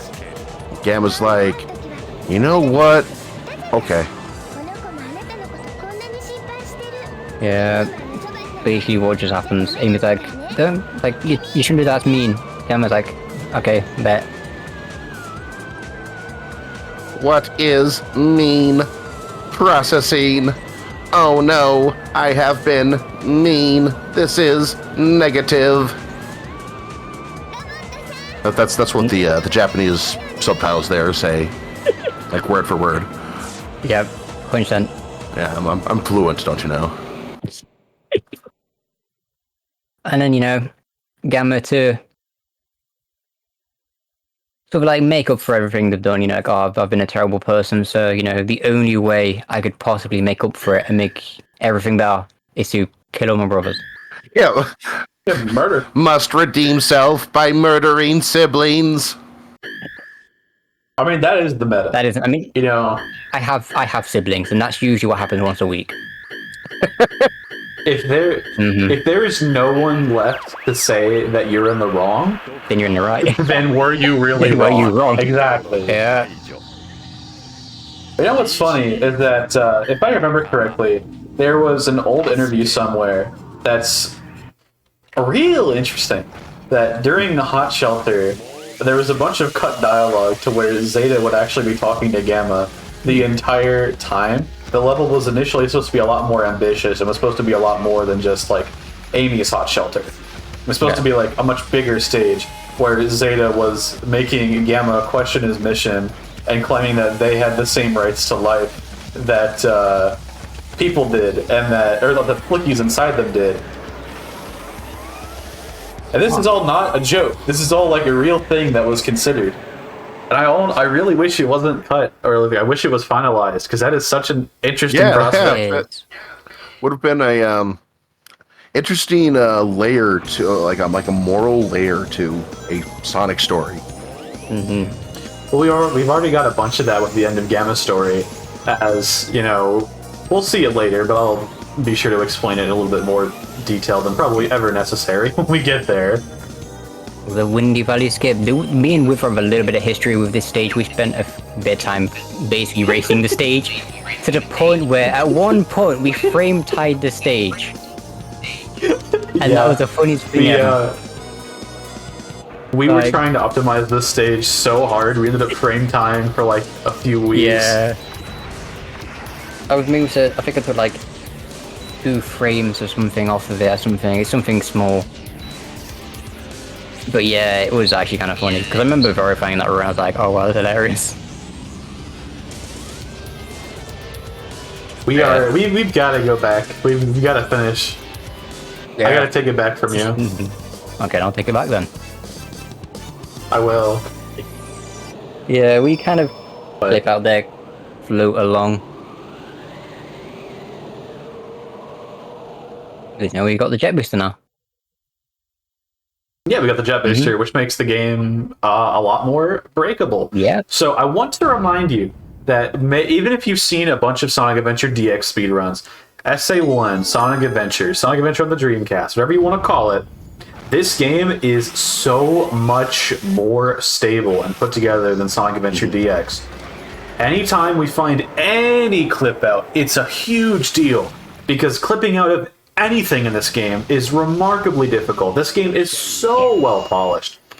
And of course, you know, it might not look that way because of the speed run, but seriously, if you try to play this game and like you really try to break it, there's very few ways that you really can break it, and you won't really experience any like massive glitches on a casual playthrough unless you do something horribly wrong. I suppose it does like make sense to a certain extent, though. This was like the crown jewel of the Dreamcast launch, so like I'm not surprised that Sega put as much polish as they did into it. And then with the DX port, well, given the state that Sega was in at that point, it doesn't surprise me that not as much money went into that. No, Sega was doing great when Static's released, because they had made so much money off SA2, they basically like got back on top. Even though they kind of like had to quit the console market, and that you gotta keep in mind. You gotta keep in mind too that Sega never stopped making money. They own almost every slot machine in Japan, which is a massive industry. Oh yeah. They also own they have like something ridiculous, like 75% market share on the arcade industry when it was in its peak, and that stayed all the way until 2020 because they manufacture almost every arcade cabinet. So they were doing. So they were actually doing fine. They were doing great. Dreamcast wasn't. It's just their console division wasn't doing too well. Yeah. You know, the Dreamcast itself was a very good console at a very competitive price, but it didn't do well because of all the other Sega hardware released. Yeah. Within the span of 3 years, there was 11 different $500 or more Sega consoles. The Saturn, the 32X, the Sega CD. You had the 32X, the CD, the Sega Channel, the Oh, man, was I was can't think of the portable second Saturn. Neptune ever released, or was that No, okay. that didn't get released. No, it was. The Neptune is the Saturn. Yeah. I thought the Neptune was supposed to be like a standalone 32X. No. I can't think of what it was, yeah. but there was the standard. There was the portable Genesis that I've named escaping me right the now. Nomad. Oh yeah, the No, Nomad, Yeah, Nomad. Yeah, that was a thing. Which also didn't do too well, but at the same time, it's like hard to sell in the first place. There was all the revisions of the Saturn. There was the Saturn editions that were never officially released in the US, but were releasing in Japanese markets. There were so many Sega consoles coming out that were all several $100s. Yeah. Well, the Game Gear and the Nomad came out within like a year or something of each other, and then the Nomad had multiple different revisions in and of itself. People were getting burnt out on Sega consoles. There was just so little consumer faith in them that Sega had to pull out of the hardware industry because they just could not retain customers because they kept putting out new stuff at such ridiculous prices. Yeah, it got insane. Like, to the point where, like, when the Saturn got released, it was literally, okay, E3 is happening, by the way, it's already out. And everyone's just like, okay. Yeah, retailers didn't have time to prepare for the Saturn at all. And then, like, a year after the Saturn came to the US, the Dreamcast was coming to the US market as well. Yeah. So a lot of the retailers were like, I'm just not buying your stock, dude. Yeah. This is dumb. It was a bit of a mess, to be fair. And also, a lot of it was simply because the different departments just didn't communicate with each other. Yeah. Which sucks. Because Yeah, I love Sega. I know. I love Sega hardware. But, they were too ahead of them. They were too ahead of themselves. They just kept making awful decisions and kept trying to further the industry without thinking of any of the There's a financial lot costs. of short-term planning. Yeah. Like, a lot of Sega's hardware was insanely ahead of the time. Like, people forget, the Sega Mega Drive Genesis had DLC. Yeah, you mentioned the Sega Channel, like that was like downloadable games, way before like Xbox Live or anything. It's basically Game Pass. Yeah, it was basically 90s Game Pass. Yeah.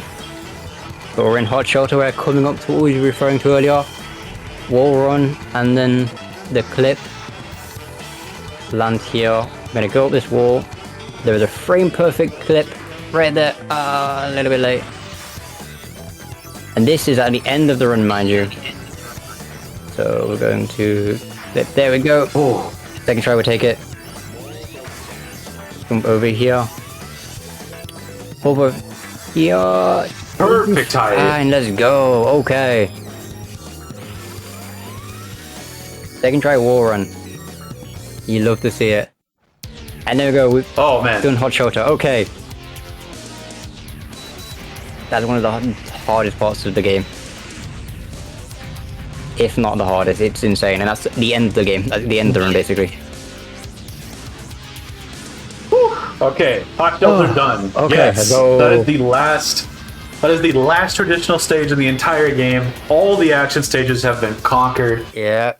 Second try wall run. Second try final egg capsule. Second try everything. That level of consistency is nice. Oh yeah. I'm happy. I'm happy as hell with that. Honestly, I'm happy too. That's great. I'm glad you're happy. I'm glad you're happy too. We're all happy here. Everyone's It's a happy run. A hashtag Big the Cat Blessed Run. Who's all blessed this day? Oh, what's Supersonic RTA? Supersonic RTA. Where's my phone gone? It's 16 minutes? Yeah, I'm pretty sure it is. Yeah. Threshold is 17 minutes. What is your... let's load this stage. I'm pretty sure it's like... Okay, we are scarily close to All Stories World Record. Whoa! Hold on, wait. Okay, Supersonic, yours is a 1648 RTA. Like, this could be early shot difference, legitimately. All right, Oof, chat. okay. Everybody pray to Big the Cat. Get the best RNG here. Get no whammies. Going for world record. Okay. If this is a record, we need to retime it for LRT. Oh, trying for early shot. Okay.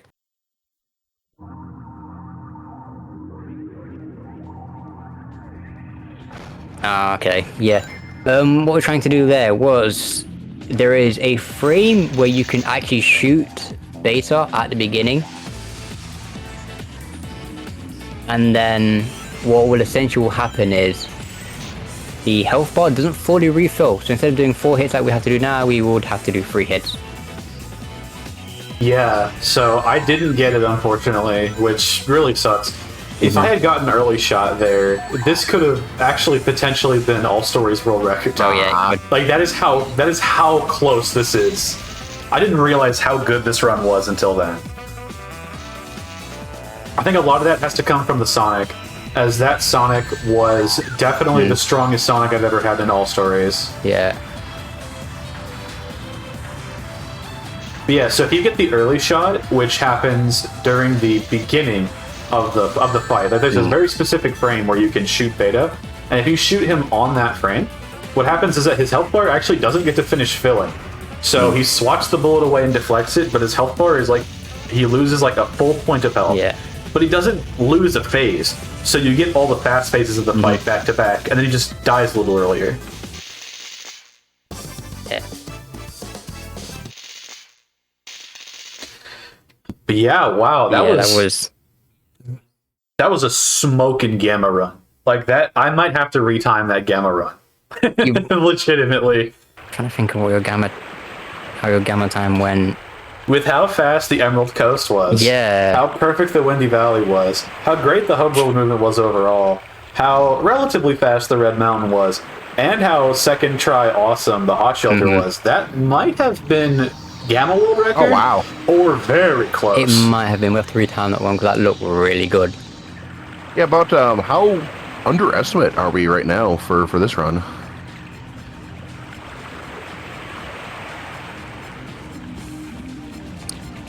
Your estimate, we're looking at about a 5-hour estimate. we're about 17 or 18 minutes Supersonic. There's about a minute left there, so say about 20 minutes to go on the high end. So it'll be like roughly like a half-hour underestimate then. About 20 minutes. Yeah, I would say maybe. Dope. Definitely be under sub 440 for sure. Oh, absolutely. Like, I don't think it's possible for me to mess up bad enough for this to be a 440 at this point.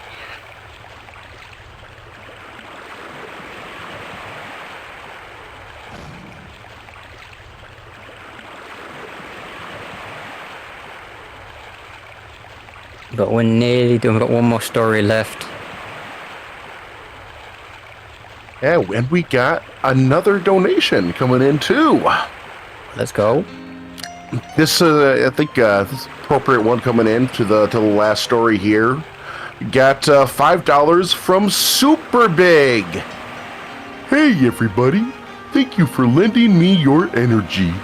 There's a big mean chaos booger threatening me, you, and Froggy, and I can't let that slide. Don't worry, Big the Cat is here to save the day. No, I don't need any Chaos Emeralds. I got the power of your love on my side. Take this, Chaos. Hashtag Blessed Beam Attack. Thank you, Big. Oh, what a guy. And he's saving the world and donating to charity.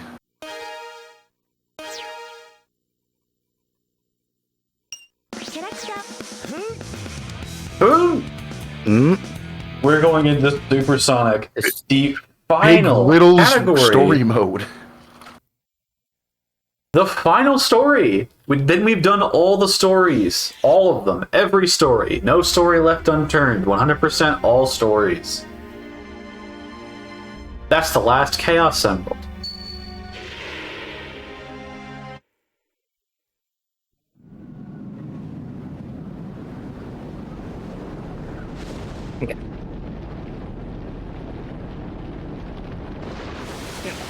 There's how many times has Angel Island fallen into the sea?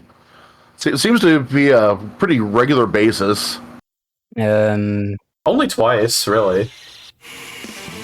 I mean, Sonic and Knuckle, Sonic 3. If we're talking outside of, like, we're talking about the whole Sonic franchise, 3 times. Yeah, not counting all the times it happened in like the Archie comics. Also, it's probably like every other issue there. Well, that's different because Angel Island there is a very different place than it is in the game universe. Yeah, the Sonic Archie canon is insane. It is my favorite canon. It's certainly more detailed than what we ever get from the stories. It gets wild. It does, but that's just, you know, because of how long it goes on. Like, and also how hands-off Sega was. Like, it's absolutely crazy. It's remarkable. That the amount of freedom that they had over their biggest franchise, basically. In the longest-running American comic ever, the main antagonist was killed permanently on the 100th issue. Isn't that weird? Yeah, and then it like their rationale for giving us the like the modern design for Eggman was like Nega Robotnik from like another like timeline. It's Robo Robotnik. Yeah, Robo Robotnik. But they'd already set that character up. Yeah. Like Robo Robotnik was like actually a Robotnik from a different universe, which went full mask off and just killed everyone. Like in that universe, he won already and was just hyping our Sonic, and now I will kill you. It's sick. I love Robo Robotnik. He's actually like fascinating because he has like these like robo powers too, like interfacing with machines and stuff, and it's like honestly like really kind of like creepy how it's like drawn. He's just like like shoots out like horrifying. wires and stuff and like interfaces with like machines. It's like the most threatening Eggman has ever been, honestly. He almost killed Dr. Light, and Dr. Wily was like, dude, what? Like, yeah, like Eggman got real bored. Dr. Light was sitting on the ship because they took him prisoner, and then Eggman threw him off the ship and made Dr. Wily watch, and Wily was like, whoa, bruh, what? I don't like Thomas, but that's no way, man. That's crazy. Him a few times. I never tried to murder him. So never actually read it in the Archery stuff except like 1 or 2 issues. Man, every time I hear about it, it's like it sounds insane. It is. It's great. Yeah, a wild time. And there's different like eras to that comic too. Like the the very early stuff. That's like the ones that I'm primarily like I'm familiar with. That's the one I grew up with. Was like, and it was like it was kind of like a mix between like the canon from like the Sat AM cartoon and the Adventures of Sonic the Hedgehog cartoon, the one that had Steve Urkel voicing Sonic. Oh yeah. It was like the Freedom Fighters, but it was all like kind of zany and like comedy focused, and then it just like proceeded to just get darker and darker as the years went on, as the storylines became like more real dramatic. Yeah, just like real Sonic. I mean, like that's kind of a parallel in a way. It's the natural progression of the character. Mm-hmm. As soon as Sonic goes into 3D, our first story is about a genocide. That's just the way Sonic rolls. Yeah. And you know what? That's awesome. As much as people will say that's weird, that's what makes Sonic sick. No, I absolutely agree. Like the places that Sonic will go that other franchises are too cowardly to go. It's incredibly respectable. That is Underground Skip. Yep. It is a massive cutscene skip, which was found by Underground, and it makes us watch the rest of the cutscenes here from Sonic's perspective, which is very funny. Yeah, it skips like the first half, but then just puts you back here and makes you watch the rest of it.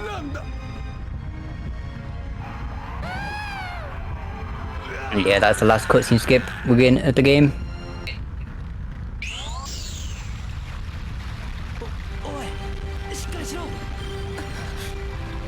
But there we go. We're getting really close to the end now. A few pretty big cutscenes, and then a little bit of hub movement. And then we get to finish all with good old perfect chaos. Perfect. Nice. So there's a lot of very small movements you can do in this game to save like very small amounts of time, but they will look pretty cool. So why not? They just look kind of cool.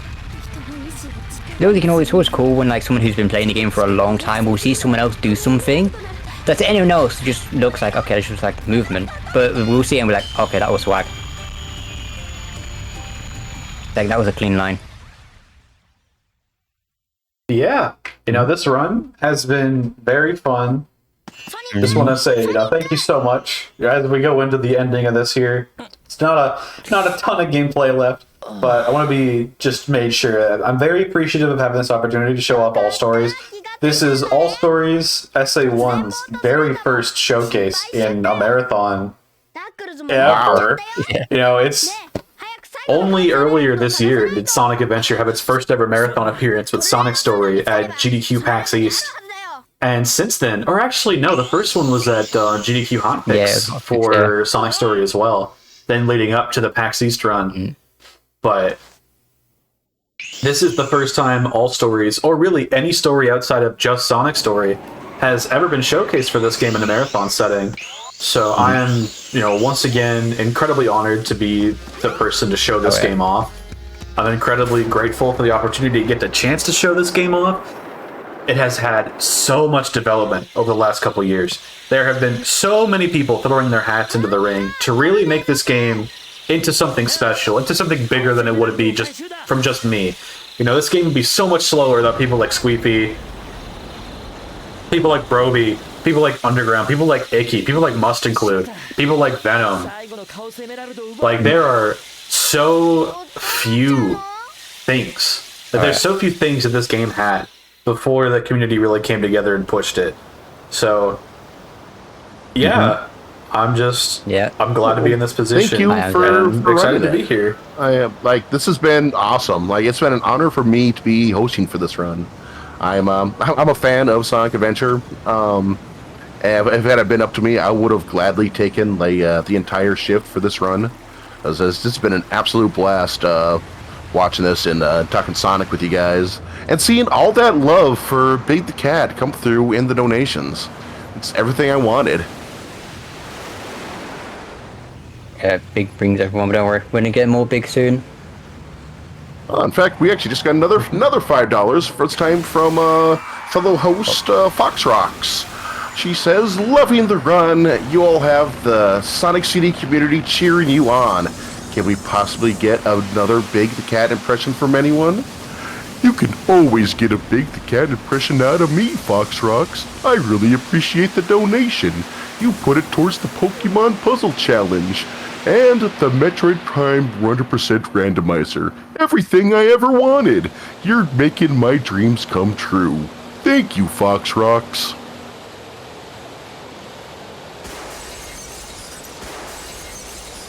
Meanwhile, Chaos is just causing the end of the world. Yeah, on that happy note of the awesome donation, everyone's dead. I really gotta say it at this point. I am almost a minute ahead. Right, for real? Yeah. Yeah. We're gonna be calling time in a bit, and I'm like a minute ahead of record. Hold on.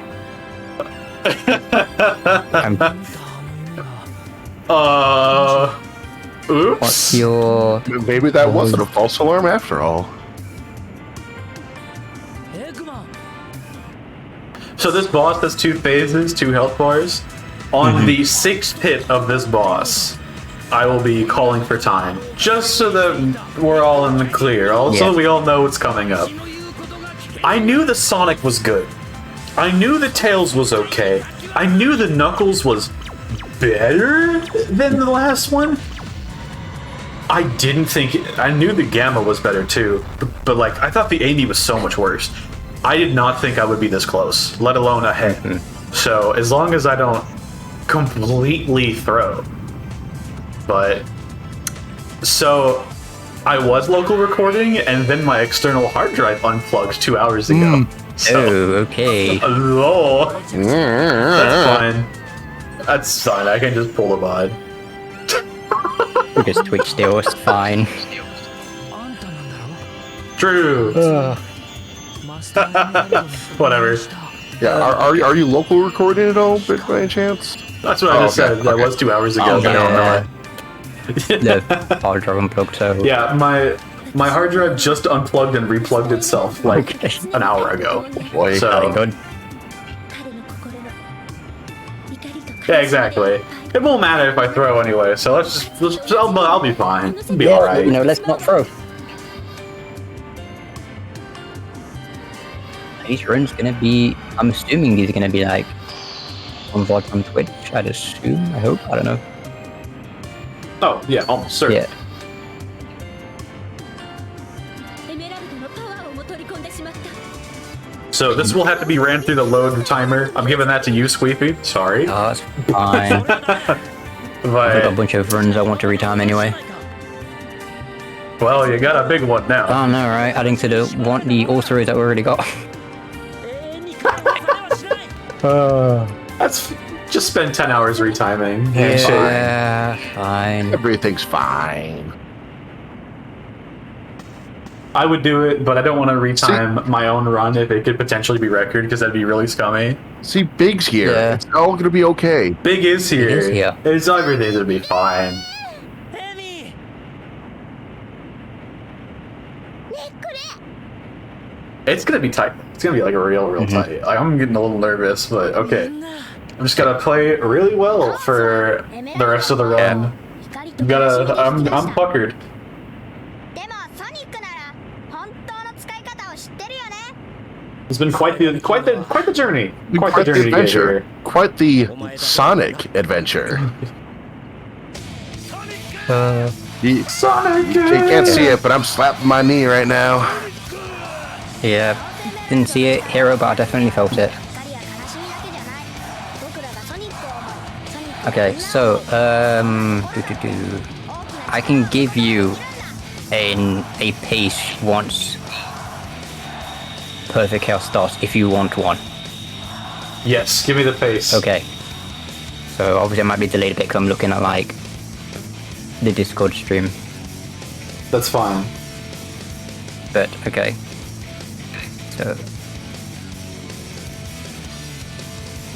Bum, bum, bum, bum, bum, bum, bum, bum, bum.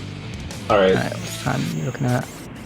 4:23, 5:30. You are 45 seconds ahead. Okay. All right. You got this, man. So you got this. Let's go.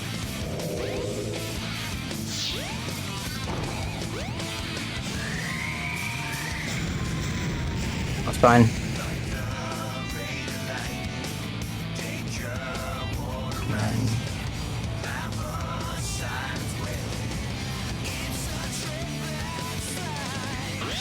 Asian chat.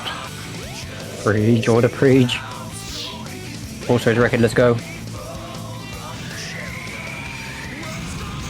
No, I'm going for kids who are playing the super safe. I'm trying.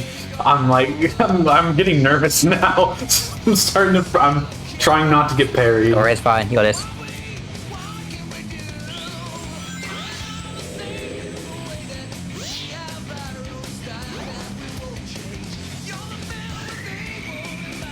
Okay, that's it. Okay, Let's that's go. phase Phase one. It's phase one. We've got one more phase to go. Time will stop when the in-game timer stops in-game. Yeah, so whoever's looking for time, please keep an eye on the boss fight, as right as soon as the third hit connects, the in-game timer stops. That is going to be time. Mm-hmm.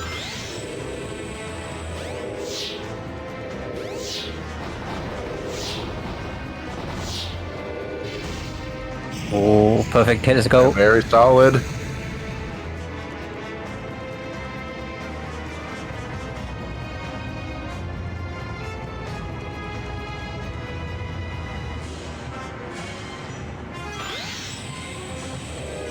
Okay, we've got 2 more hits to go, and then... No! This is not what we want to be seeing. Oh. It's fine. It should be okay. That's the last hit, right? Mm-hmm. Yep. One more. Last hit right here. Again, when the last hit connects and the in-game timer stops, that will be time. So for anyone watching out for that. Oh, very good, very good. And time. Okay. Yeah! 428. Wait, is that 428? Yep. That is a definite record. Okay, from the look of it. RTA. Yeah. 428.09. That was the 428.09. Yeah, and your RTA Holy record is crap. a 429.47. G frickin' G. Let's go. Oh, Okay. Wow. All right, so And I so reset. not only is this the first time we are seeing a SA1 all stories 100% speedrun here on a marathon, but we are also seeing a world record of it. Let's go! Yeah. RTA record. We've Wow. got to retime that now. There's no way that's not slower than loadless. That would be sad if it was. If we retime, No, there's no way. That has to be there's fast no enough. way. By that much? Yeah. There's no way. Because again, what was it here? A 428.09? And both of Yeah. these runs are done on my American Dreamcast, so both of them had the same slow loads. Oh, it is. So- Okay, yeah. There's no way. Yeah, this Yeah. is definitely a record. Let's go. Yeah, there's no way. This is record. WitherMin, you this might be absolute record legend. by. This is probably record by even like 2 minutes with how loadless works. Like It might be actually. I That would not surprise Wow. me. Yeah. That's nuts. Okay.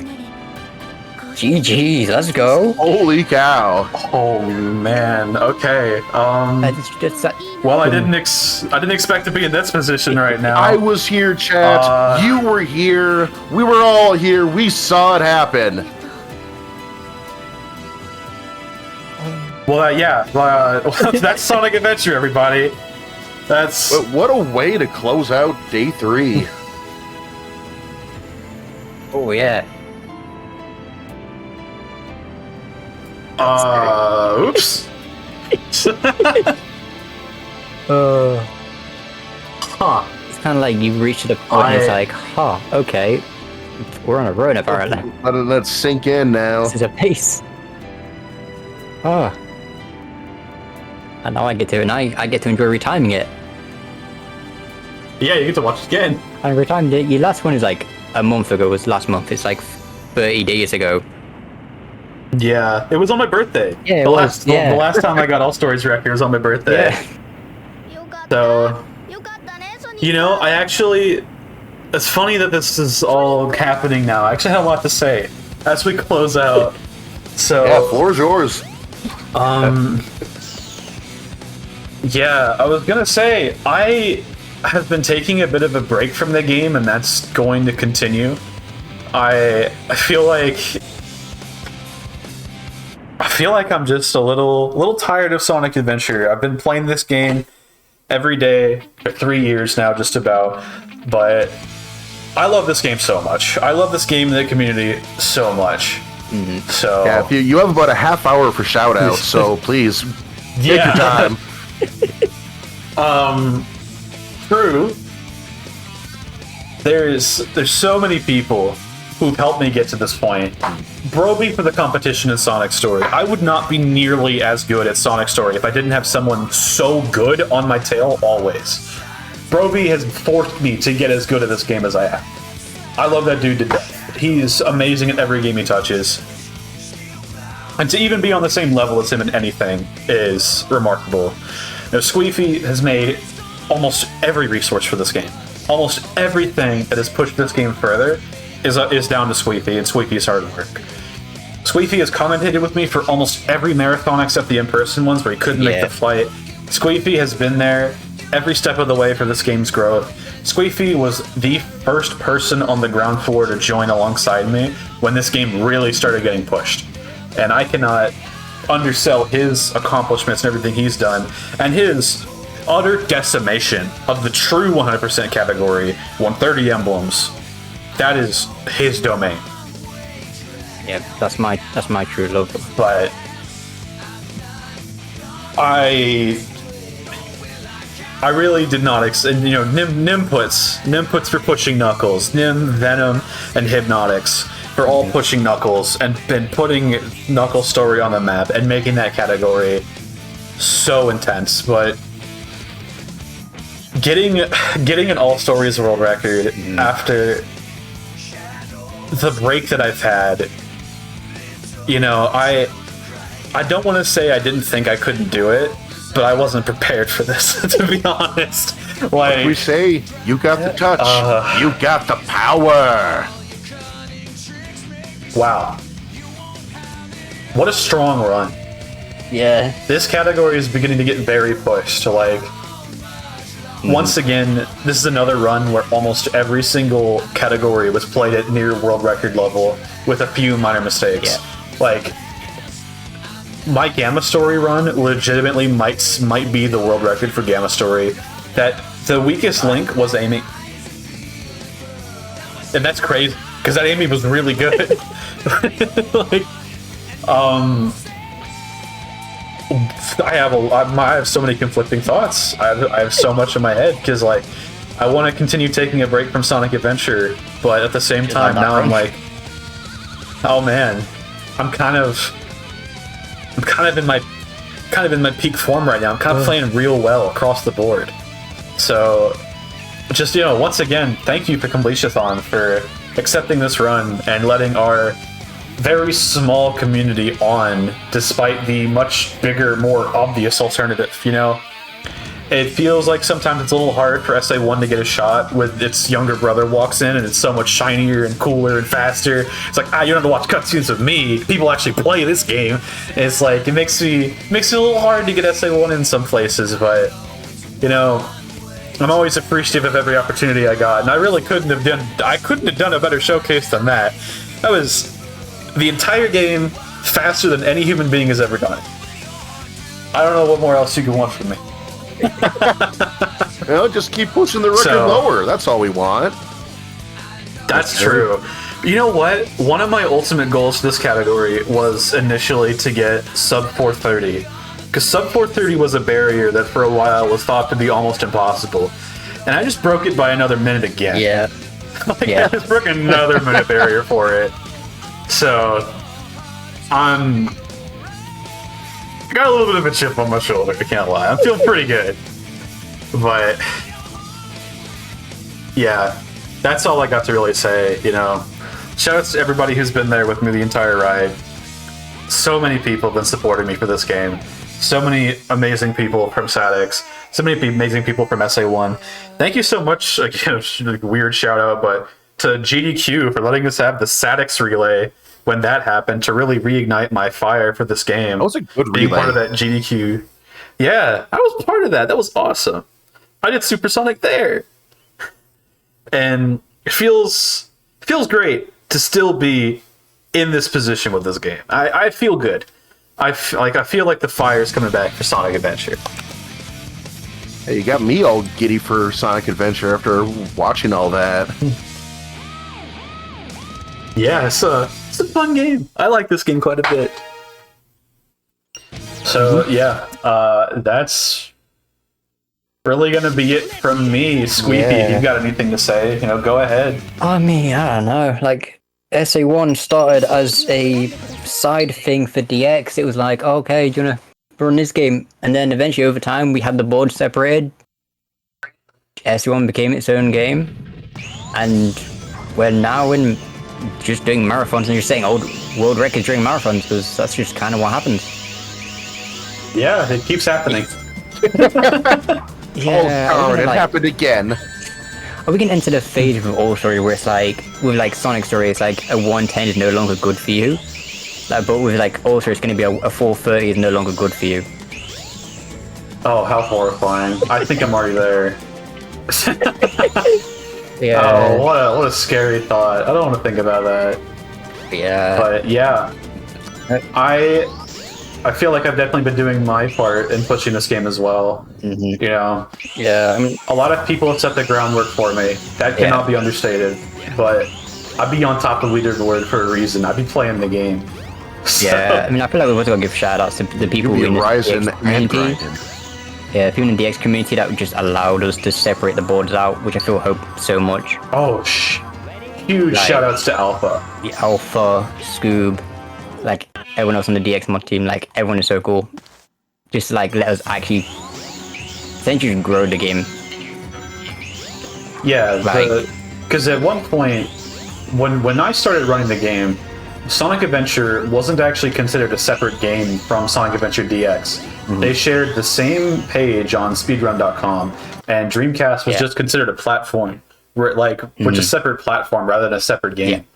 So, for this game to now have its own SRC page, its own community, its own dedicated runners with their own dedicated categories, like that has just shown how much further this game has been pushed. This game is absolutely nothing like it used to be. So, yeah, I gotta end off with just one more thing. Just play Sonic Adventure. Yeah, I don't care if you're playing. I don't care if you're playing Sonic Adventure DX. I don't care if you're playing on Dreamcast hardware. I don't care if you're playing on Flycast. Just if you liked the run and you're interested at all in the game, play Sonic Adventure. We would love to have you. As a casual enjoyer of Sonic Adventure, I say play Sonic Adventure. I'm convinced. That's all I needed. That's real. I didn't need anything. I was gonna play it anyway. Me too. But yeah, that's all I got. Yeah. Thank you for having me. Thank you I so don't much, have- Witherman. I don't have anything else to say. Thanks. キャラクターを選んでください Yeah, thanks, my friend. It's been a lot of fun. It's been a blast. It's been a Sonic 3D blast.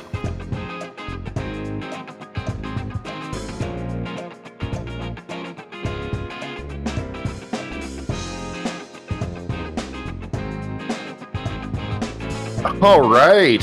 Holy crap. All right. Once again, that was Sonic Adventure All Stories. 100% complete. World record. First time at a marathon, period. First time that run has ever been on a marathon, and he got world record. Absolutely incredible. I was here for it. You were here for it. We all seen it, and it was incredible. I'm blown away by that. Just happy to be here, really. And I mean, we raised some decent money during that run too. Shoutouts to everyone putting their love out for Big the Cat, as they should. He is our savior, after all, and we should stand where possible. However, that does it for our day 3 here at Completithon. We are about $874 raised for Somos Familia Valle. We are trying to get to $2,000 by the end of the marathon. We still got 2 days to do that, and I think it is absolutely doable. We'll be back again tomorrow at 10 a.m. Eastern Daytime for some of the best Crash Bandicoot, in my humble opinion. Crash Bandicoot 2 Cortex Strikes Back, run by the one and only Stump.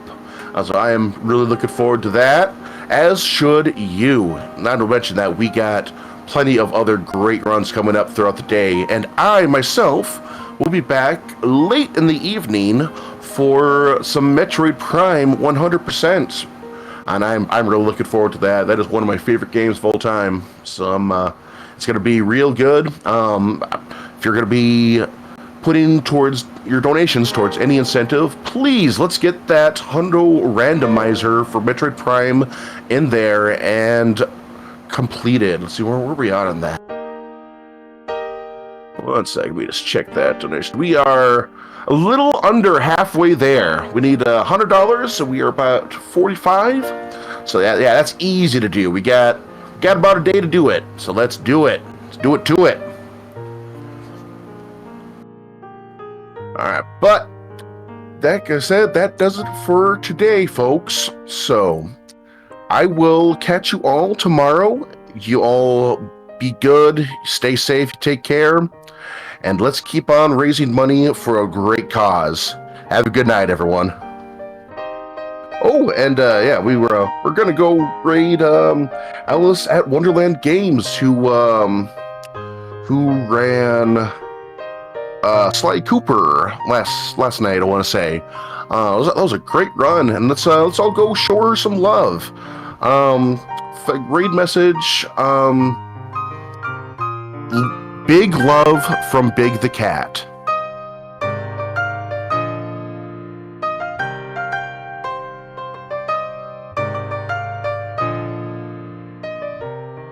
Go ahead and copy and paste that. You have a good night, everyone. Take care.